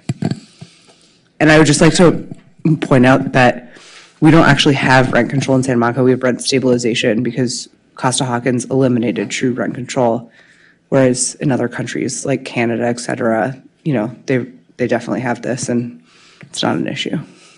All right. Any other questions or comments, Councilmember De La Torre? I had another question, but it's on my my satellite's not working right now. So I need to. No, I might come back to it. Okay, that's fine. Mayor Pro Tem Negrete. Okay, well, I had a question, but also just a comment. As someone who lives in rent control in a building that is not well maintained, I can tell you that when people do move out and there's the ability to raise it to market rates, they do, but they don't raise it to what they could, and they continue to not maintain the building. So just as somebody who's experiencing the fact, and I see it all around me, there's plenty of buildings that charge a lot for rent, and they don't upgrade the units, they don't take care, the units look like they're dilapidated on the outside. And I don't know what the incentive is for that, but that I can just say that attests to the fact that that's happening, and our landlord happens to own a lot of buildings in Santa Monica and doesn't live here. And you can point them out. Once you've seen one, you know which ones are his buildings. They're all poorly maintained, and there's constant movement because we have lots of students from SMC, so it's constantly being re-rented at the higher rate, at the higher rate, at the higher rate. I just wanted to make the point because I grew up in rent control, and literally the only reason my family's still here, and I know I say that all the time, but it really is a true fact. We have looked because we are so displeased with how our living situation is in terms of, we have a counter that's from 1963 or whatever, and windows that are single pane that during the winter there's cracks, there's just all sorts of problems, mold issues. And every time we look to move to anything comparable for a family, it's impossible to find anything less than $5,500 a month that's an apartment that's 3 bedrooms, 2 baths. So I say that to say we feel fortunate where we're at, 14 blocks from the beach, but we also feel trapped. And it feels severely unfair because my husband and I both, we do okay for a middle-class family, and we also contribute to our community in large ways. And not that that should be a precursor for being able to live here, but it often feels like I run a business in Santa Monica, our kids go here, I grew up here, but I am trapped by the apartment I live in. I don't have the ability to rent another apartment. And part of that is because when we moved around in Santa Monica, we had to look for buildings that were old and dilapidated. The buildings that were built in the 80s and 90s were not options and are not options today. So I just think we have to really be considerate about how difficult it is to work as a middle-class family and live in Santa Monica in some of these buildings that you'd be really surprised the conditions are. But I think some of the questions that Councilmember De La Torre maybe we're getting to, and I have the same question is, I do also see the other side of the unfortunate, because we're not income testing anyone, right? So I think I do have this question. So when you say it doesn't go to market rate, let's just say someone was in their unit for 40 years and they're paying $850 for a 3-bedroom, 2-bath that could easily be rented for whatever that is on the market rate. Are you saying that when they move out, that rent stays at the 800 and whatever, like it cannot be raised at all? No. No, it would be raised in accordance with our rent control charter. So what would be a good example? I think. So when I was on the rent control board and they tried to pass this in 2020, I believe, we started to look at an analysis because Santa Monica did used to have vacancy control, and now you have wildly disparate rents depending, like you mentioned, depending on the person that's been 40 years versus 1 year. And so first of all, we would have to choose to enact vacancy control again. Like right now, we're under vacancy decontrol, and the passage of this state law would not mean that automatically things revert. It would just give us that option, and we would not be able to do anything without an intensive fee study and economic analysis to figure out what CPI you're using to increase rents to what rate when you've like reset the rent and someone has vacated and that person's been there for 30 years, because it wouldn't be fair, like you just mentioned, to increase the $800 rent to $850, yet the next apartment over that's $3,000, that gets Right. increased to $3,050. So I don't think that we would be able to say what we would do without very careful like economic analysis and study if we even wanted to go down this What path. would happen if this passed? I think that's the question is, because I wonder It would give too. us option. It would give us more options, I think, to regulate the rents more. Right, but how would we get to that point? I'm just saying if let's just say this moves forward. I also asked the question because the lead up to that is like, if it is someone who's making, who just scores and is like making, $400,000 a year and decides like, oh, look, this one, I know somebody, I got an in, and they're getting that apartment for a lot less. I mean, I think the idea is we're trying to give people the opportunity who can't afford that without, this isn't Section 8, I understand that, but how would that work out before we came to Yeah, well, council? and I'll defer to Councilmember Terosis, who has my, but I think, and the city attorney can correct me too, I think the law is very clear that you can't income test Right, for I know. rent control. So we can't say only people who make X amount of money can get the benefit of this. I think the idea is that, again, as Councilmember Terosis points out, that if the Justice for Renters Act were to pass, what would happen is that we would probably have to have a rent control board do an extensive study and figure out, how we would want to address the repeal of Costa-Hawkins. But my guess is that the most obvious answer is it would mean that if your family, for example, were to leave your unit, your current unit would not necessarily reset at market rate, which is what Costa-Hawkins requires. It would reset at some lower rate, and it would mean that if someone in a unit nearby you that met your requirements vacated their unit, that unit would also not reset to market rate, so you might have more options in terms of where you might be able to relocate because the rent would not go up to $5,000 a month or whatever. I mean, that's really what Costa-Hawkins does. I mean, it has a lot of nuances that Councilmember Terosis can speak to, but effectively what it says is when somebody moves out of a rent-controlled unit, the landlord currently is entitled to reset the rent of that unit, whether they improve it or not, to market rate.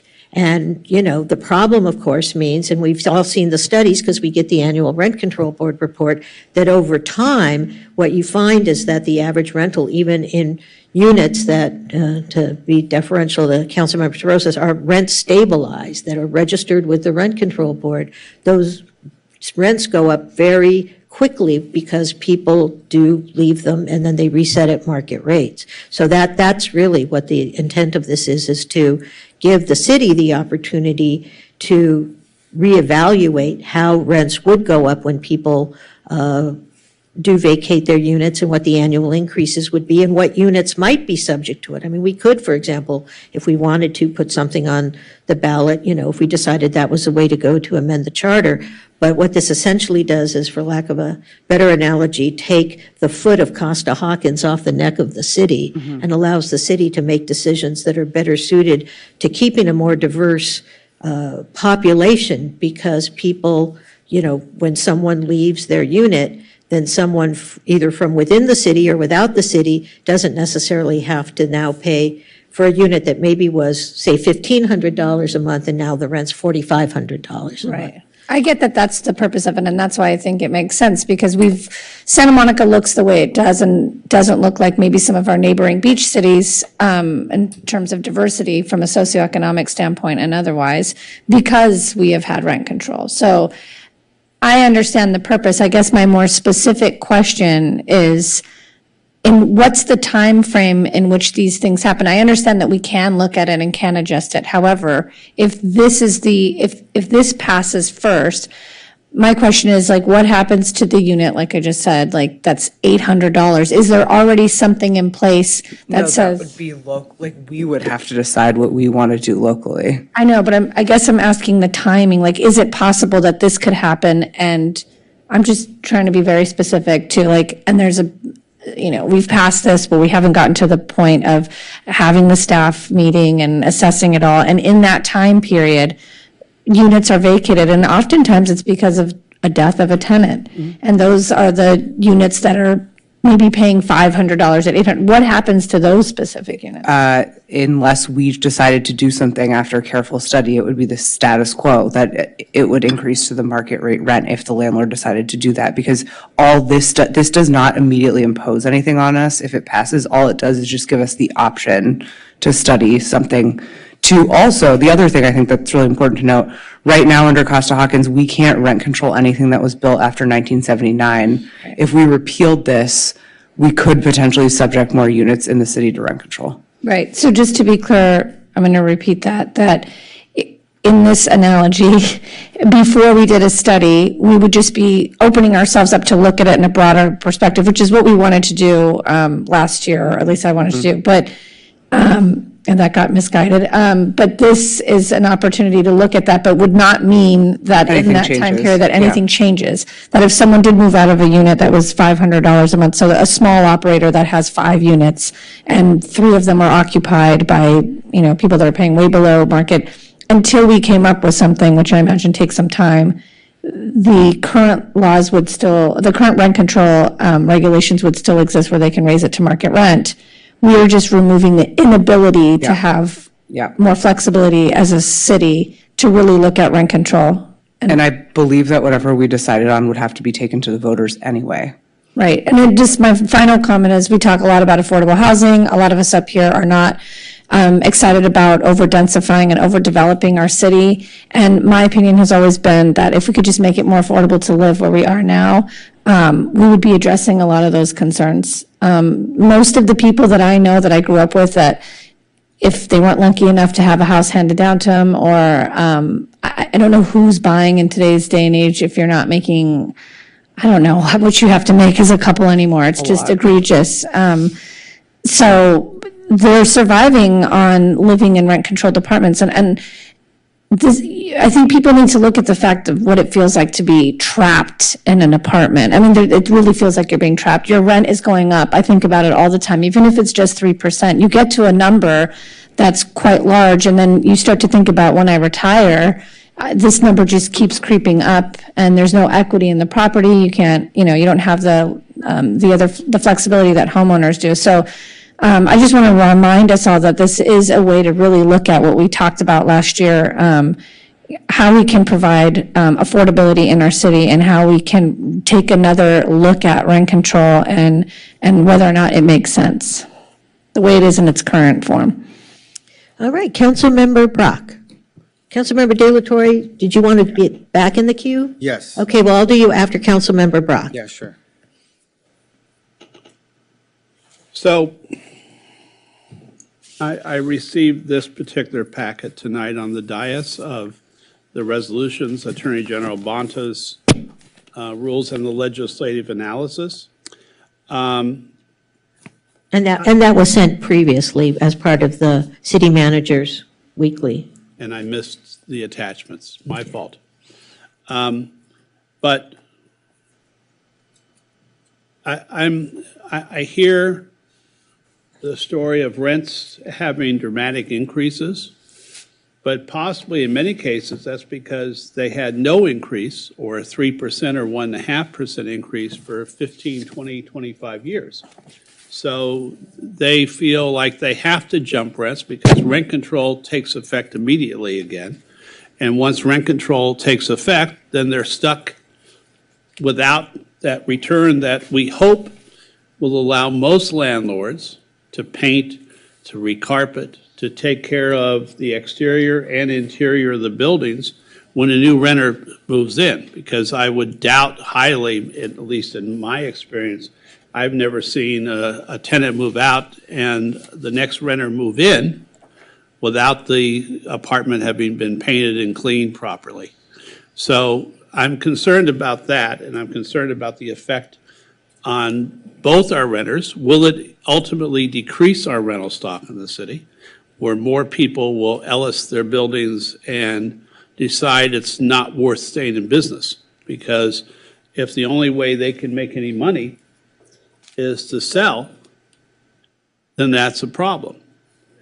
At the same time, I think everyone in this room and watching supports rent control in Santa Monica. And I support rent control. But I'm also concerned about the effects on both renters and landlords. And when Councilmember Delatorre asked Councilmember Terosas about the amount of rent approvals for need from landlords in the city and said maybe one last year, I'm not sure from what I've seen of talking to landlords and talking to tenants that we have been overly strict in not granting rental increases. And that leads to the deterioration of buildings and to the point where landlords, and I'm talking about micro landlords, I'm not talking about Douglas Emmett or Cypress or one of these mega corporations that are increasingly owning property in our city. I'm talking about the people, mom and pops. And how do they make a return on their investment? And how do they make a sufficient return so that they're not left in the cold saying, damn it, I'm not going to ever fix up my building again. Because I want renters to have great plumbing, to have clean apartments with current carpeting and painted exteriors and places that tenants want to live in. So I am concerned about that too. And if you're raising rent, frankly, to $5,000 a month on a 1960s building, I would think that you wouldn't be able to rent the apartment. Well, okay, so I'm just letting you know, I mean, to me, that's not some place I would rent. If it's not well kept and you're going to move in out of desperation at a rent comparable to one of the new buildings in the city, then that's a problem. Now, if we were installing, and I don't know the answer to this, and Councilmember Terosas is welcome to interrupt me on this, what happens to, let's say, some of the newer buildings? Are they going to, can we impose rent control on them once this passes? Because I don't know the answer to that. So that's why I'm inviting you to That would all have to interrupt be me. negotiated, and I think that as this has been discussed in different jurisdictions around the country, there has to be a time period for the developer to make a fair return. It's been discussed as anything from like a 10 to 20-year period on a going forward basis where you wouldn't be able to impose rent. So at least But like we don't- 1995 or something. Right, again, all of this would Instead be of subject to 79. some sort of analysis, like we don't, yeah, I mean, we don't know yet exactly what we would agree on, and I think it all has to be negotiated, and I think we agree that we don't want to put any of our small housing providers out of business. So you mentioned that Ms. Condon, before she retires, might be able to do some sort of public session on the effects of this potential law. And for me, I'd like to hear more about the good effects and the bad effects of this. And Mayor Pro Tem Negretti, no, I'm not happy if I hear that someone's jacking rents on an older building that's not well kept. I think that's wrong. I think that's wrong. But I'm trying to figure out, is this the best potential system or not? So honestly, I'm not sure yet, so I'm going to abstain from this until I know more. But I'd love to know more. I had a conversation with Ms. Condon about a different topic the other day and other members of the city staff, and I learned a lot about potential apartment ownership that I didn't know. So I'm absolutely willing to learn more and to have a session, whether in one way or the other. But for the moment, I think I'm going to abstain. All right, Councilmember De La Torre. I think part of the difficulty with such an important issue is that it's it's a 16 item, and we're getting this information right now. I'm starting to read the changes in state local revenues, less property taxes paid by landlords, changes in income taxes paid by landlords, increased local government costs. There are some other impacts. And I wish I had more time to really look into all of them, to really fully understand. I mean, this is this is going to go before the voters, right? So the state of California, the voters. And by the way, there's been already a couple of times that I think something similar has been on the ballot and it hasn't succeeded. And so I know it's probably a controversial thing beyond our city. I mean, our city in Santa Monica, I think is more understanding of some of these issues, and so I still want to understand all the impacts. So, for example, like one thing I'm really concerned about, because we can talk about why the rents have gone up. The rents haven't gone up because of Costa-Hawkins. The rents have gone up because of market forces, and also the income inequality, that is making it very difficult, for people to afford, those rents. But one concern I have, for example, is what impact will this have on the mom and pop, operators? And we call them landlords, but they're also housing providers. Like these are people that are in the business of providing housing, right? And some are better than others. And, we should find a way to incentivize and reward those that are good, the ones that, improve the tenants', quality of life and that experience. I think that's a whole other question, but that would be something that I would like to pursue, is how we can do that. But what happens is in some of these cases, and I've heard people say this, and I've seen some people do this, where they say, you know what, I'm going out of the business because it's just too difficult. And then what happens is the people that buy that building, well, then now they have an incentive to make it pencil out like any other, developer. And so they find a way to buy some people out. In some cases, I've talked to people that they were offered a big chunk of money. So usually it's like 18,000, something small, or whatever the loss is. But I've seen some people say, look, they offered me $40,000 and I'm moving, because they've never seen that amount of money ever, right? And that's what happens on the flip.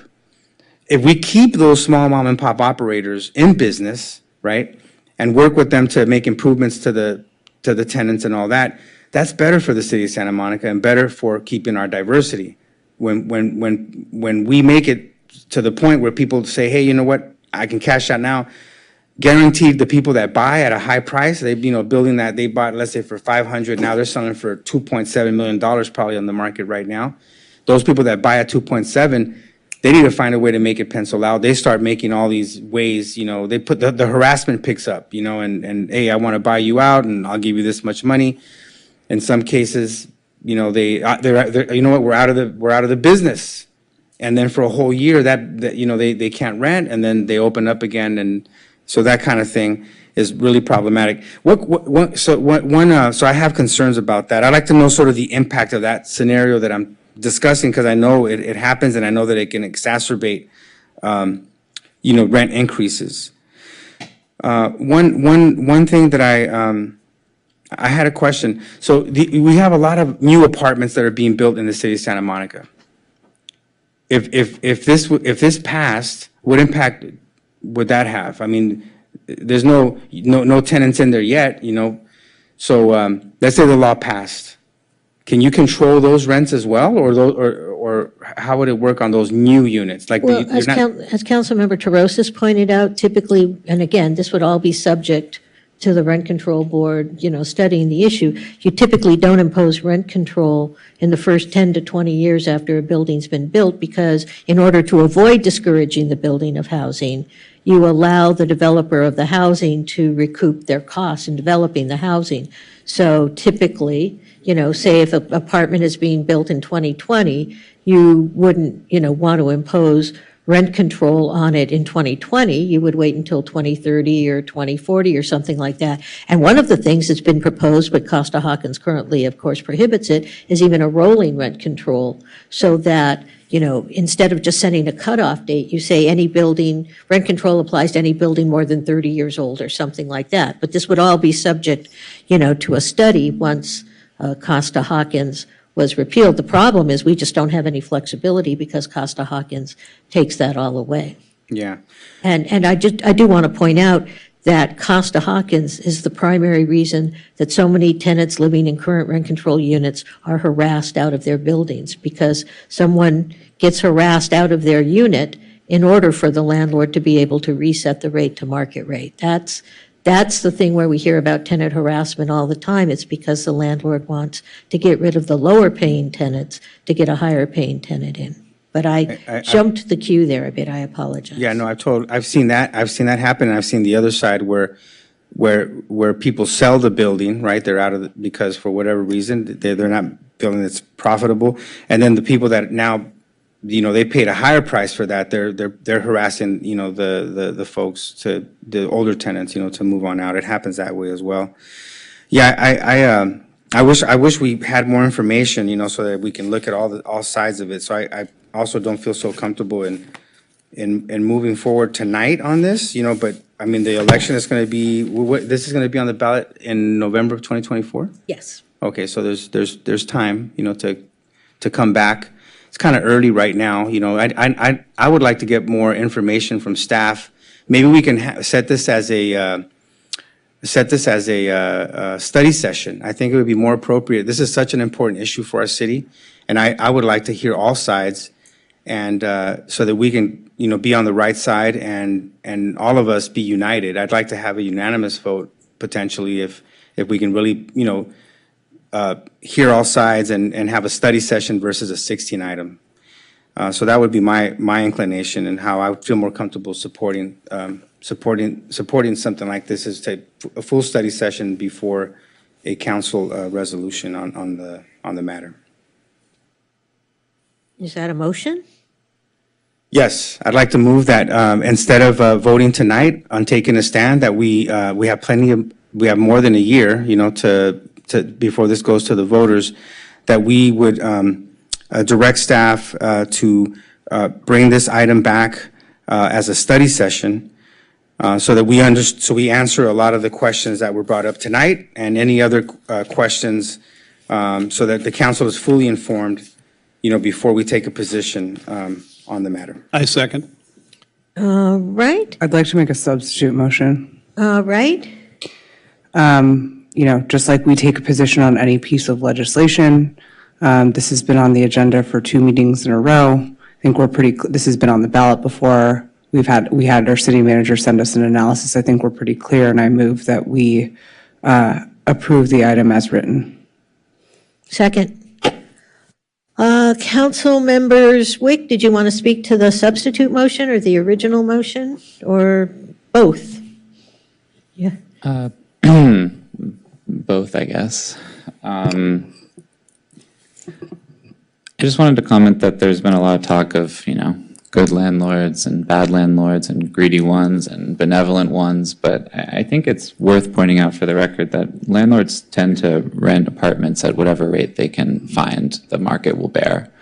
And the reason why we're finding a lot of dilapidated, former rent-controlled, apartments being put back on the market with minimal upkeep and being able to be sold at high market rates is because there's a lot of demand to live in Santa Monica, and there are not a lot of options. So, I support giving Santa Monica the freedom to come up with a system of rent control that can better help tenants stay in Santa Monica, even when circumstances require perhaps that they must move.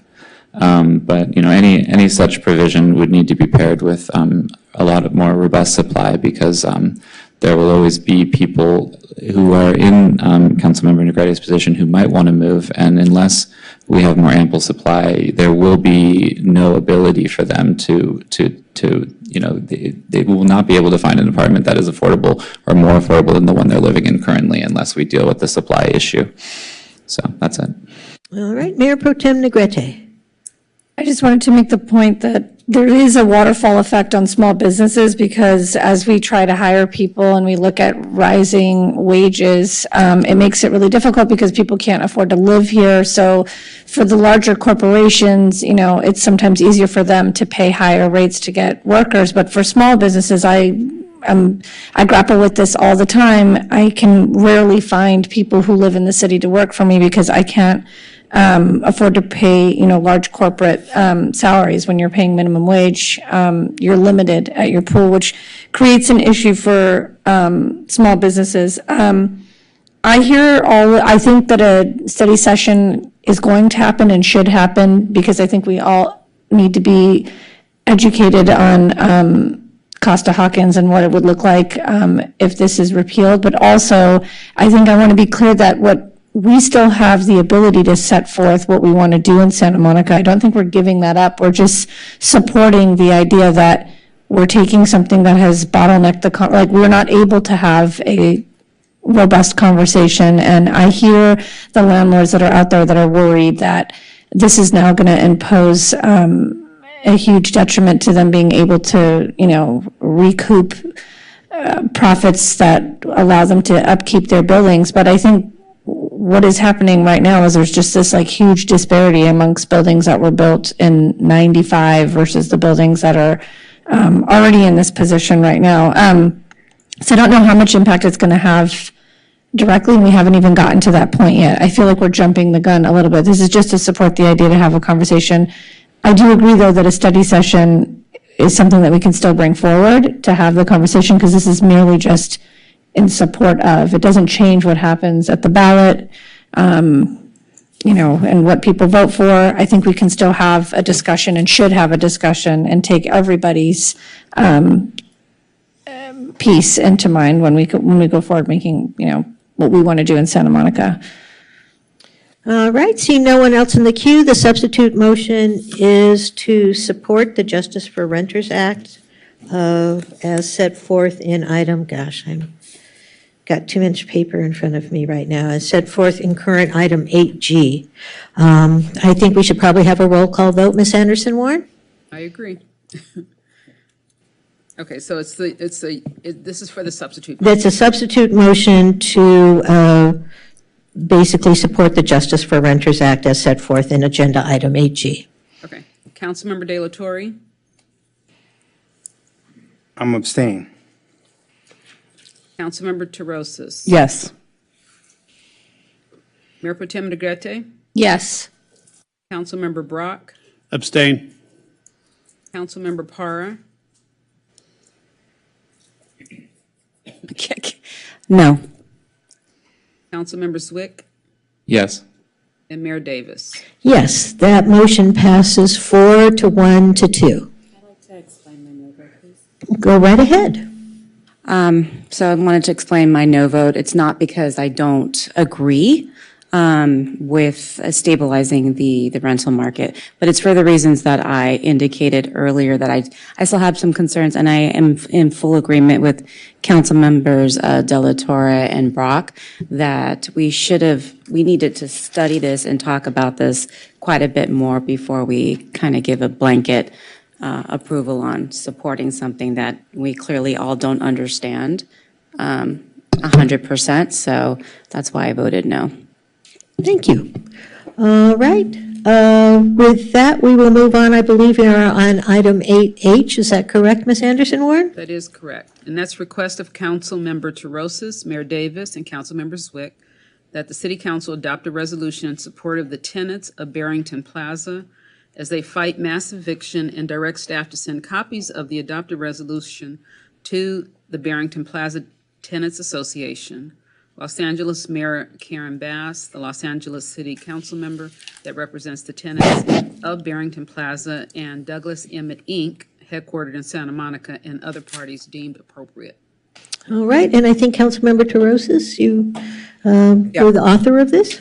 Sure. I'll make it brief. I know the hour's late. We have many other things to get through, but I will say that this, in case anyone's not aware, there's the 712-unit Barrington Plaza in West LA right over our border, where the Ellis Act has been invoked to evict all of the 500-plus tenants in the 522 occupied units.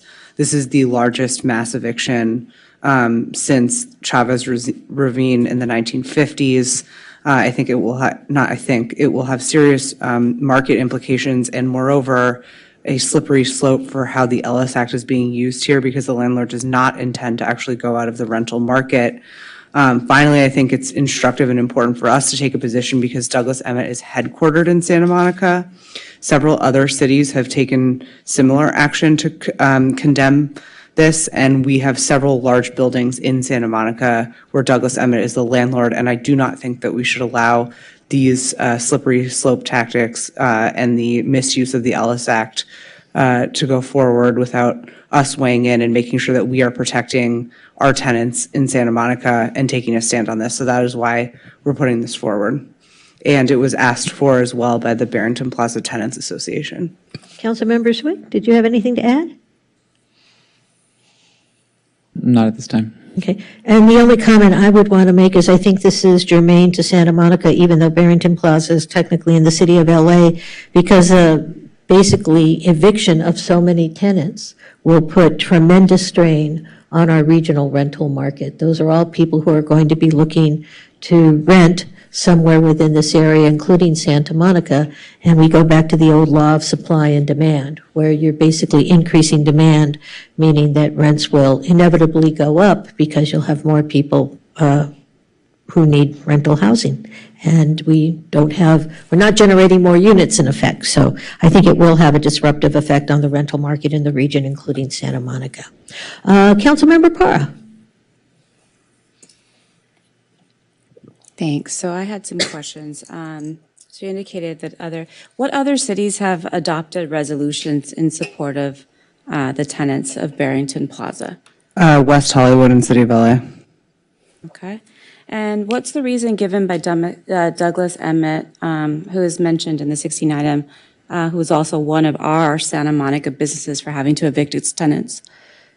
So they are stating that they need to make upgrades and necessary repairs to all of the units. There's a legal issue insofar as the Ellis Act is supposed to be used when a landlord is going out of the rental market, and this landlord is clearly not going out of the rental market. So the case is in active litigation, and there have been several tenants organizations who have been standing with, including Coalition for Economic Survival, who have been standing with the tenants to support them.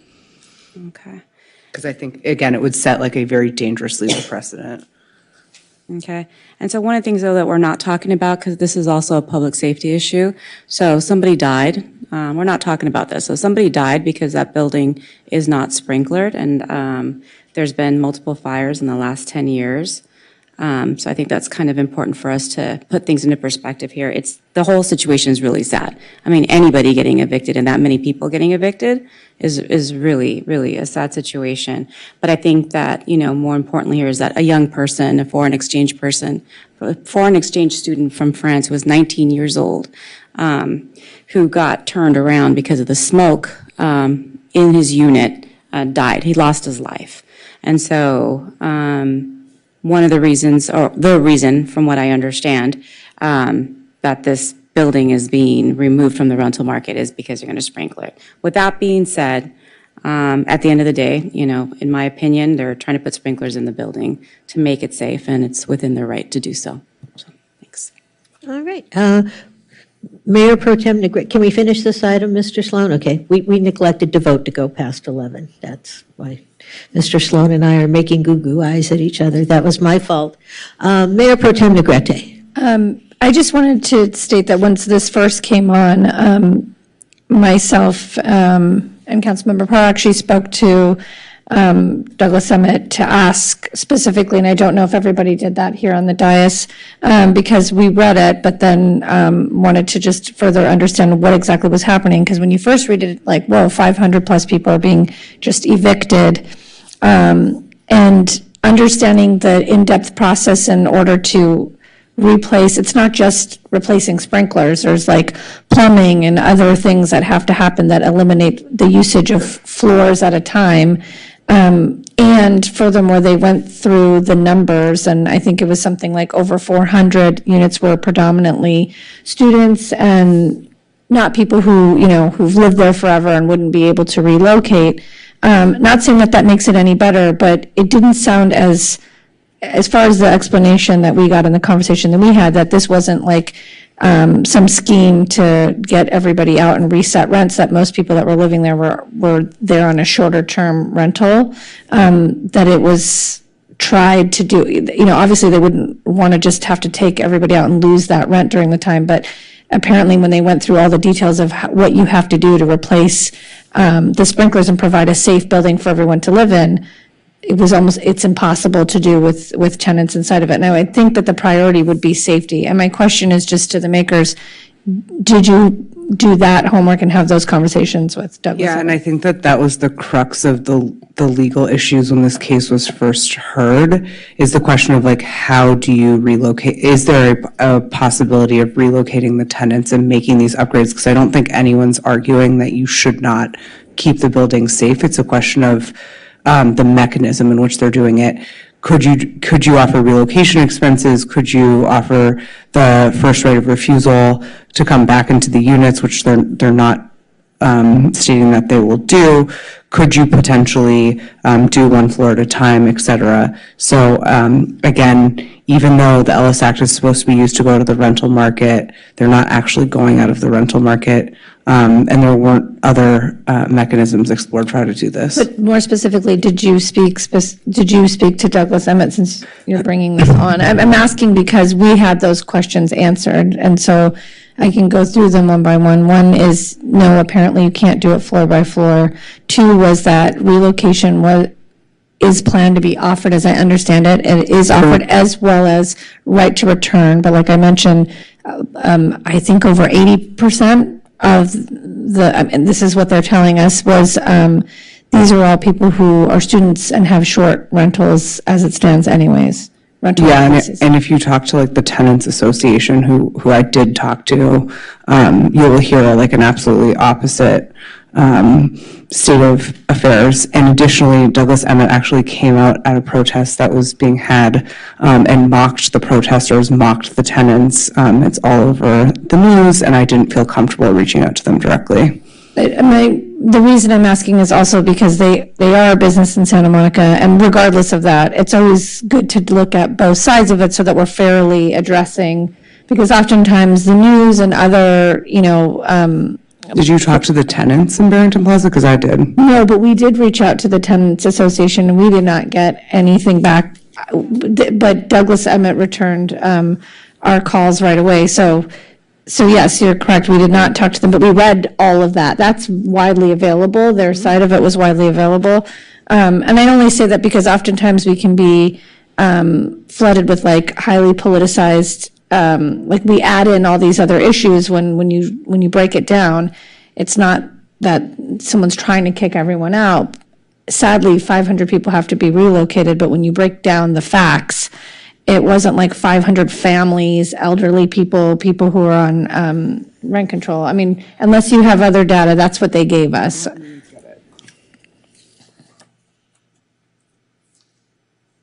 It sounded like all best efforts were made to relocate, offer relocation, and to offer right to return.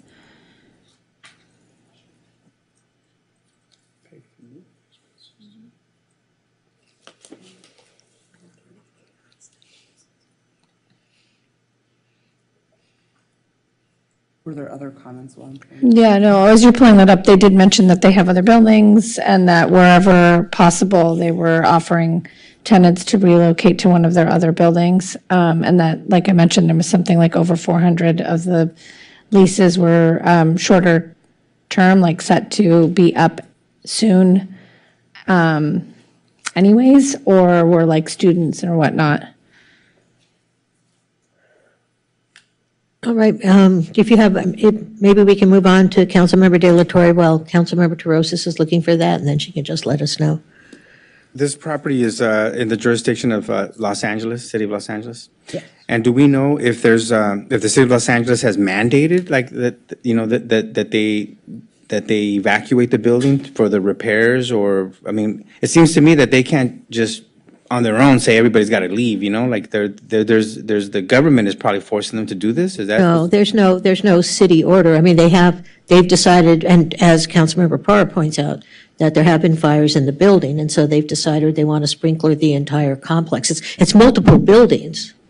It's multiple buildings. It's three different buildings. Isn't the sprinklers? I mean, isn't that code? Isn't that usually like Los Angeles City code that they have to abide by, or? It's only code as of the date that code was passed, but older buildings aren't subject to it. So you don't have to have sprinklers in a building built in, say, 1960. I forget when these were built. Yeah, but there was at least one death, so maybe they're responding to, sounds to me that that they have to do this for the safety of the building, and then they have to relocate people. I know like there's policies against just evicting people. There has to be adequate relocation. And apparently there's been about 100 people still left. Is that true? Is that? Well, there's several disabled elderly folks who are entitled to more time under the Ellis Act. Okay, so they'll have more time.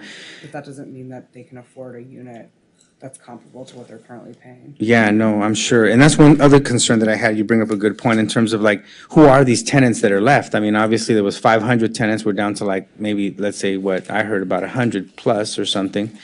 And it sounds to me that those tenants that evacuated the building, they found housing somewhere else. And then the ones that are left, I mean, it sounds like the government is working with the owners to try to place them. I would assume that that's what's going on, but I don't have all that information. But in any case, I think, look, this is anything that's going to support,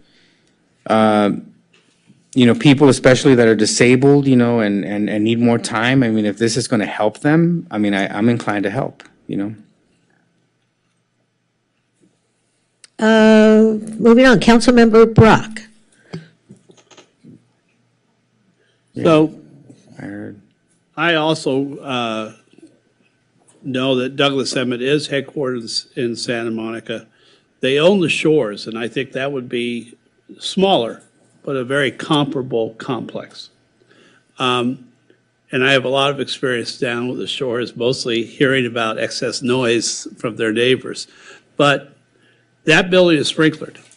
And in fact, all of Douglas Emmett's buildings in Santa Monica, I believe, are sprinklered.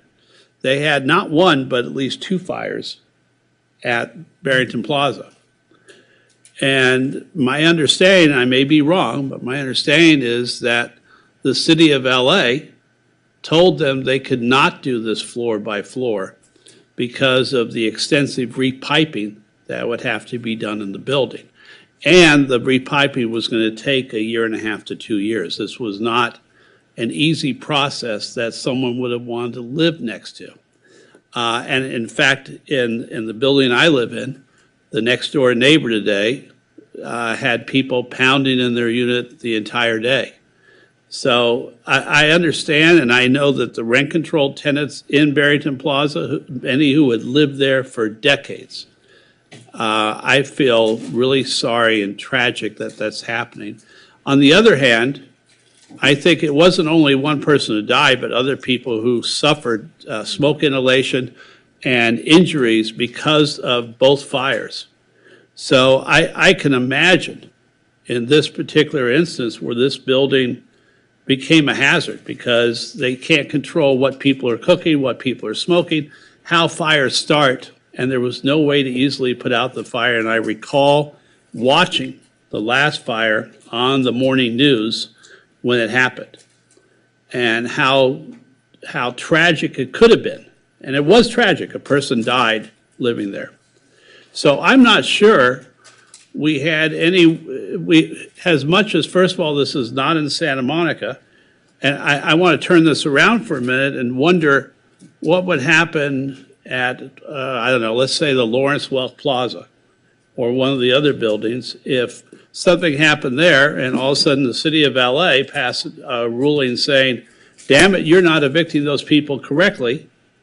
I don't know if we're supposed to interfere with the neighboring city. Number one, I'm not sure there's any effect there that could be positive for Santa Monica. At the same time, I absolutely feel for the current residents, and yes, I have talked to the tenant association 3 times over the last 3 months. About once a month, I've received a letter and I've made sure I've called to talk to them. So I understand. I also have talked to the representatives from Douglas Emmett who have said they are paying moving expenses for people. The people who now, I think it's $10,000 or something each unit, plus in addition to that, not only are they paying moving expenses, but the people who are having problems moving because they were rent-controlled tenants, they've been trying to find other places for them to live, and the deadline to empty the building has been extended, I think, till the end of May 2024. So I see both sides of this. I absolutely see the plight of those residents who've been able to live in 2 high-rises since the 60s in some cases.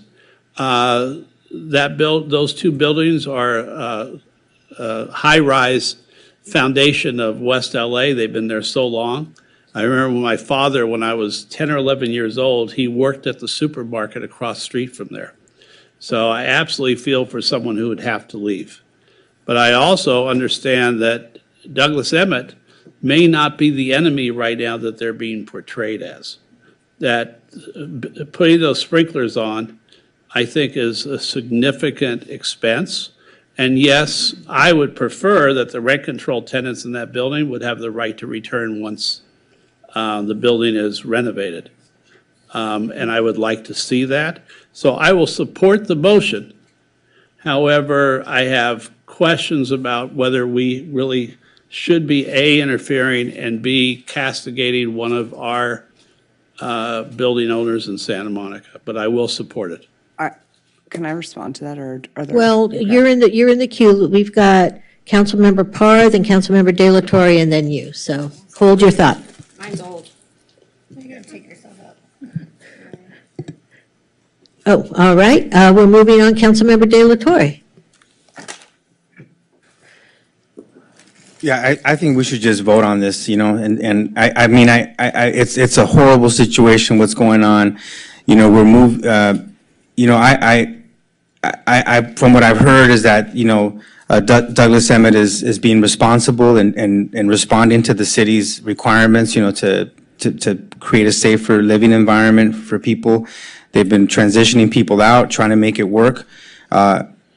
It's really sad to hear that so many people have had to be, displaced. And I just think that if we can stand with them, in this time and make something more positive and send the right message, I'm ready to move forward to vote. All right. Yeah, thanks. I just do want to clarify that there was no official determination by the city of LA that they had to be relocated. It was absolutely feasible for them to do this tower by tower.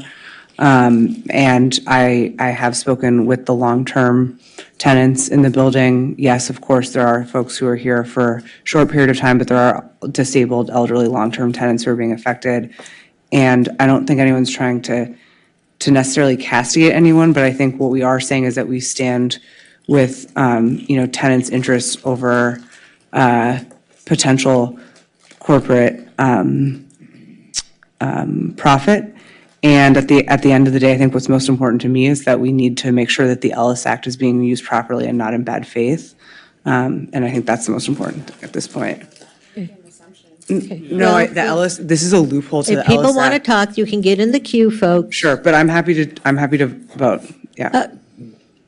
Ms. Anderson Warren, do we have a motion on the floor? No. We do not. I didn't think we had a motion on the floor. Okay, is someone moving? I'll make the motion.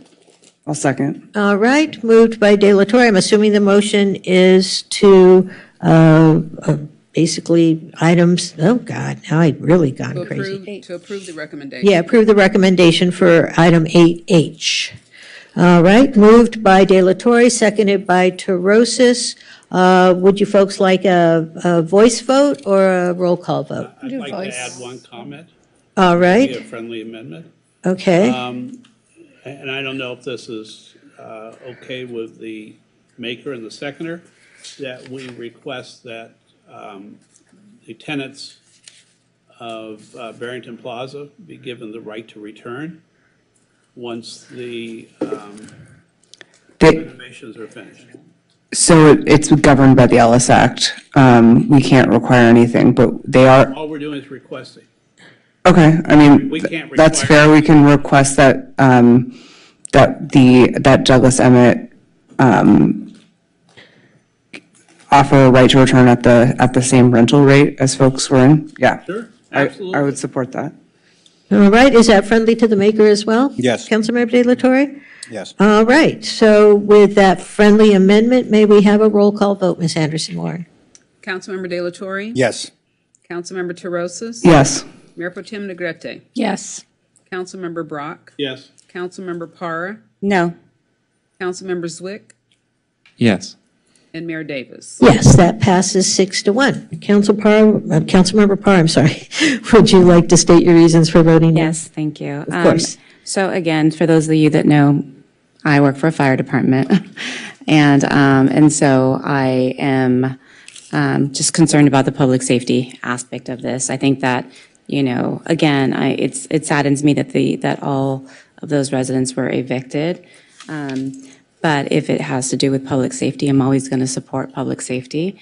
And I don't want to make any assumptions that one of our very own Santa Monica businesses is not acting in good faith. I will always try to support a Santa Monica business or resident or community member until I'm proven wrong. And I think this is a matter that is not happening here in Santa Monica. It's happening elsewhere.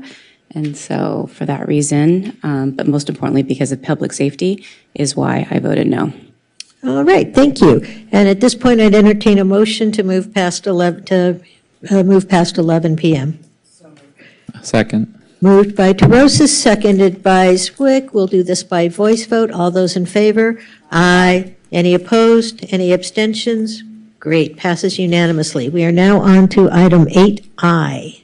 8I is request of Councilmember Zwick, Councilmember Terosas, and Mayor Davis that the City of Santa Monica support AB 1033, and upon the governor's signature, draft a local ordinance to allow the separate conveyance of the primary dwelling unit, an ADU, or ADUs as condominiums. All right, Councilmember Zwick. Sure. So some time has passed since this motion was first placed on an agenda, such that the governor has signed AB 1033. So at least the first half of that might be redundant.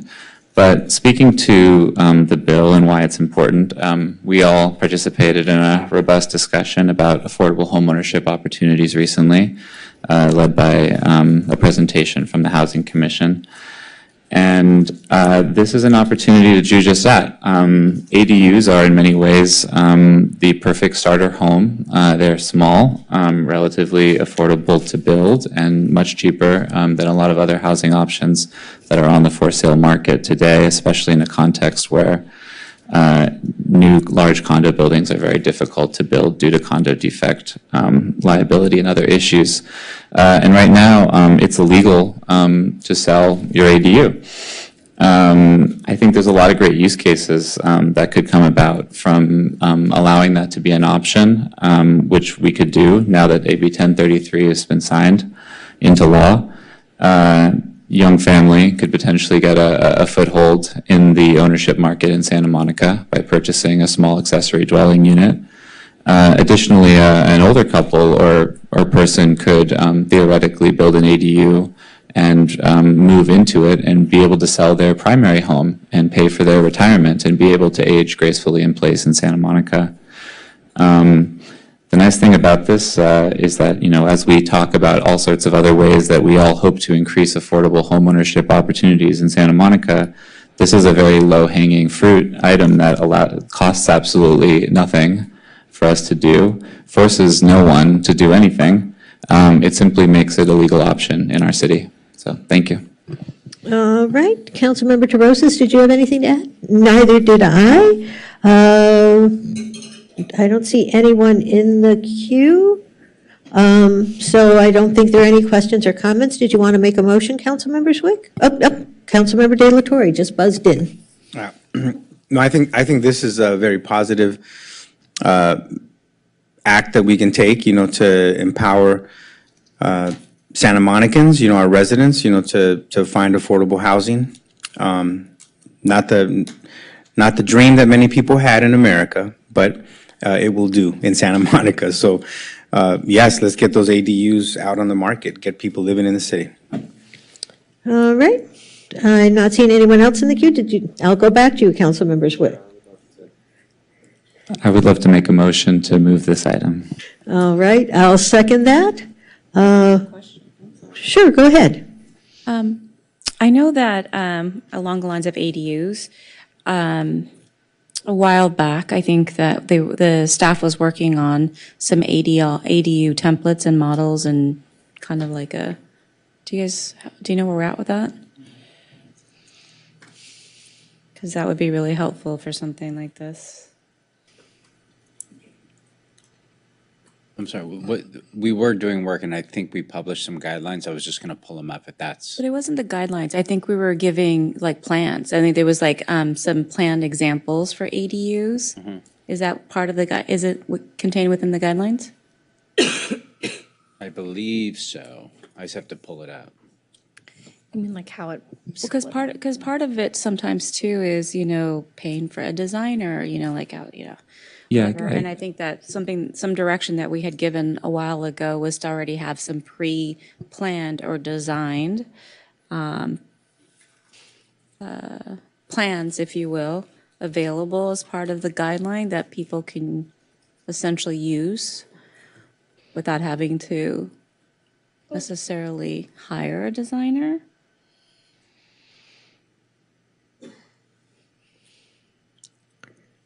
I'm just going to need a few minutes to pull everything Oh, up. yeah. I'm sorry. That's fine. I mean, we can move this item. I was just curious about that because that kind of plays in with this and it would just be a great opportunity to Yeah, talk it about certainly it. reduces the cost if someone doesn't have to hire an Absolutely. architect. Yeah, I don't have a specific answer to what Santa Monica does. I know LA does have some pre-approved designs that they That's what offer. that's what we worked on. And that's Right. what I think we also had some standards because there's some prefab ADUs right now. I think we had some standards and we too. have an award-winning designer that lives in town that does a Monarch, actually lives on my street. All right, but as Councilmember Parr says, we can probably move on with this one. We can do this one by voice vote? All right. We have a motion by Zwick, seconded by Terosis, to ask staff to come back with a local ordinance to allow the separate conveyance of the property dwelling unit and ADUs or ADUs as condominiums. All those in favor? Aye. Any opposed? Any abstentions? All right, that passes unanimously. We are on to item 8J. Okay. Request of Councilmember Brock that the city attorney and the city manager consider developing and evaluate the impacts of an ordinance prohibiting the manufacture, sale, and installation of engineered countertops in Santa Monica. All right, Councilmember Brock. Well, this came to my attention, and a lot of hundreds of thousands of people, whoever reads the LA Times, because of the articles in late September in the Los Angeles Times, I believe first on the 23rd and then again on the 29th, and I think October 2nd, where the makers of these quartz countertops that go into kitchens, especially with all the new buildings going into Santa Monica, the composite countertops seem to be less expensive to make, but the workers who are cutting those countertops and helping put those together are getting poisoned. They're getting a new disease, a disease I had not heard of, and it's infecting their lungs and leading to being crippled or death. So as much as these countertops look attractive for kitchens, bathrooms, and they're less expensive to make, at the same time, these people are making the primarily diverse population who is making these countertops are getting sick and dying in many cases from lung disease while they're still young. I put an article on your desk 2 weeks ago about this, and we put it on your desk again tonight. But a couple of things. California and Los Angeles County in particular are the epicenter of this problem in the United States. A recent study conducted by researchers from UC San Francisco, UCLA, and the California Department of Public Health revealed that between 2019 and 2022, 52 engineered stoneworkers in California were diagnosed with silicosis. 51 of them were Latino immigrants. Among these patients, 20 had advanced stage silicosis, and tragically, 10 of them have passed away in the last 3 years. The average age of these patients was 45 years old. They had worked in the stone industry for approximately 15 years. Most of these cases are concentrated in the Los Angeles area, but the problem is not confined to those individuals. A co-author of the studies warned that without intervention, we may witness hundreds, if not thousands, more cases over the next decade because silicosis takes years to develop. Other experts are also sounding the alarm, and they want, in order to stop this, better protection for workers, a quicker diagnosis of the disease, strong safety measures in shops where countertop fabricators work, and maybe an outright ban on quartz countertops. And I want to add that even though you get a pre-engineered countertop to put in your new apartment kitchen or to remodel that kitchen, there is a chance that it may not be exact. So the workers on the premises will have to further cut that material. Now, we're expecting 9,000, probably 8,000 or 7,000 now more units in Santa Monica in the next 4 years. There are people, not only the workers who are making these at their manufacturing plants, but people from, for instance, Bourget Brothers or many of the other installers in Santa Monica who, while I don't believe anyone manufactures that in Santa Monica, there are a lot being put in because the quartz countertops look cool, they look good, they're durable, and they're being installed in Santa Monica. But even if it's an inch off, some pair of workers has to install it. They're probably not wearing face masks. They're not wearing the proper safety equipment. So I want to mention that California Board of Supervisors has instructed the Director of Public Health to prepare a report outlining options for the banning the sale, fabrication, and installation of silica-based stone countertops in LA County. In addition to that, OSHA, California OSHA, is also looking at the problem. But reports, studies, committees, county supervisors take a long time to produce real effective life-saving action. And this is something that's life-saving. And with 9,000 units, 8,995 units being constructed in Santa Monica, that's a lot of potential injuries, lung disease, and death from this. So in this particular case, I believe that we should take the lead in banning the sale in Santa Monica and the installation in Santa Monica of this. Now, if OSHA and other studies come back in a different manner, then, okay, we can always reverse our decision. But an example in the letter that I gave all of you, example of such a worker in a case described by the recent study published in JAMA Internal Medicine, Mexican immigrant, Leo Bardo, arrived in the U.S. in 2012, found work as a stone cutter in Los Angeles. Despite taking precautions like wearing a mask and using tools to reduce dust exposure, he was diagnosed with silicosis at the age of 27 in February 22. Since then, he's relied on an oxygen tank, can no longer provide for his wife and 3 children, and is on a waiting list for a lung transplant. And finally, he recently told the California OSH Safety Board 2 of his former coworkers had died waiting for transplants. He's worried about running out of time before a lung transplant is available for him. So I believe Santa Monica can do its part now to save the health and lives of these stone cutters. Our city can take concrete, no pun intended, steps to make sure these workers stay safe. And one key option is to ban high silica materials in projects built within the city limit. I know that the motion said we'll wait till OSHA and we'll wait till everyone finish their studies in LA County Health.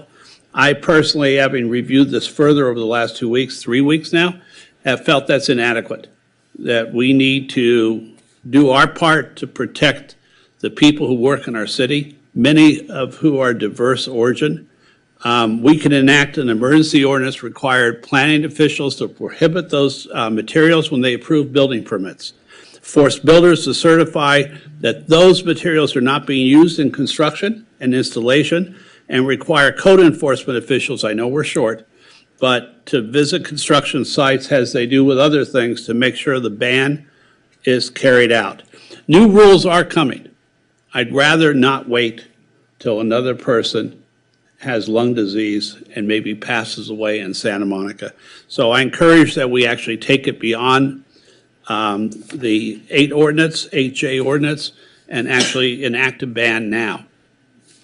Or come back, city officials will still have to come back and staff to construct an actual ban, but I'd like that done with all due haste.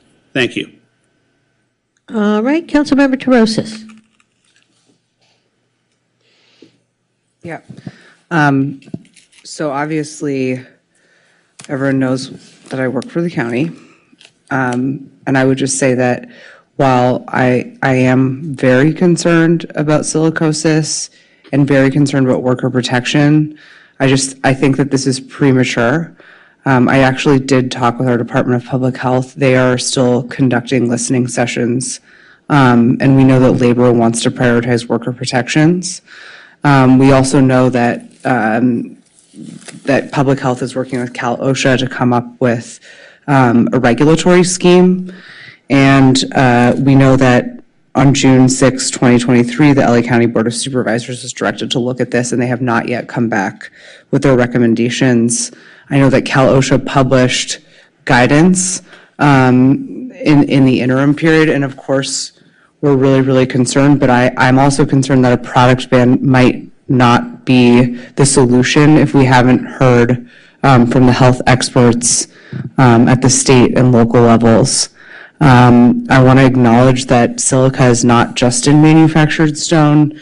It's in quartzite, it's in glass, it's in concrete, it's in a lot of our materials, and I'm concerned about how we would be able to enforce this if we don't even know, if again, Public Health, which is our health officer in the city of Santa Monica, hasn't told us how they plan to enforce this. I also am concerned about all of our businesses in Santa Monica and how this might affect them, absent more information from the state. And I think that, we're all trying to work as quickly as possible on a solution here. And everyone's very concerned about the dry cutting. And I think that we know that the dry cutting has led to a lot of this, and there needs to be greater regulation in the industry. I'm just not 100% convinced yet that an outright ban in the city is the best approach. All right, Councilmember Brock. I'd like to briefly answer that. There are other materials that can be used. So eliminating those countertops does not eliminate people from putting either new countertops in their existing home or apartment or condo, or by buying another type of countertop. But we know from the studies we've seen that this is dangerous. Now, it's already taken 4 months, and we don't know when the study's coming back. I think the study was supposed to be back this October, but it isn't back yet. So, and we know that governmental entities tend to take longer than we hope that they would. So we know that they're beautiful, they're durable, we understand that, but the countertop workers have usually few resources. They probably don't have medical insurance in many cases, and they continue to get sick and even die from the cutting, sawing, and sanding of these materials. Now, we weigh in on Barrington Plaza. We weigh in on state measures. We weigh in on seemingly everything. And yes, you're right, Councilmember Terosis, it's not the only thing that hurts workers in the state. But it shouldn't take, honestly, Cal OSHA to take years to weigh in, because you're right. Concrete, so many other things, pipe fitting, there are other things that can hurt people over time. So we should be not only accounting for these workers who are making these, putting these materials together, but also looking at many of the other things that contractors do that could hurt our workers, because those workers are generally, yes, diverse populations that almost always have, unless they're unionized, they don't have health insurance, they don't have benefits, they're coming from other countries, and this is one small start to something that we can do to protect people in our city. And by the way, I don't think we have any makers of these materials in our city. I'm more concerned still by the byproducts of, let's say they put something in your house, Councilmember Terosas, you order a new countertop, you have it put in, and crap, it comes 2 inches too long. So they have to cut it on your premises. By the way, you're going to breathe in the results of that as well.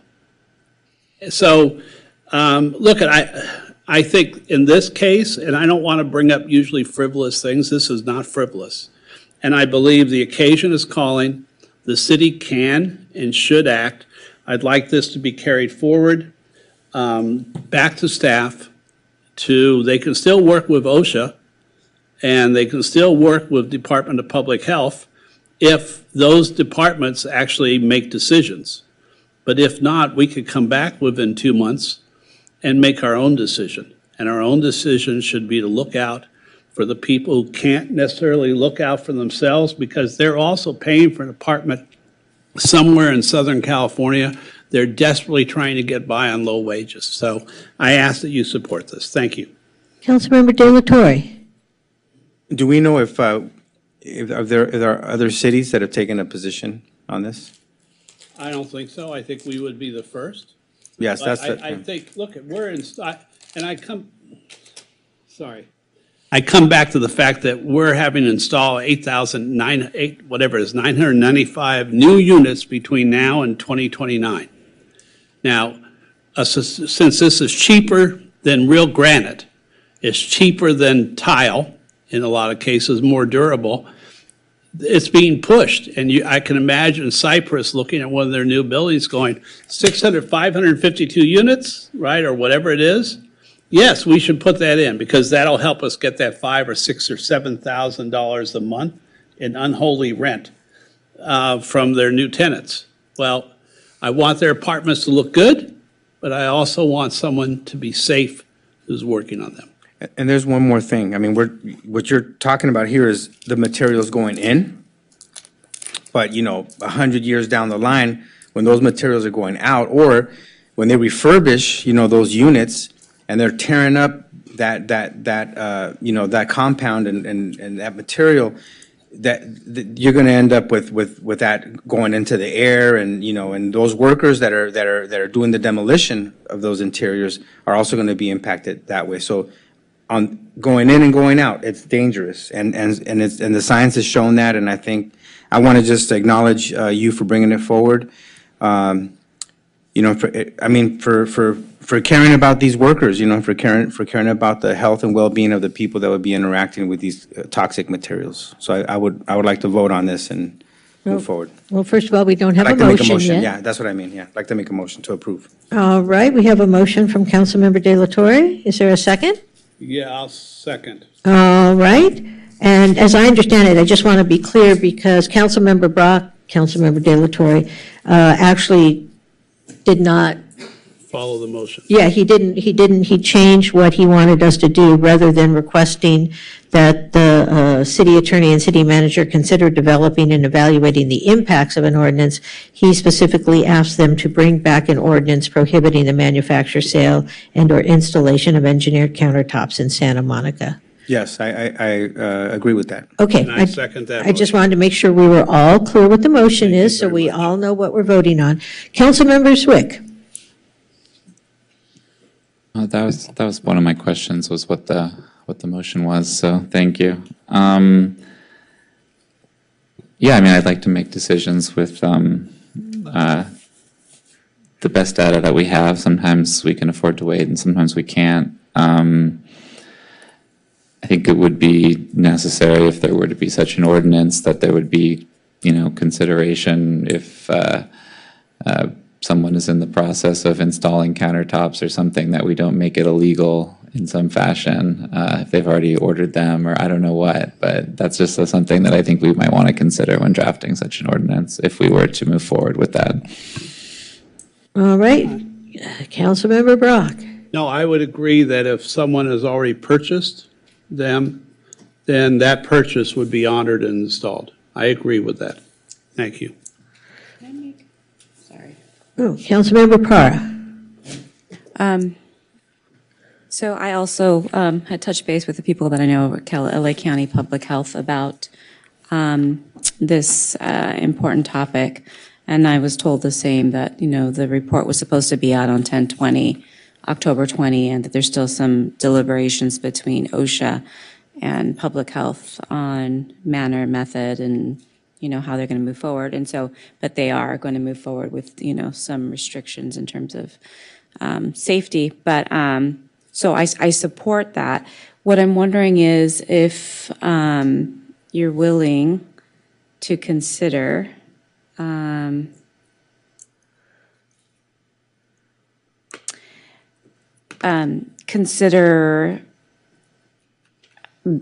consider more of a research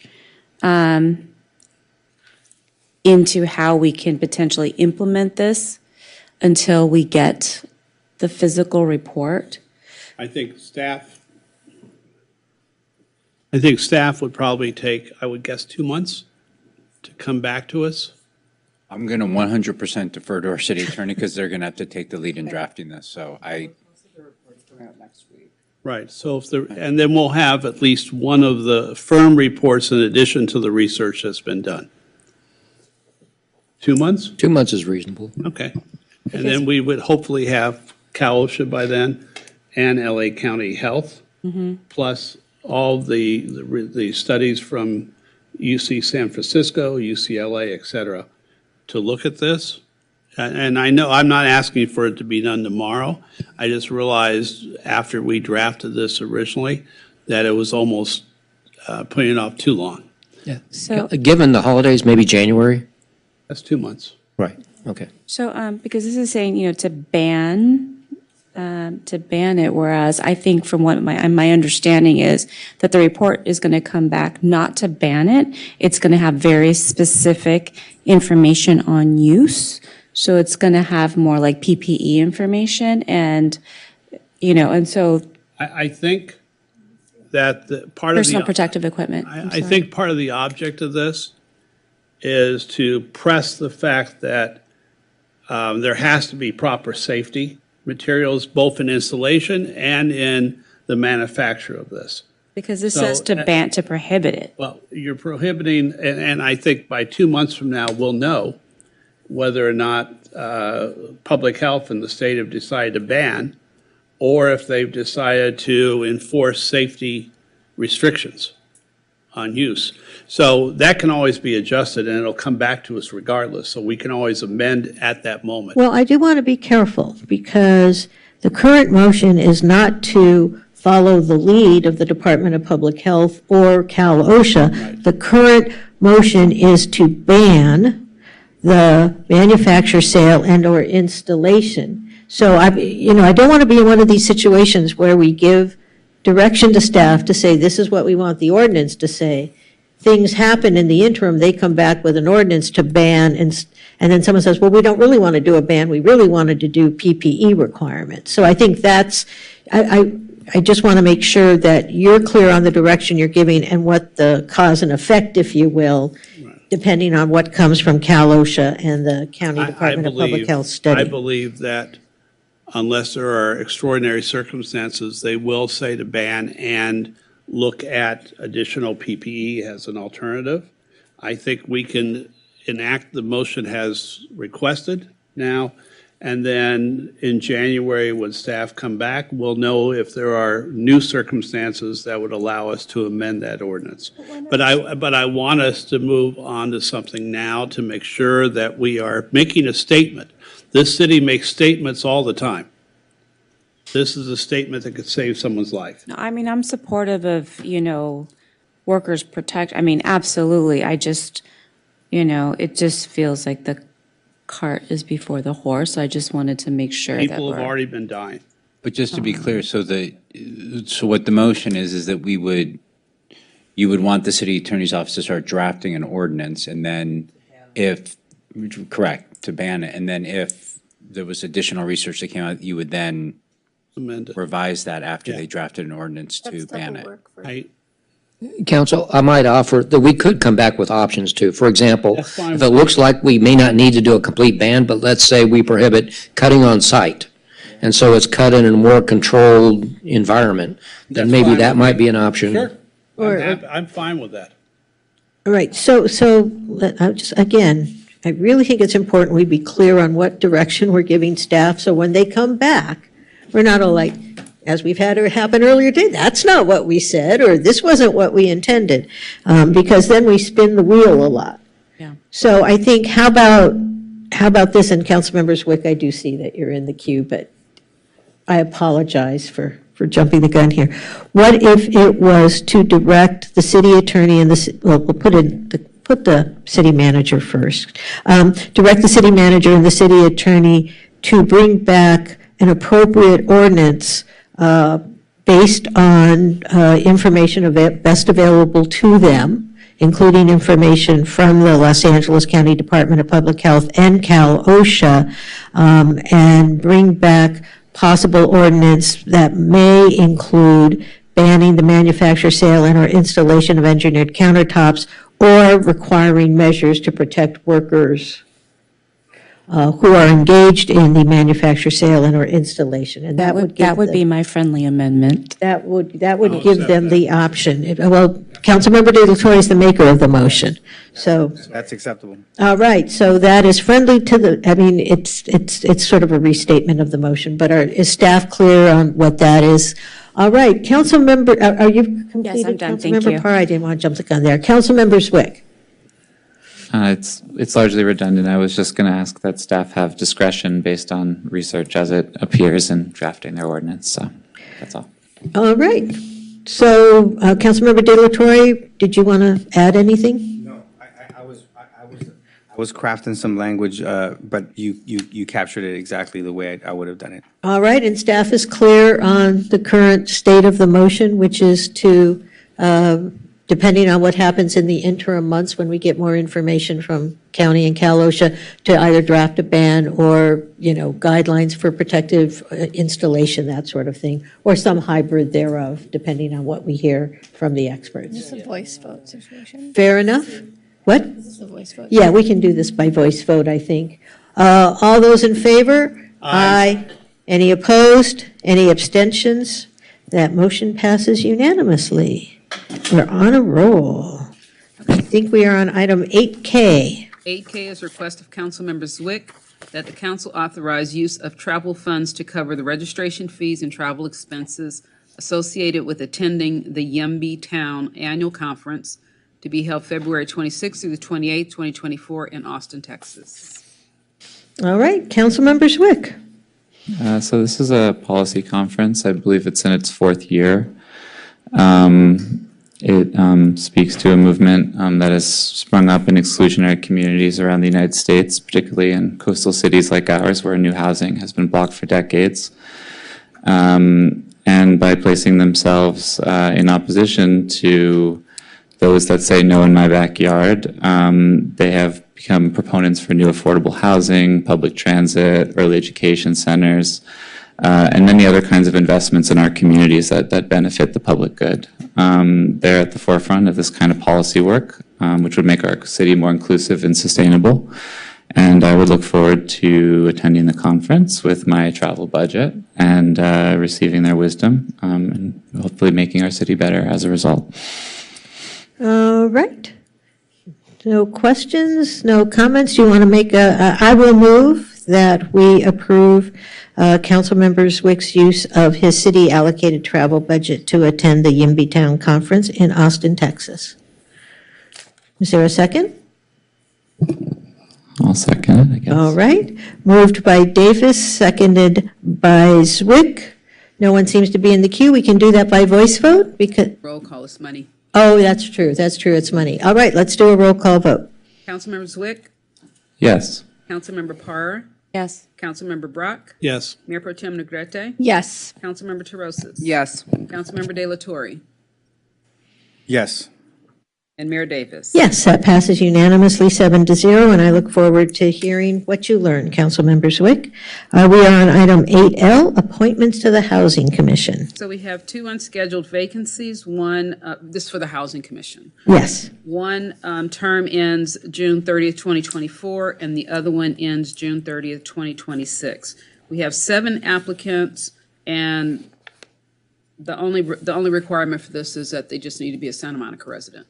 Okay, so for neither one of these slots is required to be Nothing formerly unhoused or a Section 8 recipient. All right, since they're for 2 different terms, let's start with the short term first, which is the one that ends June 30th, 2024. Do we have any nominations? I nominate, I'm sorry. Who was that? Carolyn Terosas is nominating Annalise Wells. All right, do we have any other nominations? Not hearing any other, it sounds like we can appoint Ms. Wells to the term ending June 30th, 2024 by acclamation. Congratulations, Ms. Wells. Welcome to the Housing Commission, and we appreciate your willingness to serve. All right, we have the second vacancy with a term concluding June 30th, 2026. Do we have any nominations? Gail Gordon. All right, Gail Gordon. Do we have any other nominations? Timothy Gudgel. Timothy Gudgel. All right. Any others? All right. We will, Ms. Anderson Warren will ask each of us whether we are voting for, Gail or Gundo? yes, Gordon or Gudgel. Okay, Gudgel.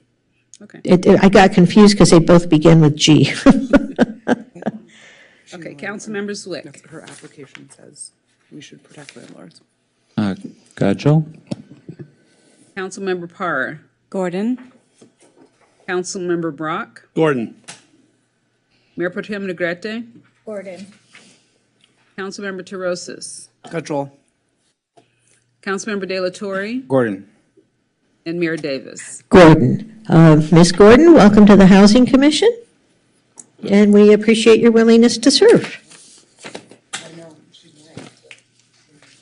Okay, so next we are going to 16A, which is request by Mayor Davis to amend Rule 9B of the council rules rules of procedure concerning selection of mayor and mayor pro tem, to delete a sentence. This provision shall not be subject to a suspension of the council rules and shall be implemented until duly repealed or amended by council.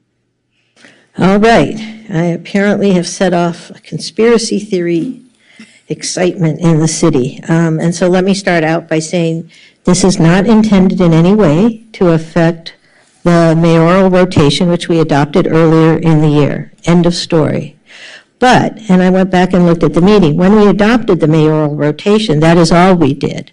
But somehow when this was codified within the council rules, a sentence was added saying that this particular rule could not be suspended by a supermajority of the council. I think as everyone up here knows, almost all, not necessarily all, but almost all council rules can be suspended when appropriate by a supermajority of the council. And for some reason, without council direction, this sentence was included here. Normally, it wouldn't be of great note because, as I think many of you saw from Mr. Sloan's memorandum, the mayor always serves at the pleasure of the council, and simply with 4 votes, the council could vote to remove the mayor and replace him or her with someone else. But this happened to come up on the day that Councilmember Lee in the city of Los Angeles was identified as being the target of a fraud investigation and that his indictment was imminent. And it struck me that by not allowing a supermajority of the council to address the issue of the rotational rule, we could find ourselves, and it doesn't relate to anybody who's sitting up here now, but I can't predict the future any better than anyone else, we could in theory have a situation where someone who could be indicted or under investigation for criminal conduct or unethical conduct could be in the mayoral rotation, and on the day they were supposed to be elected to the mayorship, the council would literally be powerless to make a decision as to whether or not they should assume the mayoral position. Now, it's true that if in fact they did assume the mayoral position, they could be removed at a subsequent meeting, but it seems to me it's more elegant, less messy, less egg on our collective city's face, to simply allow a supermajority of the council to supersede the rule when appropriate. Again, this is not directed at anybody or anything sitting up on this dais. It's not intended to amend the rotational rule at all. I would like to think that if someone on a subsequent council were in fact being investigated or indicted, they would do the correct thing and perhaps step down. But sadly, we have examples of politicians, both locally and at the federal level. Councilmember Lee, for example, has not resigned his position. You have Senator Bob Menendez in New Jersey who's been indicted and is not resigning from the Senate. You have Representative George Santos who's been indicted in New York and is not resigning. So sadly, people cannot be counted on to do the right things, and I think giving the council the power to supersede its own rule when appropriate just makes sense. And again, I want to point out this was not something that was done at the direction of council. It was inserted by staff without there being any direction in this regard. Sure, Councilmember De La Torre Buston first, and then we'll go to Mayor Pro Tem Negretti. As the maker of the motion, as a person that brought this change to the way we select the mayor, I want to address your comments and your reasoning.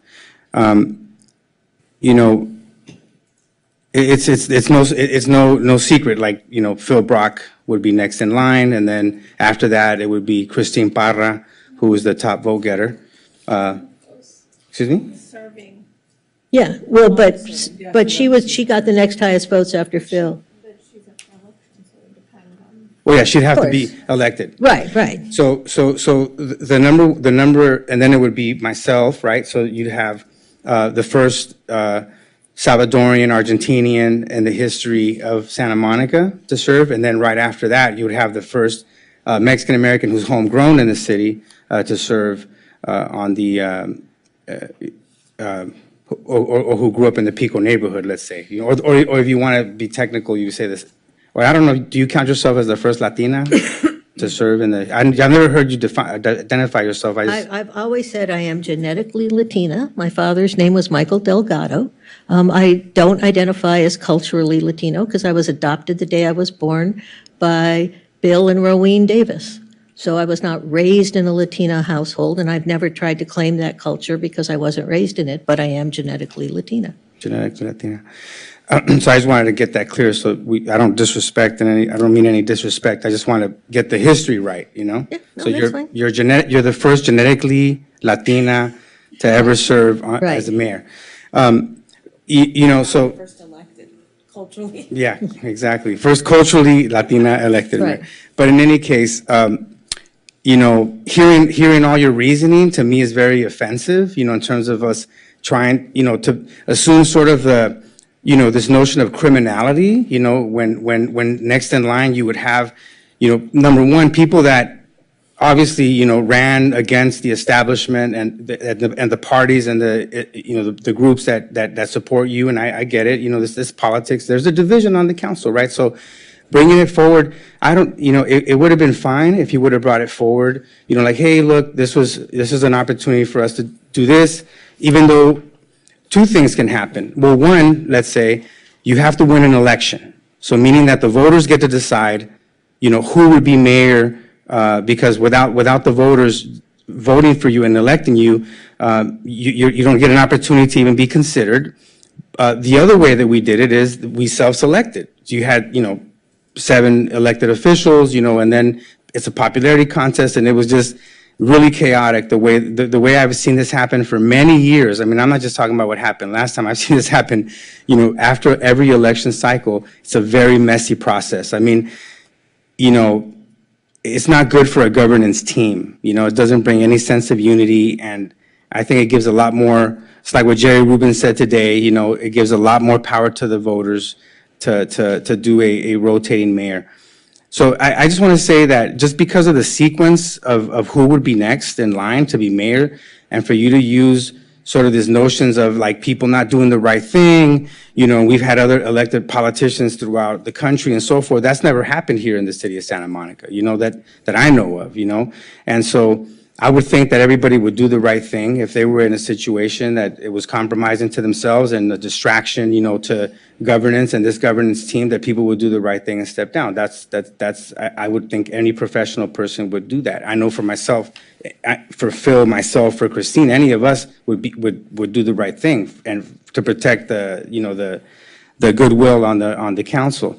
So I just want to address that like straight up, you know, because I think your frame is very, I think it's concerning, and it's just really unacceptable and really inappropriate, you know.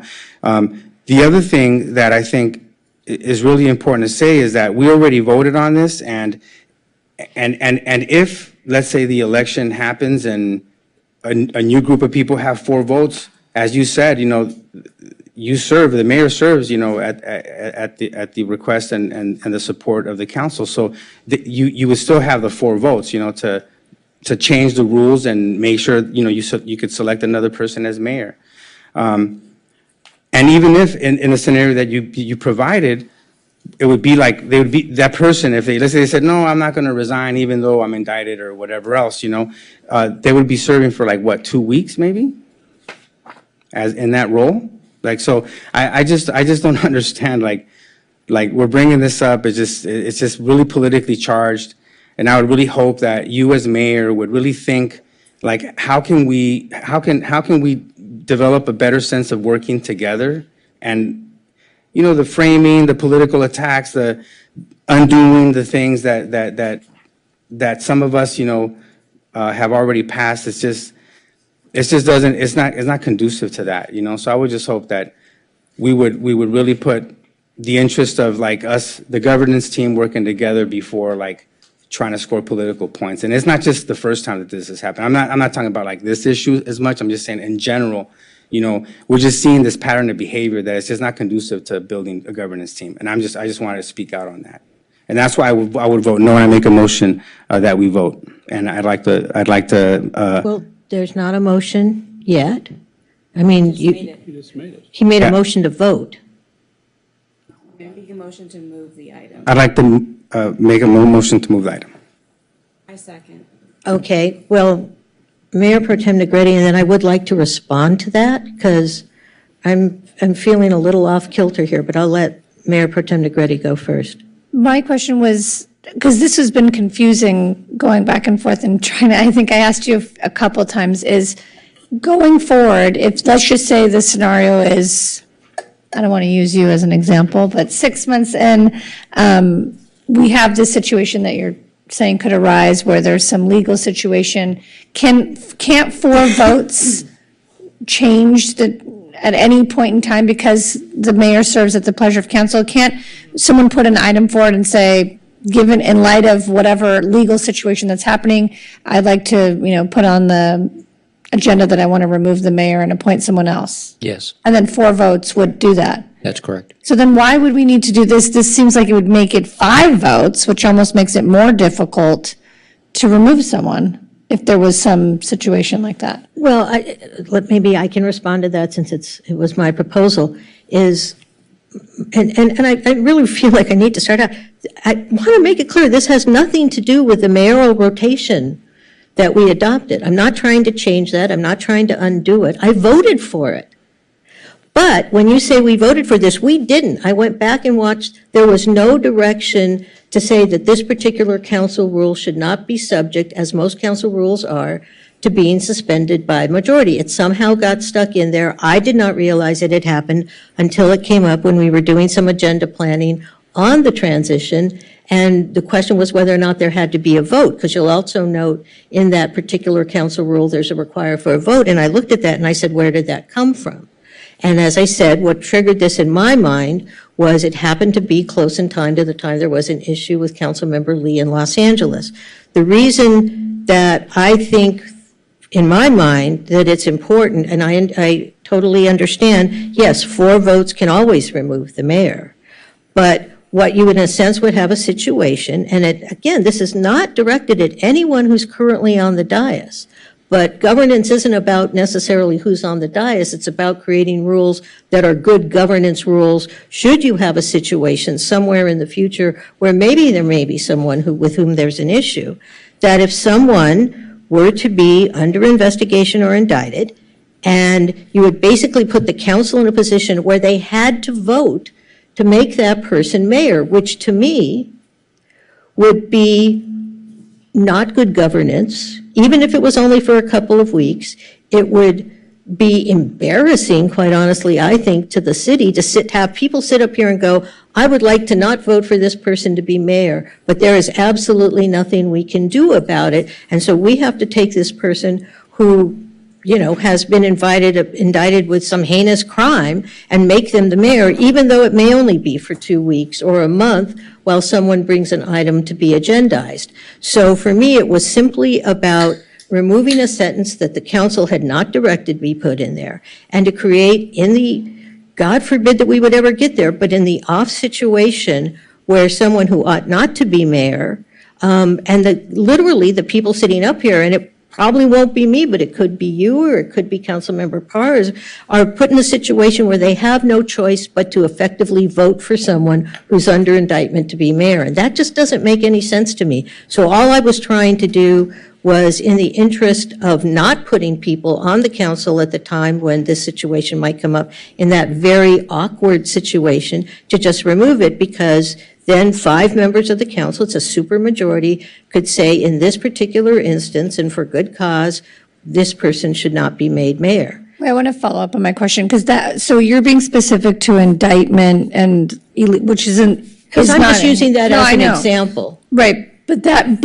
the other scenario could be then, if we change it to this, that 5 people as a supermajority could just say, we don't want to go to rotation anymore and we don't want this next person to, just for any reason. In theory, sure. But again, as you pointed out, if someone wants, it only takes 4 votes to remove someone as mayor. So I don't know. But they'd have to be on, we'd have to, the way it stands now, we would have to accept the next person that's in line for rotation. And then 4 people could put on there to take them off 2 weeks later. If we change to this, 5 people before the person gets the chance to be mayor, or is, because we're sort of forced to do it even though we have to take a vote, prior to that, for whatever reason, it doesn't have to be an illegal thing, a supermajority could say, we don't want this person to be mayor, and change the rules. That's the difference. The difference is that a supermajority could block someone from ever becoming mayor. Is that correct? Well, sure, a supermajority could vote to suspend the rule, but 4 people could literally let someone become mayor and at the next meeting remove them for no cause either. Right, the difference is though, what is this, besides not letting them ever become mayor, is it like a block for in perpetuity, that they could never become mayor? No. It only allows for the suspension of the rule if there are 5 council members who in that particular instance want to suspend the rule. That's all it is. It's not a permanent suspension. It's not changing the rotation. I think it would be hard, absent something, and the reason I, use the word indictment or criminal conduct, because I think absent something that serious, it would be hard to get a supermajority of the council to not and that's a good point. I think on that note, I'm going to just say, since we're having an open dialogue, is that I think the feeling is that if people are having premonitions of what the next election might look like, that there very well potentially could be a supermajority that would potentially block other council members. I think that's the feeling that's out there. There's the other things that were expressed, that this is somehow a maneuver to weigh out what the supermajority might be in the future on the dais to block people from becoming. Well, but in theory, you need a simple majority and they could remove someone as mayor, which to me, again, I was just trying to think from a good governance perspective, and obviously, people can disagree, but it seems to me much messier to put someone in the mayoral position and literally 2 weeks later say, let's remove them. And then maybe, 6 months later, you remove someone else. I was trying to envision, and again, this was triggered by things that have happened in other jurisdictions. And the idea was just simply to make it, instead of going through what could be embarrassing to the city and a difficult situation, putting someone who might be under a cloud in the mayoral position only to then turn around and remove them 2 or 4 weeks later, which to me is much messier, than to just say, again, it's only if a supermajority. It can't be, the rule can't be overturned by a simple majority. It would have to be a supermajority, and that's the way most of our rules work. Why did staff add that sentence in? Do we have a reason for it? Why did staff add that one sentence that we're trying to delete? I can't imagine that we did that without sharing that draft with council first, but I will look into that. I don't recall exactly how that happened. In other cities, or? I've seen that before, yes. Okay. And I think that may be why it ended up in there, because I went back and looked at the meeting, and there was no specific direction given on that particular issue. I believe we drafted something and handed it out on the dais. I don't know if it was specifically discussed. Yeah. There wasn't any discussion. You can't tell from the video what was handed out. All right, so, Councilmember De La Torre. Councilwoman Davis, did you have an issue where the FPPC sent you a letter saying that you had a conflict of interest over your votes or your dealings with the Fairmont Miramar? What happened at the Fairmont Miramar? Yes? Yes, and I recused myself. You recused yourself? Yeah. But the FPPC found? I voluntarily submitted the facts to the FPPC. Mm-hmm. The FPPC said that there was a possibility that I had a conflict, and they advised that I should recuse myself, and I followed their advice. But not until, but you had been in closed session meetings on the subject matter? No. Never at all? No, because, okay, I have to go through this timeline again. My husband was not employed by Dell when there was the initial float up of the Miramar project. He was employed by a different company. The Miramar did not come back to council for over 6 or 7 years. During that 6 or 7 year period, the company that employed my husband was purchased by Dell. But we never made any decisions about the Miramar project during that time. When the Miramar project came, I went to the current city attorney at the time and asked him if he believed that I had a conflict. He said he did not believe that I had a conflict, but we agreed that out of an abundance of caution, I should write a letter to the FPPC laying forth the facts, which I did. But before the Miramar hearing came up, we got a preliminary, not a final, but a preliminary determination that there could be a conflict. It was not definitive, but that there could be a conflict, and their advice was that I recuse myself. So when the Miramar project did come up, I did in fact recuse myself. Subsequent to that, they issued an order saying, yes, they believed that I might well have a conflict, but the Miramar had already been decided, so there was nothing further to recuse myself from. Okay.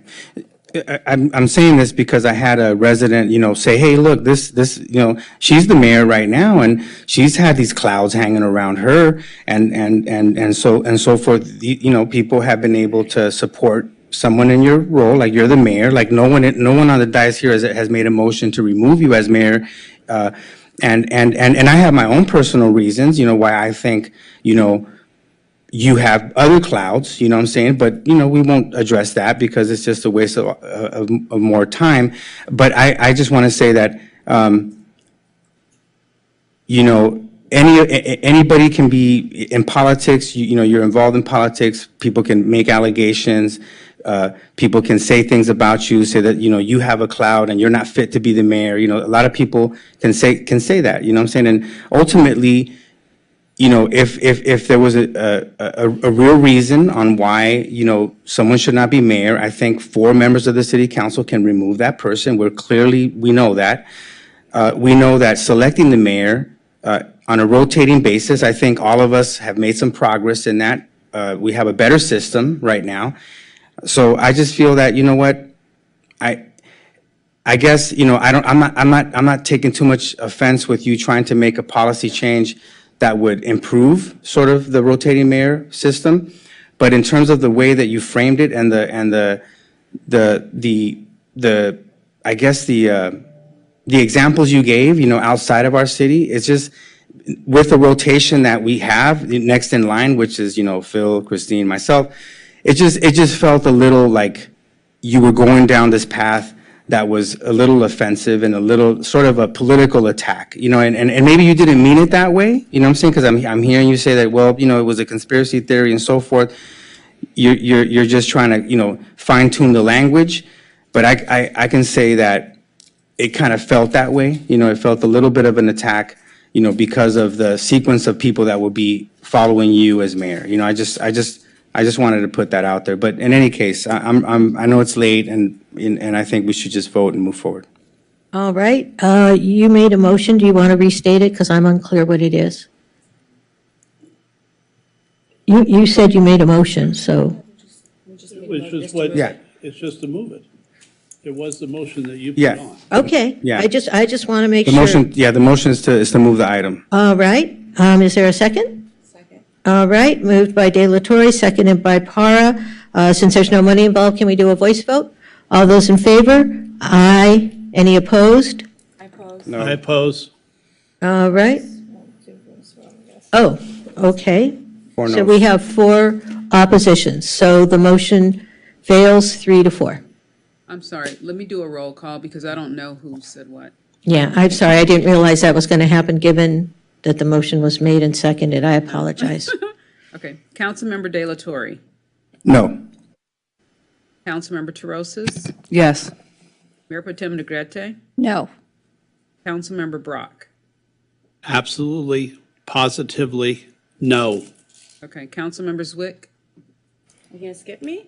I'm sorry, Councilmember Parr, I already had your no down, I'm sorry. Oh, that's fine, no. Councilmember Zwick Yes.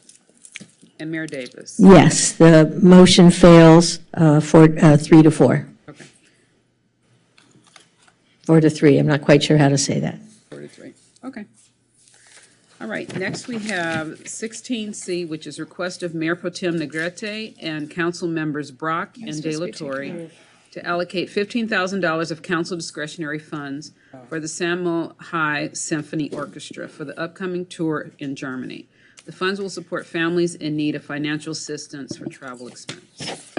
Mayor Pro Tem Negrete? Yeah, I think we requested that I be removed from the item. I'm recusing myself, and although I have received no financial gain from assisting students who cannot afford the full cost of going on these trips, out of abundance of caution, of concern of anyone who might think that there's a conflict of interest because my music store does sell and repair instruments for the school district. I'm going to recuse myself, and I believe and I'm also doing that for the item after that. What is that, 16? 16D. D, and because those are the last 2 items, can I leave the building?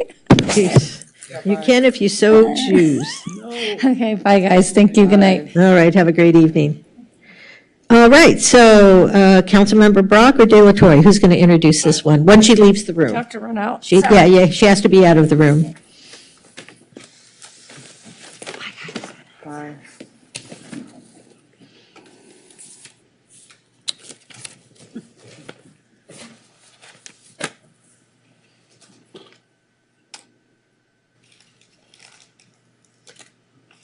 All right, who's taking the lead here? As you've heard this evening from parents who are here, and as all of us see at Santa Monica High School and see their marvelous educational excursions each year to a foreign country. Last year was Ireland. As the president of Samuel High alumni, I've had the opportunity to talk to many of these students. And their experiences, in many cases, are life-changing. We have a fantastic music program at Santa Monica, Malibu Public Schools, a program that is just exemplary in every way.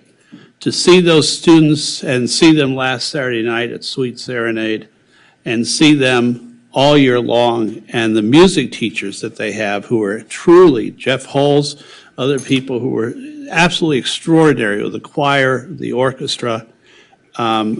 We should all, as residents of Santa Monica, be extremely proud of those students.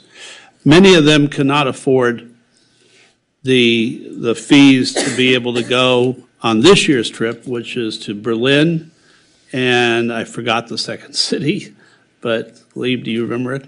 Or you? Well, the orchestra's going to Berlin, and the JAMS middle schoolers are going to San Francisco. Okay, well, yes, but this is Lincoln.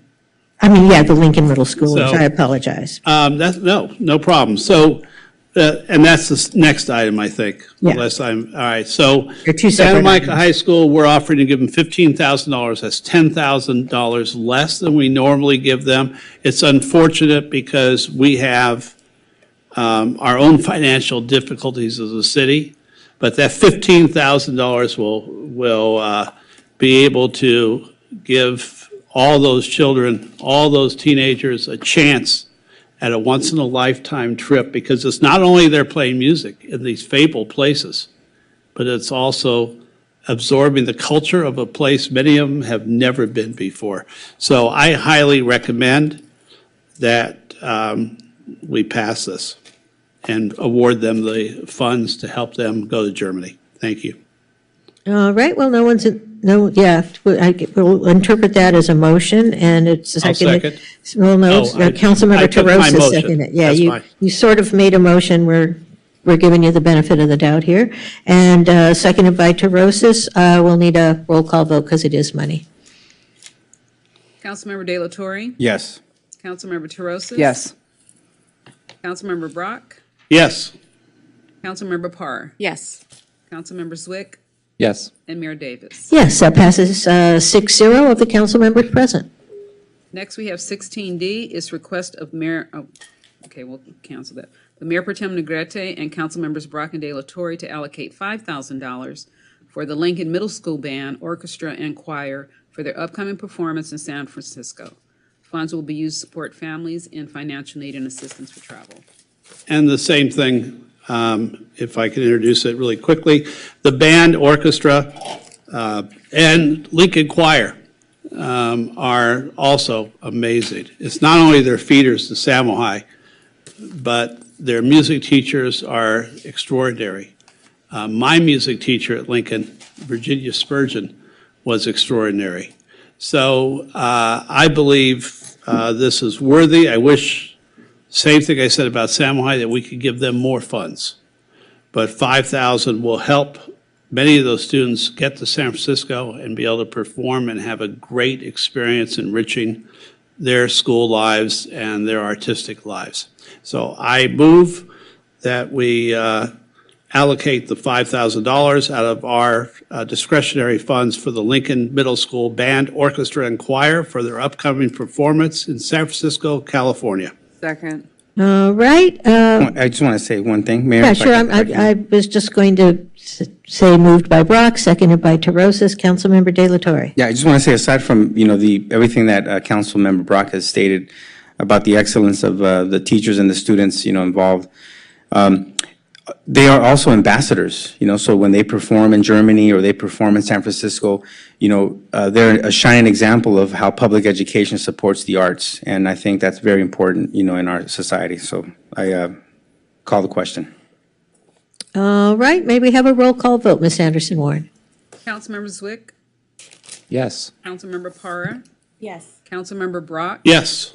Councilmember Tarosis? Yes. Councilmember De La Torre? Yes. And Mayor Davis. Yes, that passes unanimously 6-0 of the council members present.